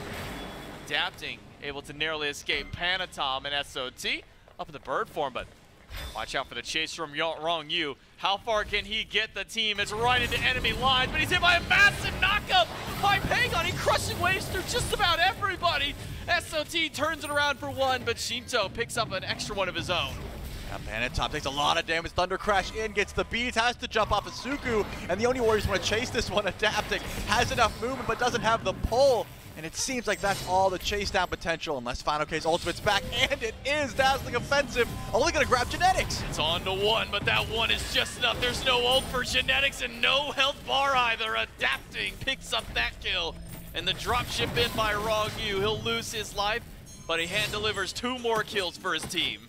I thought the ult in would have been enough, but Pagon, unfortunately, there's a lot of Aegis being used there. There's a lot of immunity, you can see. Look at the timers. Cheeto and Pandacat both used Aegis at the same time. And that crushing wave didn't end up getting as much value as it appeared at first, and losing Pagon means a lot of your damage is going to be gone. After that, of course, they just have so much damage, so much chase down with the ultimate from FinoK, picking up Genetics. It's a great call as well. But at this point, you got to think about the net positives. The Oni Warriors, off of a terrible Fire Giant play, end up with a tier 2 tower and all of their Phoenixes standing. The Leviathans don't get too much off of that. I mean, Shinto, yes, he's a threat. This Raijin needs to die. But besides that, Panatom's above the 4-0 Susano. Netroid's above PandaCat. Genetics is above Rongyu XP-wise. It really is just a mid-solo diff for the moment for the Oni Warriors, and they just need to find a little bit of farm. 5-1-2 on Shinto, 105 for Fino K, and a 4-0 adapting. Island to Susano. 3 towers still standing for Leviathans to work towards. In fact, PandaCat wasn't even able to take down the Bastions before. Those were still standing up. PandaCat did manage to finish off his gooseberries during that fight at least, so the AoE autos are there just in time for him to probably inevitably end up selling them about a team fight or so later, but he gets it done. The Leviathans will only knock out the tier 1 tower on left before everybody heads back to base. Fire Giant has worn off of everyone from the Leviathans, so it's a setup for the next fire. Which the Leviathans can hope that the Oni Warriors do the same things. And a couple people walk up, take it for free away from them, but unlikely to be the case this time. I mean, from what I've been seeing, Panatom has been, you know, riding around on Suku, trying to find Adaptive. He's been the target. And sure, the 4-0 shutdown is nice, but Shinto's the damage dealer, right? This Raijin is the main problem in these team fights. If Panatom is kissed to Genetics and they can get to the backline and find Shinto, I think things go way differently as opposed to trying to find Adapting. Genetics actually starts this one kissed to Netroid, and the Leviathans already start up their FG. The Cat sinking autos into fire. Half health on the objective. Still committed to it for the time. The Warriors all standing by. Sot misses the spin. Gets stunned by Rongyu. The knockup immune away by the Oxform. Fire hasn't fully been reset just yet. Rongyu went in and needs help to get away from Panatom, who's already used his ult in this fight. Fire Giant still being held onto by Final K. The Leviathans, they gotta make a decision to go for the fight or go for the fire. They're going for the fight instead. SOT to the backline, and Pagan with a crushing wave to the back. It doesn't do the damage that he's hoping for, though. And he ends up losing out his life to Final K. PandaCat knocks down SOT. Double kill! But Panatom, with one feather step, takes down 2 in an instant. And Final K falls for going too far forward. Panatom nearly takes down Adapting, but he'll lose out on his life. It's just the dual lane of the Leviathans, the dual lane of the Warriors to crush out in. Rongyu dashes away, but Netroid goes right in, gets the slow autos, but a dash target there. Rongyu alive for now, but Adapting slowed down. Runic Bomb used, question mark by Genetics, but Adapting and Rongyu should both be out. Wow, I was going to say Adapting is fake for bailing on Rongyu. Getting him a target to dash to might get him out, and then he almost died for coming back for him. That could have been clutch, but the Runic Bomb did not have the range. That fight looked awful for the Oni Warriors, right? They step forward. Pagon does hit a decent ultimate, but there were so many low health targets, and then Panatom blinks in, hits the AoE feather step, and is able to pick up 2 kills. And almost 3 if they were able to chase down Adapting. If there was one more kiss from Genetics, that fight could have went differently. I'm thinking just a little bit of movement speed, maybe the Relic Dagger or Wingblade that Genetics is building into now makes the difference. The Leviathans were the ones who wanted that fight. They're stepping forward towards the Fire Giant again, and they're immediately going to start this one up. Panatom and Pagon, they're on the wrong side of the map. Genetics got to be the one to stop this. All 5 of Leviathans inside the pit. Fire Giant down to a quarter. Repeat the same song and dance. SOT goes in, and Leviathans get the Fire Giant. Not a hand delivery this time from the Warriors, but it might as well have been. No fight back. Leviathans get objective for all 5. Yeah, they got so much damage there. Had to use the Taiko drums and the Typhoon to confirm it, but ends up being worth it, of course. The Oni Warriors have to decide if they have enough time to even go for this Primal Fury. They're heading towards it, but it doesn't seem like they feel like they have the damage. They're going to stand by for now. With all those ultimates down, it's not like the Leviathans want to fight right away. They want to try and stall for everything to be available. But the Oni Warriors have to worry about Titan as well. That's something that when you're defending, you have to watch out for. Meanwhile, the Leviathans, they can push forward, use their Titan as a resource to grab at least one of the last tier 2 towers that are available for them to pick up. I don't see anyone standing in their way. Warriors more so focused on defending Phoenix, it would seem, because Sot is on the opposite side of the map. Well, now the Titans clash on the left side of the map. All Leviathans present, at least towards this half. Warriors a bit more spread out. SOT split pushing right side. Panatom in, Panatom in mid. Titan, Chaos Titan of the Warriors, now sent back to base, and still a very healthy Order Titan for Leviathans, but it's possible they might just give up this push entirely. Go for the Fury. Primal is still standing. Seems that will be the call. No need to push up aggressively with this objective just yet, but the only Warriors have answered right back next to the fire. For the Fury, they pull it right back to themselves, finally reset properly, and it goes over to the Leviathans. The damage from Panda Cat's ultimate able to secure that one. Oni Warriors nearly sneak one away from them. Didn't even seem like they wanted to try and defend, right? They went over towards the Titans and said, go ahead, have the Primal Fury. And then the DPS was slow enough that the Oni Warriors could step forward. They were not able to grab it. With the Death's Embrace, Final K will eventually solo out this Pyromancer. It's going to take some time. The Runic Bomb isn't going to come into play just yet because Final K's gone. But the Tier 2 tower is still what the Leviathans are after. Once that Pyro goes down, the Warriors are going to know there's someone not here. They should step forward. They hear it. They immediately walk towards this Tier 2 tower, but it might already be gone, and it is. This goes to show having one ward on that Pyromancer might have been enough to try and engage there. The Leviathans sneak it. Final K picks up a Runic Bomb, and the Tier 2 does end up dropping. Still a minute 30 left on FG. I can't really see a confident Tier 2 tower push from the Leviathans with this much time left. Leviathans now reset themselves. Some of the gold in the pocket. Look at Shinto, 2,700 in hand. Go back, sell this bow, get a full item, Typhon spin. The pickup for the Raijin. We've been seeing this item kind of pop back up a lot more frequently now, Charlie. A lot of the extra lifesteal, maybe that percent 10 starting to kind of kick up and bring some relevance to the item, but feels like we've been seeing this item much more frequently this weekend than in really in any previous weeks of play. I'm just glad everyone's realizing it, because I've always been a Typhon's poly enjoyer. Like, if you're going to get 20% pen, and it also helps you out with extra lifesteal, you might as well just throw in a Telekines or a poly just on someone, because at that point, it's just better Charon's coin, right? You're going to get your Ob Shard, you want that pen, but if you want another 20%, there's always ways to get it. But most people just default to Staff of Beard and Rod. That's where you get your other 20%. In this case, if you need one item, and it's going to be at the end of your build, you're not stacking Charon's coin. You might as well just grab the Typhons. But Shinto has. It seems like that's the end of this push. They were able to go in for the Tier 2. Fire Giant buff fell off in 11 seconds. The Oni Warriors did not like the idea of stepping up to that one. And now we get to see a possible grouping in the jungle. Panatom doesn't have great targets to pull in. Last fight, which was at Fire Giant long time ago, it was Wrong You who ended up getting pulled in by the Gravity Surge. Everyone else has been pretty on point with the beads. And this Horus does not die easily, especially with the Magi's Blessing. You're going to have to proc a lot of CC just to try and find a kill here. But Adapting does have plenty of damage for Netroid. He is gone. Netroid tries to fight back. Beads from Adapting and Final K, though, both burned by Netroid. Valuable resource taken away from those two on the Leviathans. Now SOT, pillar stunned by Panda Cat, a few in hands. One more should do it, or maybe an ultimate from Panda. Needs a little bit of help from Adapting. That guy's supposed to be tanky? 7 in a row, yeah. Could have fooled me looking at the stats that he's got there. I mean, look at all the his whole build is just being tanked. Like, he does no damage. Every time he dives Shinto, I say, where is the damage? And he's supposed to be tanky. That's the whole point. He just got absolutely melted. That Kins item goes crazy. Is that new? Yeah. Is that new? When did we add that in the game? Was that this patch? That must have been a celebration change. That's crazy. Has to be. Man, maybe Zapman was onto something on all those Twitter posts. I keep seeing him talk about this thing like Kin size. I'm like, bro, I've never heard of this item before. Somebody finally picks it up and shows, man. Oh, no, that's it was an Ornate Arrow diff. He crit him. He crit him. That's what it was. He's got 20 stacks. Yeah, okay. Okay, that checks out. Fire Giant might be enhanced and they're able to stall this one out.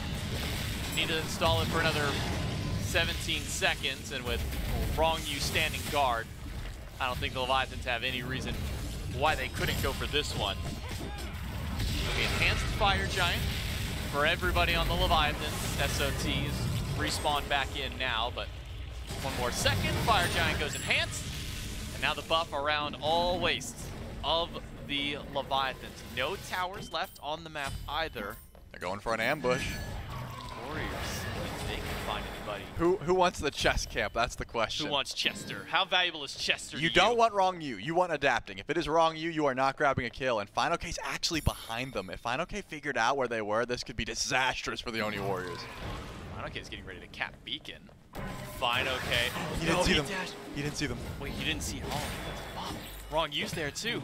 They've moved themselves. They said they've gone away from the camp and sends to Shinto and to Panda Cat. Panda Cat's the one who's got to deal with all this. He tries to jump away, but it's yanked right back in. Pagon gets this kill. Wrong you trying to ult into the middle, get Final K a little bit of a help, but Final K needs more than just help. He needs a path out of this fight. SOT, he was tanky, and now he's gone. There's not even a Hunter to deal that damage. That is all Shinto and adapting, dealing that back to him. And Shinto goes in, he gets the Raiju, slows down Genetics, adapting, full health. He's back in this fight, but he gets hit by the knockup. And Panatom and Pagon put him out before Wrong You clips the wings of Panatom. Now with Netroid dashing in, auto's not enough. Pagon takes him down, Netroid traded. There's still 2 alive. It's back and forth. It's Fido with the double. Genetics, the heal isn't gonna be enough. There's still 2 chasing him down. Silent, slow, dash, triple for Fido K. Deicide for the Leviathans. That was a Panatom diff, though. That should have been so much better for the Leviathans. The fact that he won the 1v1 versus adapting in the jungle is insane. With EFG, this Phoenix is definitely gone, but SOT should have the damage to keep his Titan alive. Panacat won't be able to get here for quite some time. I'm thinking you lose all your Phoenixes, though. You just ignore SOT, right? You just tank them all up? Yeah, you gotta get all of these. Final K will slash away. Wrong You standing by. By the way, Wrong You was nearly dead in that fight. Still back alive. Stuns out SOT. Ignore SOT. Take down middle Phoenix. And well, Wrong You's got the taxi service right out. So he and Final K can head back to base, spend up some of the gold that they earned in their fight, and all the while, Panda Cat respawn back in and takes down a Fury. He grabs himself a Primal, free of charge. Ends up getting a Deathbringer as well, finally. Sells that starter item, so this on her really has reached peak performance. Final K's got 4,200 gold. And for what? Upgrade your beads, bro? You gonna get a 3K defense pot, man? What you need all that gold for? Who's hurting Final K at this point? Does he even need it? Well, he almost died. Almost. And then he dazzling offenses away, and then he came back in and went crazy. So, hey, almost doesn't count. You need to confirm that kill. It's only horseshoes and hand grenades. Yep, and we're playing none of the above. We're playing Smite. The Panatom knows that there is an on her with 0 relics for 30 seconds and a Raijin for 0 relics. And he is hiding in the jungle, very close to a ward, but not quite on a ward. Will anyone? Oh, he's been pinged. They know exactly where he's at, I'm guessing. Around the wall. I don't know if maybe he caught it as he was. Oh, he's got to go. They are all heading towards him. He realized, oh no, that's fine. Okay, I can't kill that guy. Okay, walks through. By the way, speaking on, we talked about trying to get your food stacked up, your recipes. Remember that prophetic stat, that prophetic cloak second item from SOT? He still doesn't have the stacks that built on that item. I don't care what anyone says, this build does nothing. He does no damage, and he's not tanky. The Oni Hunter's Garb was not finished, notably. Shinto, who just shredded through him like wet tissue paper, did not have an Oni Hunter's Garb to shred through now.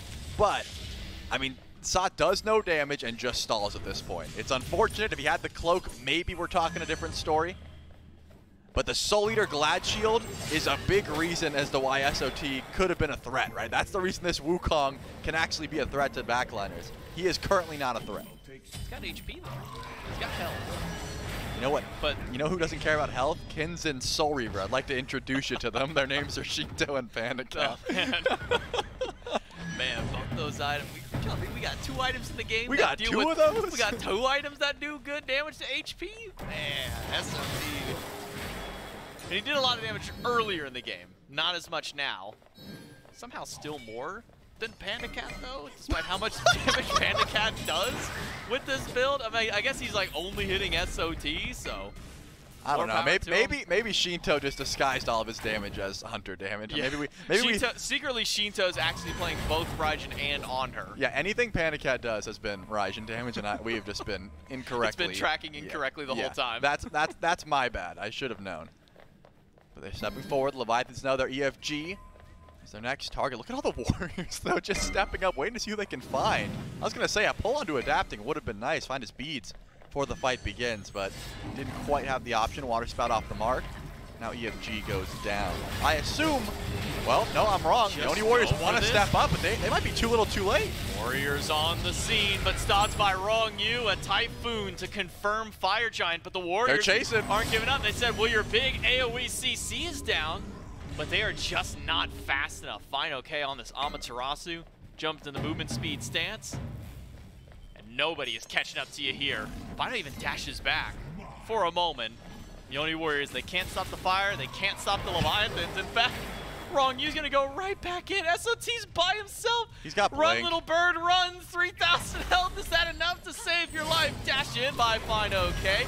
Pull in by Adapt when he's knocked out. Has to use the beads to get away from Panatom. That might have been enough to put a hesitant step in the Leviathans. All 3 Phoenixes will be coming back, though. The Oni Warriors want a comeback. This is the time to try and keep this right side Phoenix alive, but who's going to defend the left wave? I don't think anyone can. It is all going to be about splitting your forces. Panatom, who has been a big reason the Oni Warriors have been able to stand up at this point, not a part of the fight just yet. By the way, Adapting's ult is already back. Ultimate from Shinto gets some good damage to Netrioid. SOT, well, he doesn't have health anymore. He's back to the base once more. Right side Phoenix gone, mid and left have respawned, but left is being dealt with by a fire wave. So that bird has been removed once more. The Oni Warriors, can they find a pick onto Fine OK? The answer to that is no. He pops ultimate, immediately goes in, gets a one response from Genetics. Now PandaCat transformed into a pig. Panatom jumps over the wall, but he's spotted out by Adapting and Fine OK. This has been a very scrappy last 60 seconds, and in all honesty, not a whole lot has been accomplished by it. I mean, right side Phoenix and left goes down. The Titan is taking some damage, which is a bit of an issue. But the Oni Warriors have shown that they're able to step up and at least threaten the Leviathans, right? They're not walking forward and saying, hey, we can take whatever we want. They are playing cautiously. And I guess when you got EFG for 2 minutes, you can play this one a bit slower. You're not at a point where you can just W key the Titan down. You need 3 Phoenixes before you're in that mode, or a pick. I think they would take either. What beads did they get? They grabbed Shinto, and his beads will be down for another 90 seconds. Of course, they grabbed Adapt, or rather, Fine OK. Adapting lost his a bit earlier. But so much of this gameplay has been the Oni Warriors trying to step forward, trying to find ambushes, and it hasn't been working out. This Wheelix pick is just so much better if you can knock someone up, pull them in, get the kill, and then figure out the rest of your team fight. Have not been able to do that so far. Shinto on his back to base with his 4,000 some odd gold in hand. Got an elixir of power and a potion of power. So massive damage infusion now to the already hitting very hard, very frequently mid laner of the Leviathans. Warriors make a stand at their mid bird, weakened though it may be. Adapting. He's just going to go end. He's like, I'm going to hit the Titan, man. He legitimately just might walk behind them and end this game. He's spotted out. Panatom goes in, gets the beast from Adapting, pops the Typhoon in response, hits 2 with it. Adapting is down, but he's done a lot of damage to Panatom. Mid-Phoenix traded out. That's the callback for the Leviathans. They lost their jungler. He's down for a minute. The Oni Warriors, though, they're not going to give up this chase so easily. Response ultimate from Shinto and from PandaCat. Nearly take down Netro and do a lot of damage to Genetics. A dive in by Sot. Still trying to get out. Final case damage isn't quite enough, and PandaCat is just getting melted away. Pagon does an absurd amount of damage, but so does Shinto. You got to keep eyes on the Raijin. But Final K is already down. He's so far low in the back line. Look at the Oni fire minions starting to pour through. You gotta make the commit now. You gotta get the kill, but Pagon's not the one to do it. Instead, it's Detroit. The Titan, double it's dead. kill. It's dead. And the Titan is dying. Sot can't stop it. The minions He can't even win clear the game. wave. He can't even clear the wave, J-Mac. Build some damage next time, Sot. I mean, Shinto, the fact that he lived that long is the reason no one backed. Also, Fine OK, stalled out Netroid. And the enhanced minion wave is what put the nail in the coffin. And we're going to 5. We're going to 5. First game 5 of the weekend. We had, what was it, 3 quarterfinals that went 3-0. Got our first 3-1. Now it's 3 of those sets that have gone 3-1. So now we're on a game 5 trail here in our second semifinal. See which of these teams is going against the J Dragons. I mean, this is a weird game, Charlie. Yeah. This was not a clear-cut win by either team throughout this game. And jokes aside, no matter what Sot built, he was not clearing that wave. That Titan was dead regardless. But a little bit unfortunate that he's just sitting there like going back and forth trying to keep his Titan alive, and it was not going to happen. I mean, props to Final K and Shinto. They stalled enough because by all accounts, the Oni Warriors won that fight pretty handedly. But when you have 3 Phoenixes down, you got to pay attention to just more than the other enemy gods. Oni Fire minions are pretty dangerous, and fortunately, there's not enough damage to deal with those ones. The Atlantis Leviathans stall out just long enough to win out in game number 4. And right after this break, we'll come back with game number 5.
On the wildest roller coaster of a game we've had in a long time, we are going to Game 5 here in just a second. 2-2, inbound. The Leviathans win that one. And what's wild, there's so many moments to try and break down. We were even talking about this. We were like, what do we start with? And I don't know if I want to talk about the fire giant that the Warriors fumbled. I don't know if I want to talk about like the end, which is burned into my memory because like it's just getting 4 kills and having winions happen at the same time. Like winions I'm normally like excited about, but the vibe that has to be there in the Warriors booth, I'd personally be very upset. Just like feeling how they were playing and everything that was going on in that moment, you're like, wait, this is going really well for them. Pegon just got 4 we're like kills. standing up like, oh my god, they're going to end. They're going to do it, and then it's like the minions. Everyone forgot about the minions, and Solo's build isn't allowing. Well, I don't even think Solo's build really matters. There was 3 sides of fire minions all pouring into the Titan, so it's really hard for him to clear out anyway. But yeah, I mean, like you said, so many moments. The fire giant that the Warriors pulled early, and then the Levi's ended up walking in and just stealing it. And then we had 2 more fire giants that were just as insane. A lot of stuff from this game. And even God picks. I was on the fence about the Aphrodite when it got locked in. Yeah. I don't think I've gotten much better about it, but it's still, I mean, it looked better than I was going to give it credit for. Yeah, I mean, it's a weird pick. It doesn't play like most other supports. It's a really big backline god. And we were talking about also CERN's damage. For having a carry that kind of just sat with him a support that sat with this carry a lot of the game, his damage was a little low. And then towards the end, I think it started to recognize that, okay, Pegon is the one that I have to be kissed to. That's what Genetics was thinking. And, I mean, Pegon started popping off towards the end. That literal last fight, 4 kills. Unfortunate the minions pushed in, but Pegon went huge in that fight. And I remember it was this fight for me, this becomes a triple kill for Fine OK. But prior to Netroid dying, I remember thinking, like, Pegon, we watched him. Even at the end, you have to give him the credit because 27,000 player damage, and he affected all 27,000 of it. And it was weird because I was looking at the charts. And PandaCat, 12K, like I saw people even in chat like memeing him because he was so low. But realistically, I felt like maybe I didn't see a lot out of PandaCat, but I felt like we were getting a similar performance from Netroid. But by no fault of Netroid's, like he did double the damage. He was obviously there and impactful. And it just felt like there were a lot of moments where it was like, okay, cool, is Pegon or Panatom there? Then you can win the fight. Is it just Netroid? The damage doesn't exist for some reason. Yeah, I mean, exactly that. And I think a lot of his damage was also in the weird middle portion of the game where not a ton of it really mattered all too much. But, I mean, PandaCat's damage, you pointed out, 12,000. But he was kind of the bait for this team. You look at Shinta's damage. He dropped 40,000 damage. Yeah. I mean, Raijin does a lot of damage in the first place, but it seemed like Panda just became that bait for Shinta to kind of just pop off. And, I mean, you look at Final K and you look at Adapting too. Just a ton of damage out from them. They kind of became the hard carries, and Panda kind of just became like this almost... He was just genuinely just some bait that entire game. Now, man, we get to have the fun. When you get to a Game 5, and you can honestly speak from this maybe better from like player perspective than the other side, but like it feels like things, especially from Game 1, they're just different. Like the way you approach picks and bans, the way you look at the game, a lot of it changes. So as we get into picks and bans here for the first Game 5 of the weekend, I'm kind of curious, like what do you think, especially for the Warriors right now, is going through their heads to try and approach this draft? Yeah, I mean, I think it depends on the type of games you've had prior. Like, were you up 2-0 and then you lost the recent 2?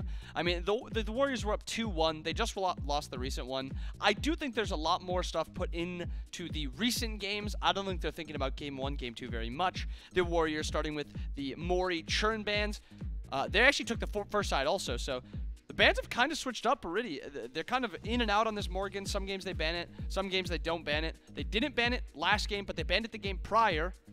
Now sitting at the first side, Raijin is up, Wukong is up, and that seems to be just about it.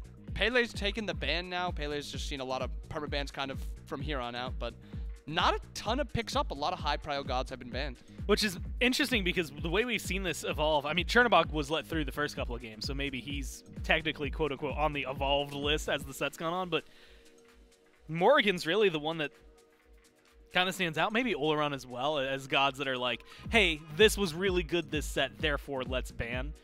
The rest maybe more standard, and leaving options open to the Warriors and the Leviathans. Last ban is going to be the Susano, of all things. We just saw Adapting play it, and win, but admittedly, the way that win comes through is maybe shakier, and that leaves the Raijin open for the Warriors. Yeah, I mean, Raijin looked absolutely phenomenal last game. I think the Warriors know they have to take it away. There's not a ton of other high prio gods up, a lot of Guardians left up. The one I would like to point out is the Ares, who, through this entire set, every time Rani has gotten this Ares, he's looked absolutely phenomenal. And now there's also that soul lane potential of Wukong, Ama, and Yorm. And with the Ares available, the Levi's are starting to hover the Yomoja and the Onher. Yomoja, like you said, locked in now, as it was hovered on her. Still being hovered and now officially locked in. And honestly, it may be an impressive lock-in overall. Pandacat, like you had kind of mentioned it, maybe more the bait during that last fight compared to the damage numbers we saw. But with a Yomoja beside you, I mean, this has just as much potential as the last one to find a lot of team fights, and not even team fights, just in-lane fights. Yeah, I also think Yomoja just kind of helps the Onher live a little bit more.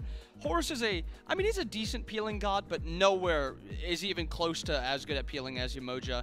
And she also just has really, really good team fight. So the confidence also to step into an Onher pick again, even after last game where he only did 12,000 damage. I mean, that's just, you have to have a lot of confidence to be able to just do that again, where it's, if I get camped again, so be it. We won the last game, get me the Onher again.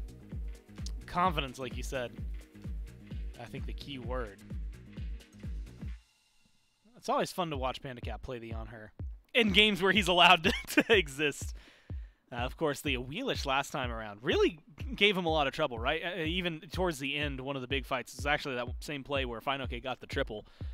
Pandacat, they all pour in the lane. He tries to leap away, and Wheelish just goes, nope, pulls him back in. And so maybe an opportunity for the Warriors to go back to it, especially with Riptides. Like, you know that the team's going to get knocked up. So in theory, that's actually a pick that could still work.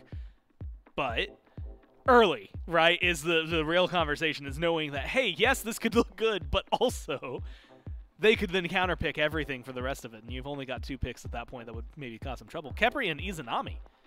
Izanami's treated Netro really, really well in the past, but it's just been a long time since we've gotten this. Well, I say long time. It's been like 3 months because of the long recent period. SPL, so yeah. it's been a long time since But it feels so long. Yeah. Like 3 years ago. Yeah, like you're saying, Izanami, it's treated Net really, really well. I would say it's actually his best hunter. I think his positioning is very good with it. He knows when he can play forward, and he pairs it really well with other defensive options like this Khepri. The Levi's have locked in the Thoth. We've seen a few Thoth bans this set, but this is the first Thoth pick, and we get to see Shinto pilot it. I mean, Raijin Thoth are 2 of the mages that we've seen have those 2 recent buffs. I'm excited to see how this one's going to work out, because Thoth is actually a really hard god to play into as a lot of, mages, because he just outranges you. So is this a matchup where Shinto's so confident in it that he can kind of just bully out Pegon and make this just an unbearable laning phase? Well, I was thinking, well, Wheelish sounded good for the Warriors. They apparently disagree here, and also thought it sounded good for the Leviathans, so they ban it away from their opposition. Alongside Amaterasu, Daji and Fenrir get banned out by the Leviathans, and that's a Hunbat's lock-in for adapting. A lot of jungle bans so far. And a lot of, well, at least 2 jumps, so some good disengage as well. Very true. Very, very good disengage. A lot of jungle bans, so you kind of have to dig a little bit deeper. I don't think Hunbats is considered one of those top-tier assassins. He's just that always good assassin. Everybody always talks about Hunbats as yeah, you can play it. It's something that's there. He's always going to be good.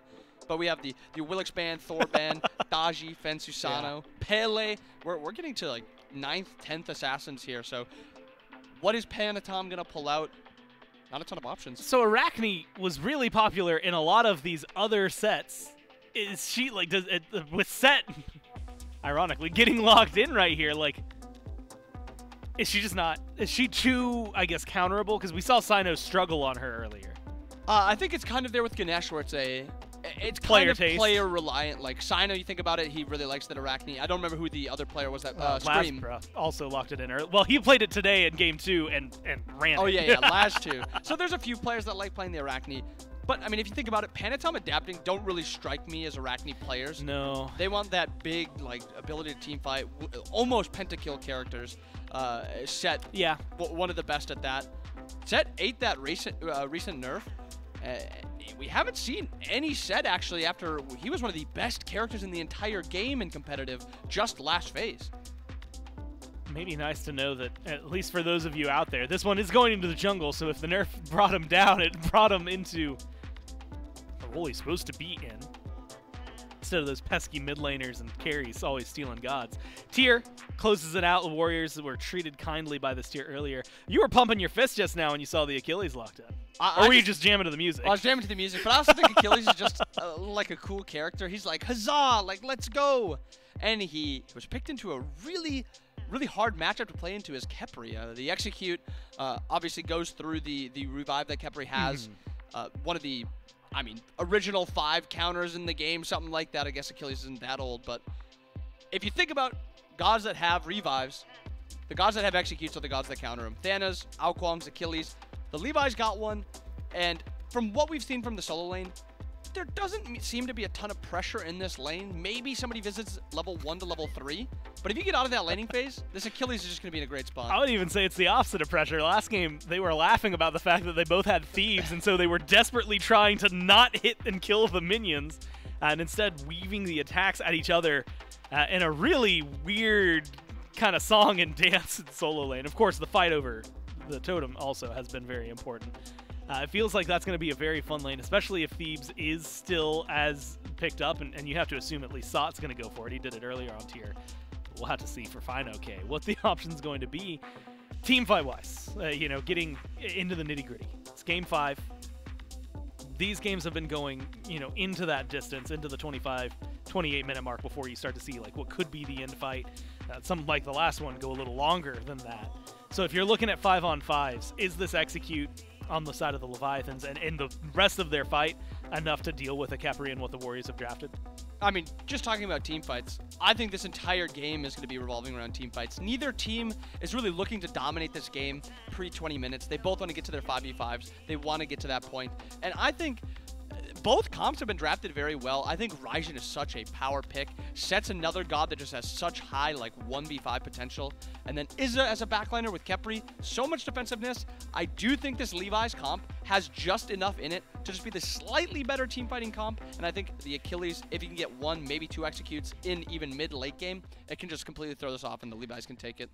There's a lot on the line here. I mean, first off, finals tomorrow, the capability, whether it's first or second pick, but drafting for the divisions is going to be on the line for the two of them. Maybe a little bit of pride for both of these squads. You think about the way Phase 1 went, the Warriors, the longest undefeated set streak in Smite, and of course the Leviathans with a 2-7 split trying to change their fate. The question is, can they do it right here and right now? It's Game 5, and of course we have to go over to J-Mac and Trelly to take us through. Thank you so much, Gore and Inbound. Game number 5 between the Oni Warriors and the Atlantis Leviathans here in our semifinals. To see who goes on to face against the Jade Dragons tomorrow for that grand finals matchup. It's J-Mac, Trelly, and Doug back one final time tonight to see who will win in this final game. Move on to play one more time on Sunday. Get to be one of your guaranteed teams to draft out the division for the remainder of our phase. Get that little bit of extra pride knowing that you had at least a strong startup to the beginning of your phase. Twitch chat poll, maybe the closest that we have seen today, Trelly, 51 to 49% on the votes. Well, J-Mac, I'm nothing if I'm not an honest man. And last game, during picks and bans, when Aphrodite got hovered and locked in, I looked to you and I said, we're going 5. You did. And I have to, you know, remain impartial during the cast. I'm not going to say, oh, GG, Genetics on Aphro, this game's over. I have to, you know, attest to the good things, the bad things. There was a chance that Afro pick could have worked. And again, I don't think they lost because of genetics. It's just something about the Afro support that does not suit that play style. It didn't end up giving enough. And now we're in a situation where genetics goes to Khepri, which I think suits his play style just 10 million times better. There really isn't a qualification as to how much better I think this Khepri pick is. Now, with that being said, there are 2 glaring issues that I can foresee already. Raijin doesn't have the greatest time in the Thoth when you're standing still in Taiko drums. Not still, but a little bit slower than usual. That final judgment can come through and really wreck your day. And of course, the fact that Fine OK is on this Achilles and can really stop a lot of what Genetics wants to do with that Scarab's Blessing. The Oni Warriors are going to have to deal with both of those things. And the fact that, you know, Pagon can't really just charge up his ult for free when Shinto's around. And you got to be very choosy about when you throw out that Scarab's Blessing if Fatal Strike is available. Because the last thing you want to do is essentially waste the Khepri ultimate in that case. Okay, no problem. I'll bail you out. And Final Kiss is not bailing anybody out. Des is actually talking about the potential of the Soul Lane Gauntlet of Thieves return. As of now, won't see it out of SOT. He's gone towards the round shield. Currently has more damage than he had last game. Like, he doesn't have power on that item anymore, but it does more. The fact that it's going to build into an item that will do more damage than any items he would have had is a good look for the early game at the very least. And Tyr is a very different god, right? That CC that Tyr provides is very impactful, as opposed to, you know, someone like Wukong, who is just poke and annoyance, unless you actually do build damage. Then he's got some all-in. Panda Cat, no Aegis, jump, rooted in place. Impale to get the Khepri away. Meanwhile, Wrong You standing by like, hey, come on guys, where are you going? Tries to push him in the tower with a Riptide. Hits Netroid right at the very edge of the tower, but not quite all the way in. Panda Cat now down a Relic. Could make for a target for Panatom on this set. As SOT will leisurely clear out the way, Final Case standing by. Do have a little bit of aggression already, which is kind of what we expected in a game number 5. I do really like Thoth. The buffs to Thoth, I think, were entirely necessary. Thoth has always had crazy damage, but if he is not being babysat, it's a problem, right? Thoth can't solo out his own red buff without getting half of his HP gone. He can't do mid camps, because if he dashes in and gets caught out, he dies. But the fact that his Hieroglyph Assault now does more damage to said minions, and he has a little bit more damage just throughout the entirety of his kit, makes him such a threat to other mages in particular, right? Sure, melee characters that you want to try and keep at a distance, pepper them with damage and keep them away is nice, but the real benefit is being able to outrange everyone else in your lane and make their life miserable. Oh, Pagon wants to step forward and taiko drums and go in for all this damage, and then you just take him for half of HP through a wall because he can't even see you. It's how far away you can be. Those opportunities are still there. The benefit that Pagon has, though, is being able to say, hey, if your evade and punish is down, I'm dashing in and I'm just going to out-damage you. If I have taiko drums, you're not charging up your ult. I'm going to fear you, I'm going to push you, I'm going to do all the damage possible just to look for that 1v1. Raijin has much more consistent damage on things like buffs, on things like the wave, because he can spam those cooldowns just so much easier. But kind of talking on the Thoth, you know, one of the questions that always comes up is, you know, how do you gank a god that has such a long-range dash, assuming you have that glyph down at the time that you do dash. But, you know, who's going to be your gap close to this Thoth? Does the Oni Warriors have a good answer to try and chase down this Thoth and be able then to also have the kill potential afterward? Yeah, adapting's probably not going to be around all the time to keep Shinto safe. Because if he is, then that's a little bit different, right? Because Panatom usually is going to walk up, Sand Clone Skewer, force out the dash, and then chase him down, right? That's the combo in an ideal world. You force out that dash, a second invade and punishes down. You're sandstorming in, and you're just, you know, unleashing as many set clones as possible. But if adapting's there, then you have to make sure you have your beads. That Fear No Evil is going to be the greatest peel tool that you really have. Adapting actually just used it there onto Pagon. Was able to pull no relic. Pagon did not end up beadsing, didn't care about that ultimate. Just ate it for breakfast. I'm guessing it missed because of his HP, by the way. He was like full, so I'm guessing that ult missed. Maybe that, or it like pushed him towards tower a little too far, and adapting just didn't have the follow-up damage after. Looked like Shinto still had his dash, so maybe no evade and punish available to kind of follow up with it.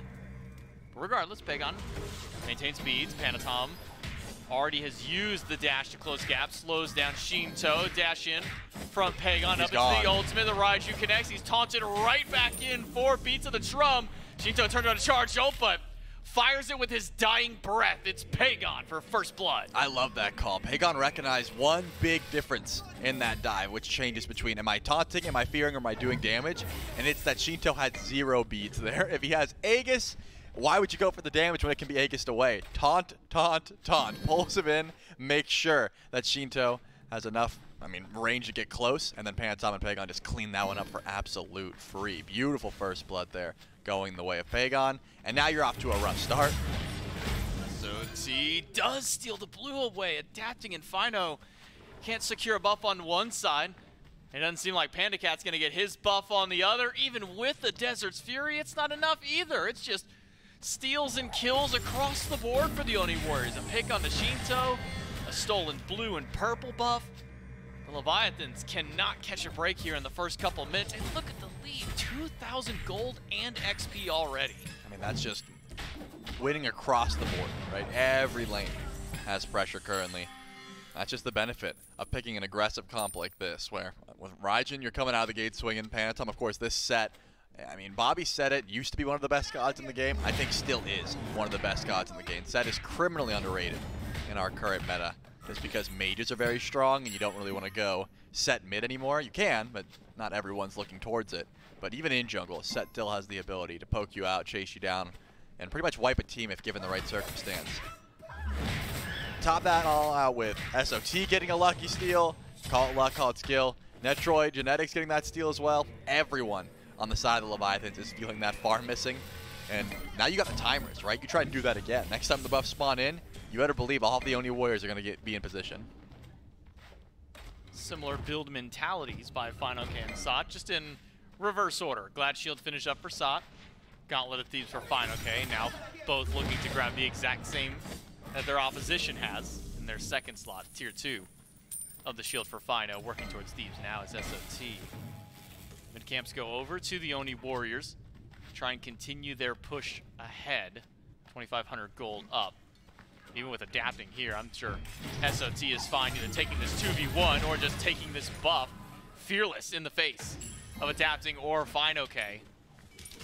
He'll even dash up to adapting, says, yeah, I know you wanted this buff, but you can't do anything to me. And he's going to call the bluff of adapting because he's got Pagon standing by. I'm not sure if adapting called this one out or spotted just yet, but Pagon can still walk forward. Adapting's going to get shoved back, and that's death of the jungler. One more Taiko drum does the job. Adapting down, second kill for Pagon. And Final Case sticks around too much longer, could be a third. Yeah, there was no way Adapting knew Pagon was there. If so, he doesn't step up like that. Fine, okay. Does have Fatal Strike, should be able to get out of trouble if need be. But a beautiful rotation into Pagon. But now, speaking of mid laner, Shinto heading over to the left side of the map. Netroid is onto this fact, and it's not going to put himself too far out of position, knowing there could be someone in the jungle. Ops an Aegis there from Panda Cat. Wow. Interesting.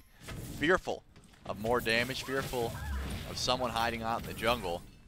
Panda Cat not in a great spot here. Stacking up Dev Gauntlets, so far behind. Netroid, I mean, just insta-clears the wave, as you would expect from an Iza. But with the Aussie as well, doesn't have to worry about stacking anything up. Just going to continuously pressure that wave. So T's going to clear away over on the solo lane. Monokai not able to secure that last little bit of the totem. Now Wrong U has to use Riptide defensively once more. Get away from Netroid and Genetics.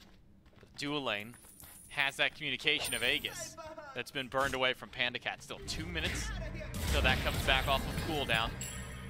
That opens up some time for Panatom, maybe Pagon to make a rotation over.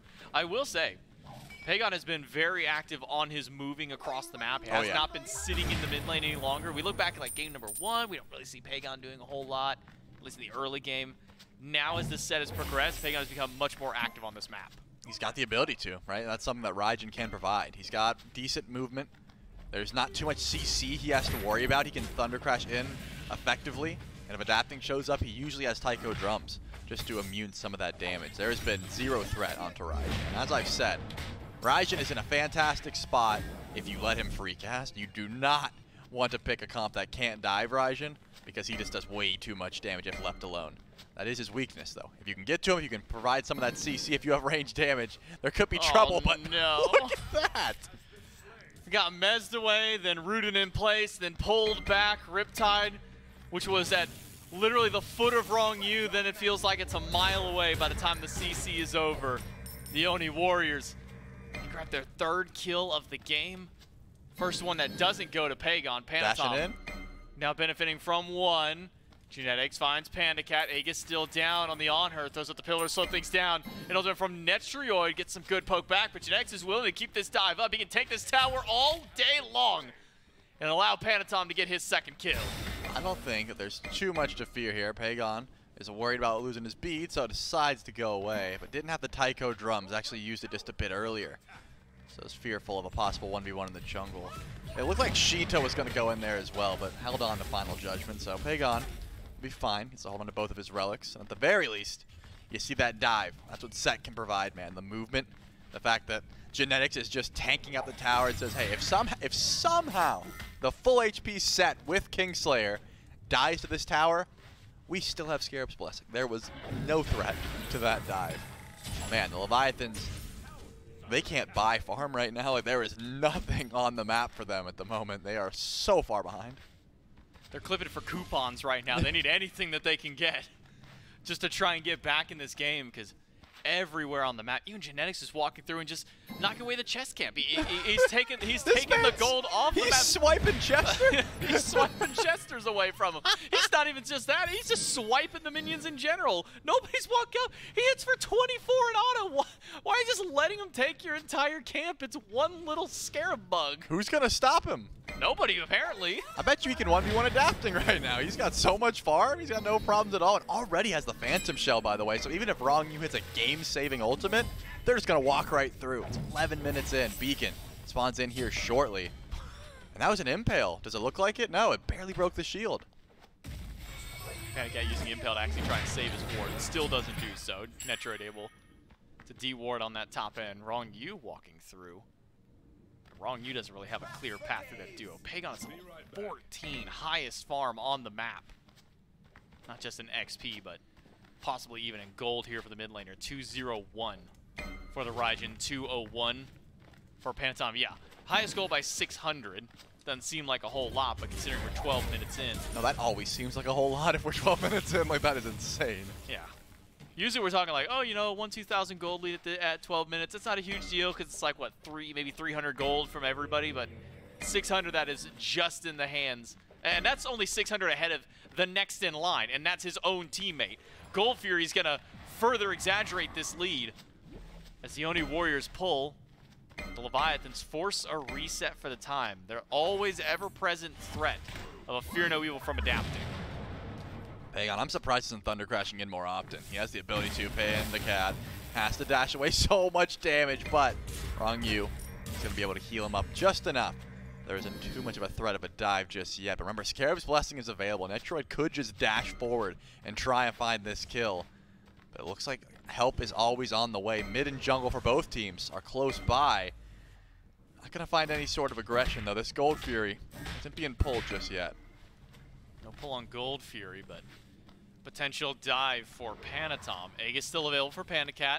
Netroid should be able to bat away this tier 1 tower. Pandacat steps up, tries to go for the Impale, but doesn't end up taking down Netroid. Tier 1 tower still up, but Panatom nearby.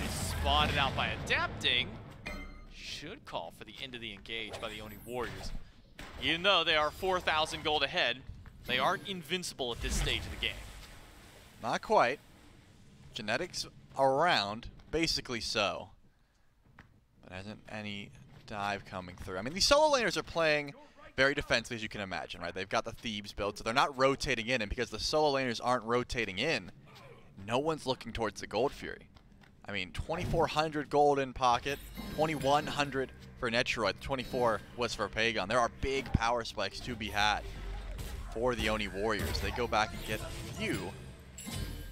My question is, how, as a Leviathan, you're not really looking to go forward. It doesn't seem like Sot's killable. I mean, Adapting has spent a bit of time on this side of the map, but has not thrown out an ultimate towards the tier.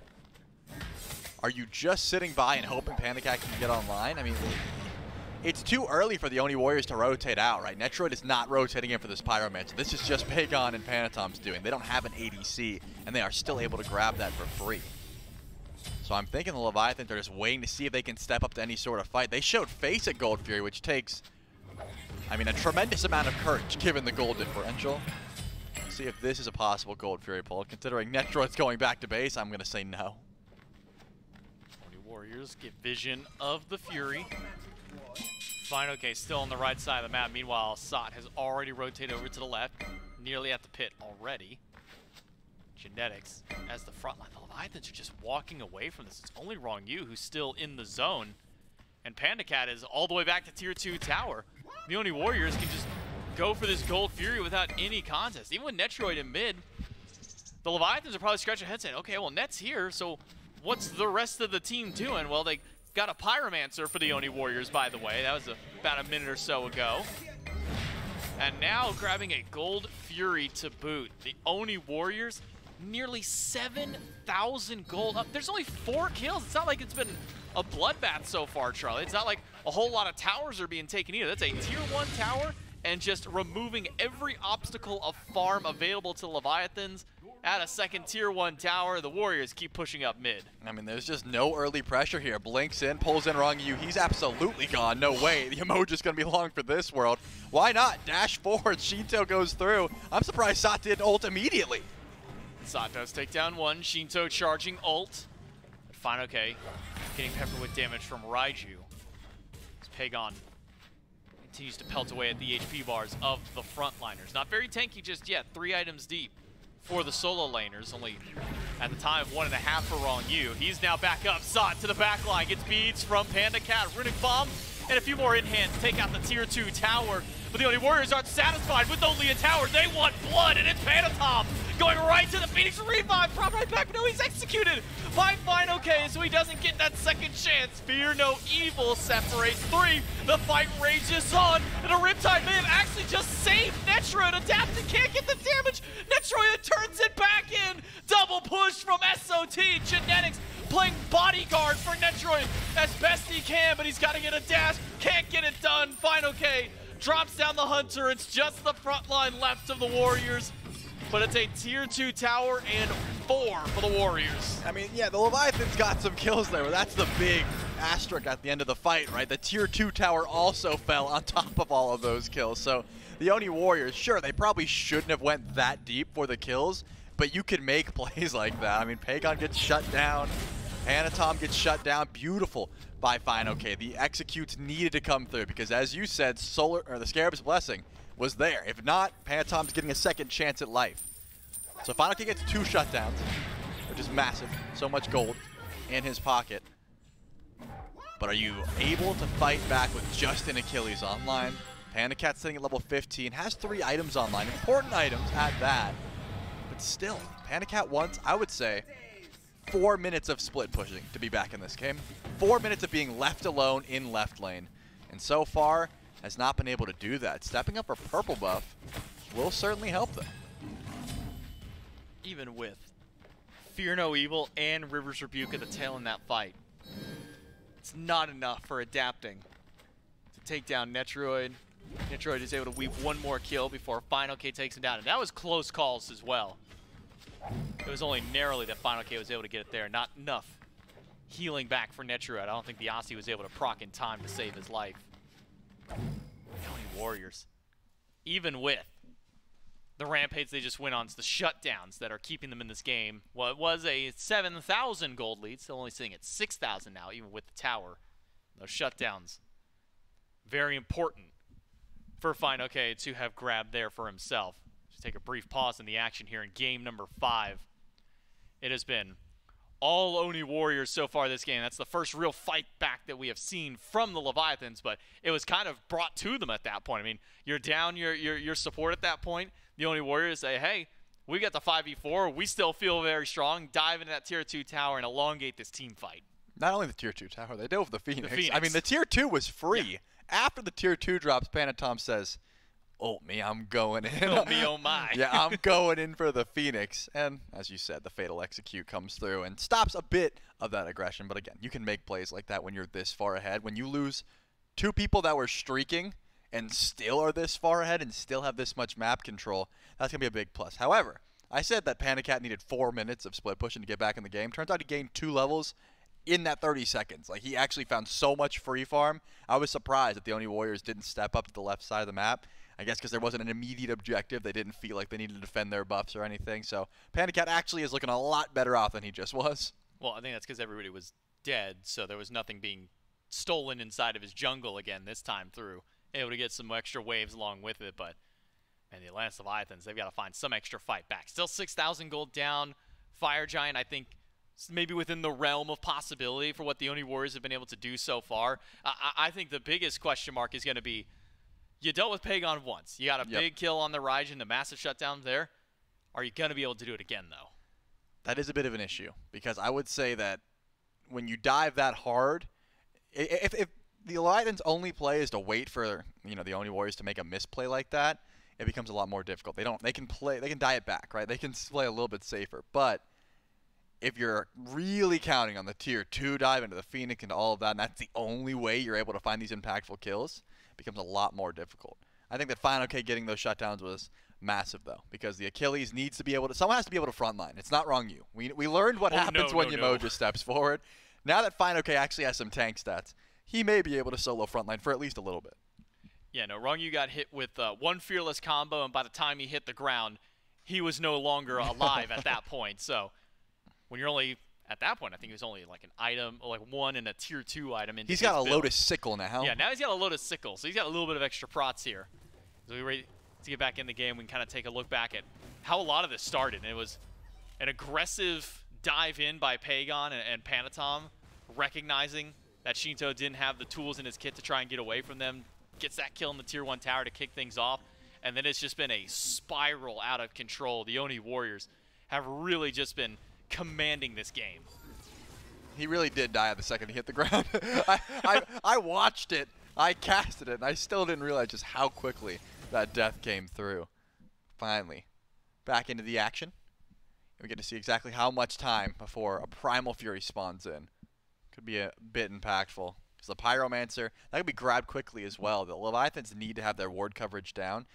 Because in the worst of spots, the Oni Warriors could pull a Fire Giant right now. Remember last game, or the previous as well. Oh, man. Even in the worst of spots, they're pulling FGs at 19 minutes. So with this kind of lead, yeah, it could be done at any moment. Oni Warriors start grouping up around mid this time. Don't even have a beacon available to go towards. Primal Fury still down for about 30 seconds. And Panicat spotted over here on the left side. Panatom might just go for the 1v1. Seems his answer instead is just get a little bit of poke on the minion wave. Try and salvage the tower, but can't do so. Oni Warriors, I'll take a Pyromancer in trade, and with the Fury now respawning, start to see a group of the Warriors towards left. Panatom not happy he had to use his beads there. No, Panatom knew there was people in the jungle, because if not, I mean, I saw Panicat jump in. There's no way Panicat has the ability to do so unless he's got plenty of backup, and I think Panatom realized that as well. Oh, wow. What? You know what? Never mind. That's chump change considering the damage I've seen from Shinto last game, right? This Raijin slaps. That's what 5 levels and like not a whole lot of magic defense does to Wrong You. Half HP without an ultimate used by Pagon. I think if Pagon wanted to, he probably could have killed Wrong You there. My man said, "You're alive only because I will it so." Because I'm a merciful god. Because I want to use Taiko drums on your teammates, not to try and chase you down after some Riptides. A Primal Fury and FG available. Actually, if anything, the Oni Warriors are still putting pressure on the right, so never mind. They've got ward coverage. They understand that there's the only way they really drop this sort of lead is by putting too much pressure on left and Fire Giant gets stolen, or overcommitting under Phoenix like they've done already once so far this game. So Primal Fury is not being looked at. I don't know why Netroid's in left, though. At this point, like, is level 20 really that impactful? You can't step forward and go for Fire Giant without it? I mean, the lead they have is incredible. It doesn't seem like that far of a stretch to just go in for a Fire Giant. I guess they're fearful of just the steal potential that Fear No Evil can bring as well, right? If you're trying to go in for some burst, and again, Raijin does not provide that much instant burst for a Fire Giant, and a Fear No Evil comes in, it does ruin a bit of your plan. So I guess that's the call, right? It's game 5, a lot on the line here. Finals is what they're looking towards, and 50-50 and with Fear No Evil in a possible scenario, probably not the best look. I think they've learned from their previous sketchy fire pull so far this siege.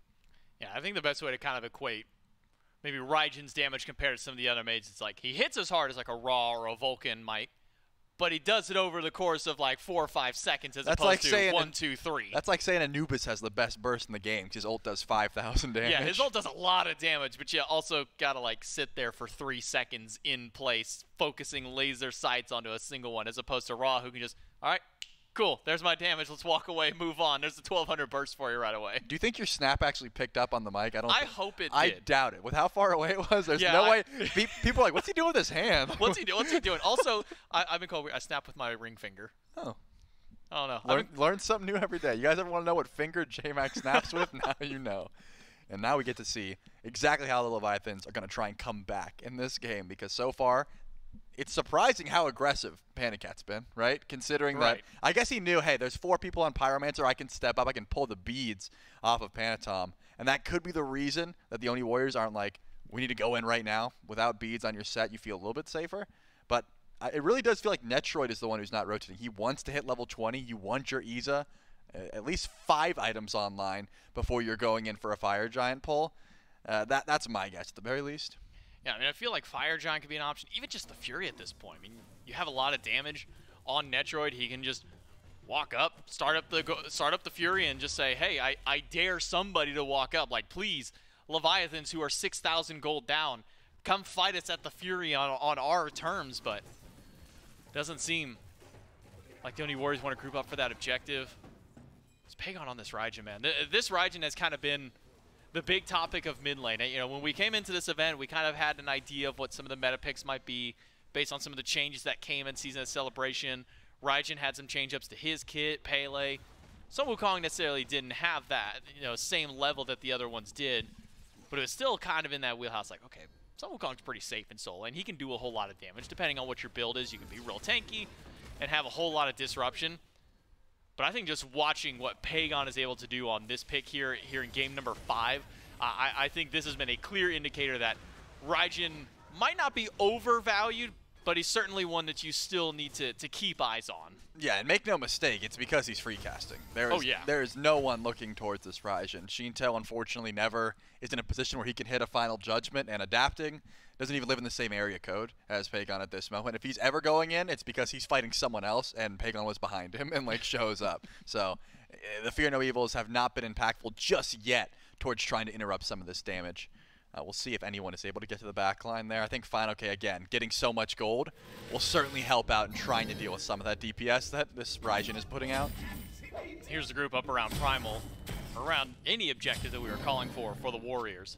When you're this far ahead, you just kind of did he not know? Force anybody. I don't know if Panic-Cat didn't know or if he just realized, like, I can't do anything about it and went to shield, but going to that shield buff will now cost Panic-Cat his life. There are 3 people now barrel stuffing down the lane to chase him out. He'll use his ultimate. He'll clear a wave. Oh, he's stalling, baby. He used his beads. He's going to hold as long as he can, but if they were on fire, this would make sense. What are Leviathans doing? Well, what are they? Panic-Cat's saying, guys, there's 3 here. There's 3 here. Go do something. Go do something. And the Leviathans are pushing a tier 2 tower? I mean, I've got a riddle for you, J-Mac. What do Yamoja, Thoth, and Achilles do to a fire giant? Nothing. They just waved. There's no way they could ever make that play. Panic-Cat stalls out, but what he really does is delays his back or his respawn so much that it's almost guaranteeing a free fire giant here for the Oni Warriors. Warriors can now group up, all but Panatom. Somebody's got to be the outlier on the team that doesn't group up with the rest of them. In this case, it's the junglers for both of these 2 teams now. Panatom spots out adapting. 1v1, beads from Panatom. Kingslayer in response. But Panatom, he's got to wait for the clone to go over the wall, and he's got it. One more in hand, and Panatom solos out adapting. Now he's got to deal with Fine. Okay, how far can the set run? The Kingslayer's worn off. The teleport is back available, and Fire Giant as a grand prize for the Oni Warriors. A solo kill and an objective to the Order team. Yeah, you can tell. I mean, Panatom had no idea adapting was there. Then he heard the voice line. He's like, wait, there's a Hunbats in my jungle? And immediately steps forward, takes that 1v1, and wins it handedly, as he should. There's no way that a Hunbats ever wins that fight. Adapting just wanted to try and run and couldn't make it out. Could not get out of combat because of that set clone. Tier 2 tower over on right is being looked at, but with Sot on the beacon and with Panatom on the left side of the map, it doesn't seem like the greatest call to go in. Fracking up is definitely the smart play here for the Oni Warriors. Even with this lead, a 3v3 underneath a tier 2 tower seems risky. There's a lot that could go wrong in a situation like that. Titans are pushing up left, though, and another runic bomb in the pocket of, I mean, just about anyone besides Genetics, as he's going to be topped off with his ward coverage. Wait, Panda Cat takes so much. He's got no beads. No beads this time. Does have the Aegis, but can't get it in time. Panda Cat takes down Panda Tom, but then it's a full collapse back in by the rest of the Warriors. Adapting's able to make his way out of there, but it is a 1-for-1 trade.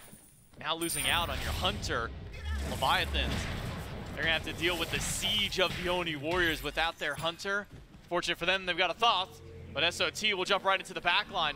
Try and hold things out. Rivers Rebuke will catch Sot on the wrong side of the fight, but Wrong You is the one who's in real danger. Pagon knocks him down. Final K has shown up to the party, but Pagon, he dives in. He's right alongside his teammate. Able to immune out the execute and now can live right through. Revived by his support. And the Oni Warriors, they grab the Phoenix and they make out of the fight. Yep, they're able to grab that for free. No Titan to go towards, even if they were feeling confident for an end call, because they're pushing up the left side of the map for now. Hanatom does respawn, so all 5 Warriors should be able to push up left with their Titan and try and support and go for the last of these tier 2 towers. There's still one more over on right, which would take way too long to go for. 5-1 for this Ryzen. I think Netroid has been on point, always in the right position, top of the damage charts as well. He's got to get a lot of credit here. This Iza has been an annoyance. And Panda Cat, despite falling 4 times so far this game, I mean, mirroring builds essentially, he is online as far as things go.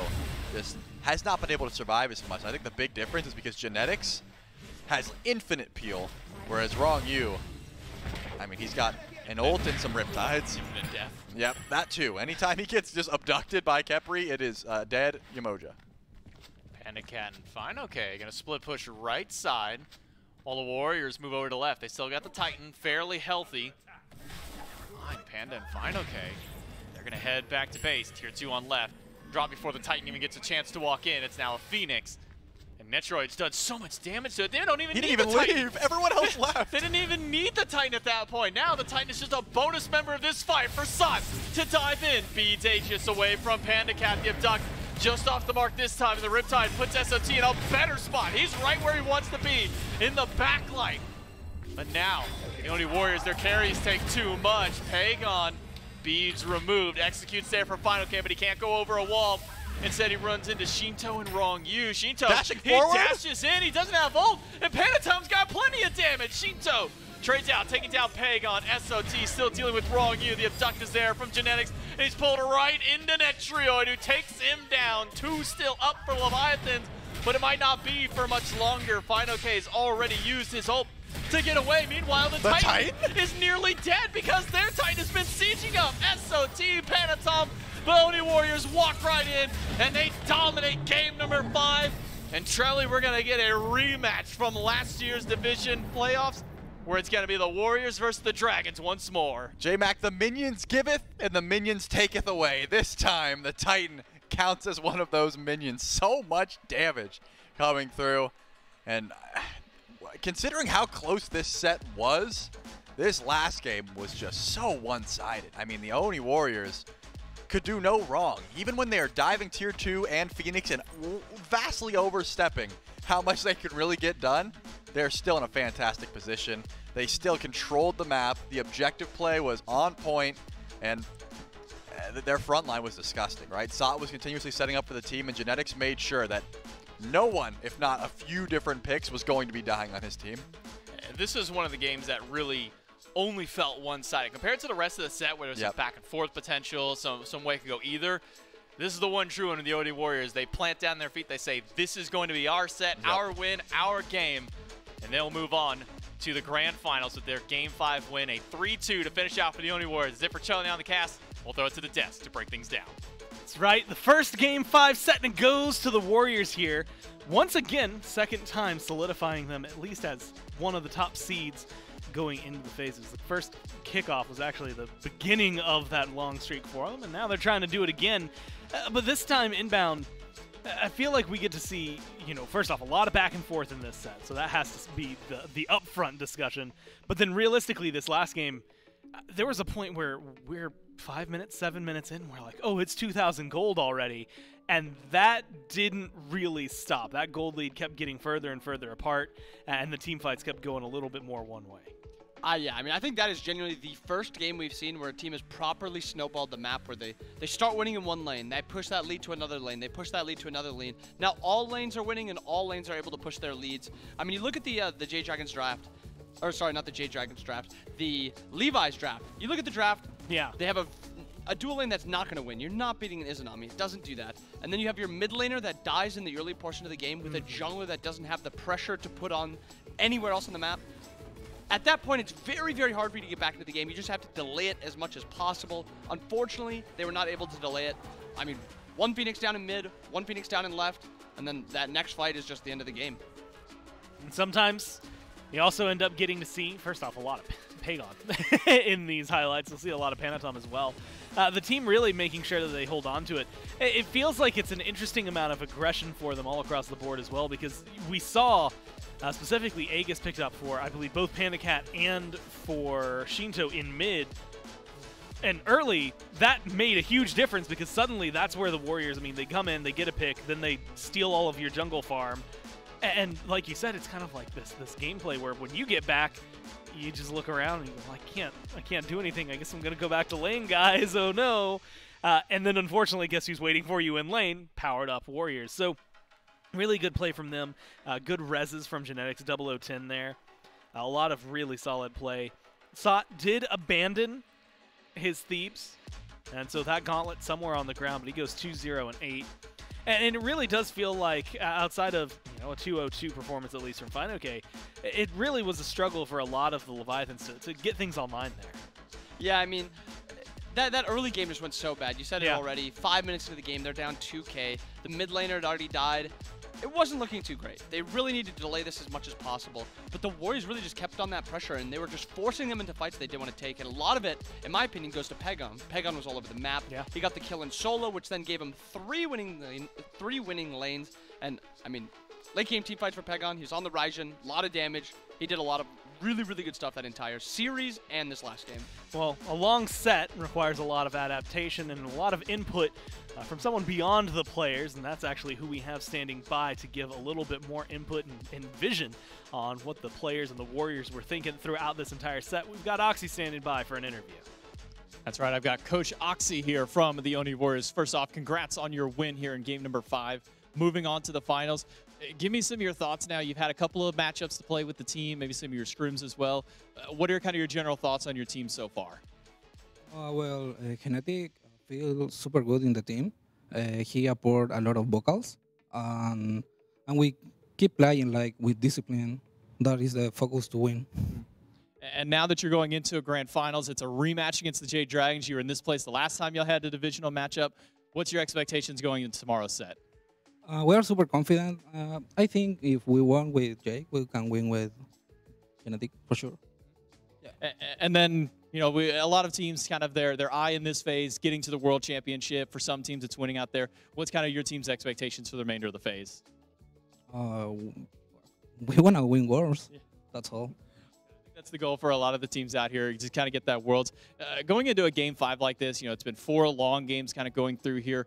What's kind of the discussions when it comes to draft? You see what's been working throughout. Is it just kind of picking out some of the big problems, on the opposite team? Or is it more so kind of picking to your strengths for a team to win a match like this? We're just taking away the enemy gods that is kind of... they can make trouble on us. That's why we just first pick Regen, and that's all. Take away what's working well for them. Keep drafting what's good for you. Congratulations on your win, Oxy. I'll get back with the team. We'll see you tomorrow. I'll throw it back over to the desk. Well, there you hear, and I think very appropriately so. That team wants to win. They want to go and run it as far as they can. And, of course, all of that does start, in a way, right where we're at, right? First off, this is a kickoff for the Path to the Road, so quite literally it starts off here. But then, of course, tomorrow becomes a very important day. If you were wondering how the teams got here, here's the visualized path of your winners and where they lose. First 5-game set just now for the Warriors and the Leviathans. Warriors win that, and they're going to find themselves against the Dragons, who got a 3-1 win against the Ferrymen earlier today. Tomorrow, these two teams will take each other on in a best of 5, and the winner of that gets to choose or start the choice of division. And we're doing something similar to Phase 1 and something different to Phase 1, which is that first pick still chooses for the other guy's division. So let's say if the Dragons won, they can say, cool, we want the Kings over there. We don't want to deal with them. Or we want the Ravens over there. Don't want to deal with them, things like that. And then second pick gets to say, all right, fine, here's our rebuttal. And you essentially are just making sure the other guy has as rough a time as you possibly can. But that first pick choice, again, can choose any of the other teams, which is a really big deal. And the merits, and I guess good luck, as for the Dragons, even though they had to deal with the Warriors throughout all of that path to Masters at the beginning of the year, now they can avoid the Warriors for a majority of it. They still have some cross-division play, but Inbound, it definitely is going to create an interesting dynamic, not just for the FaZe, but I think also for tomorrow, because the Dragons and the Warriors have very different kind of clashing styles of play that we've gotten used to. Yeah, I mean, we've seen a lot of different styles also from these Dragons and the Warriors. They both are just really exciting teams to watch. They don't play the necessary 2 backliners, 1 support, and then 2 dive characters. They'll do just about anything that they can think up. It's going to be really exciting to see how the Order and Chaos divisions lay out. You play your own division twice, so that's like the benefit. If you get to choose who you want to put on the other side. I mean, the Ferrymen are already not in there. They won the last Masters, so that might be a team that both teams wants to avoid. So, I mean, we'll see what happens. We'll have to see what happens. Of course, all of that, even the draft show, before we can even figure out what the divisions are going to look like, you have to go through the finals first, and that's going to be tomorrow here again at 11 a.m. Eastern. So make sure you're tuning in. But for today, and from myself, from Inbound, everyone back in production, all the other casters, thank you so much for tuning in, and we'll see you tomorrow for the finals.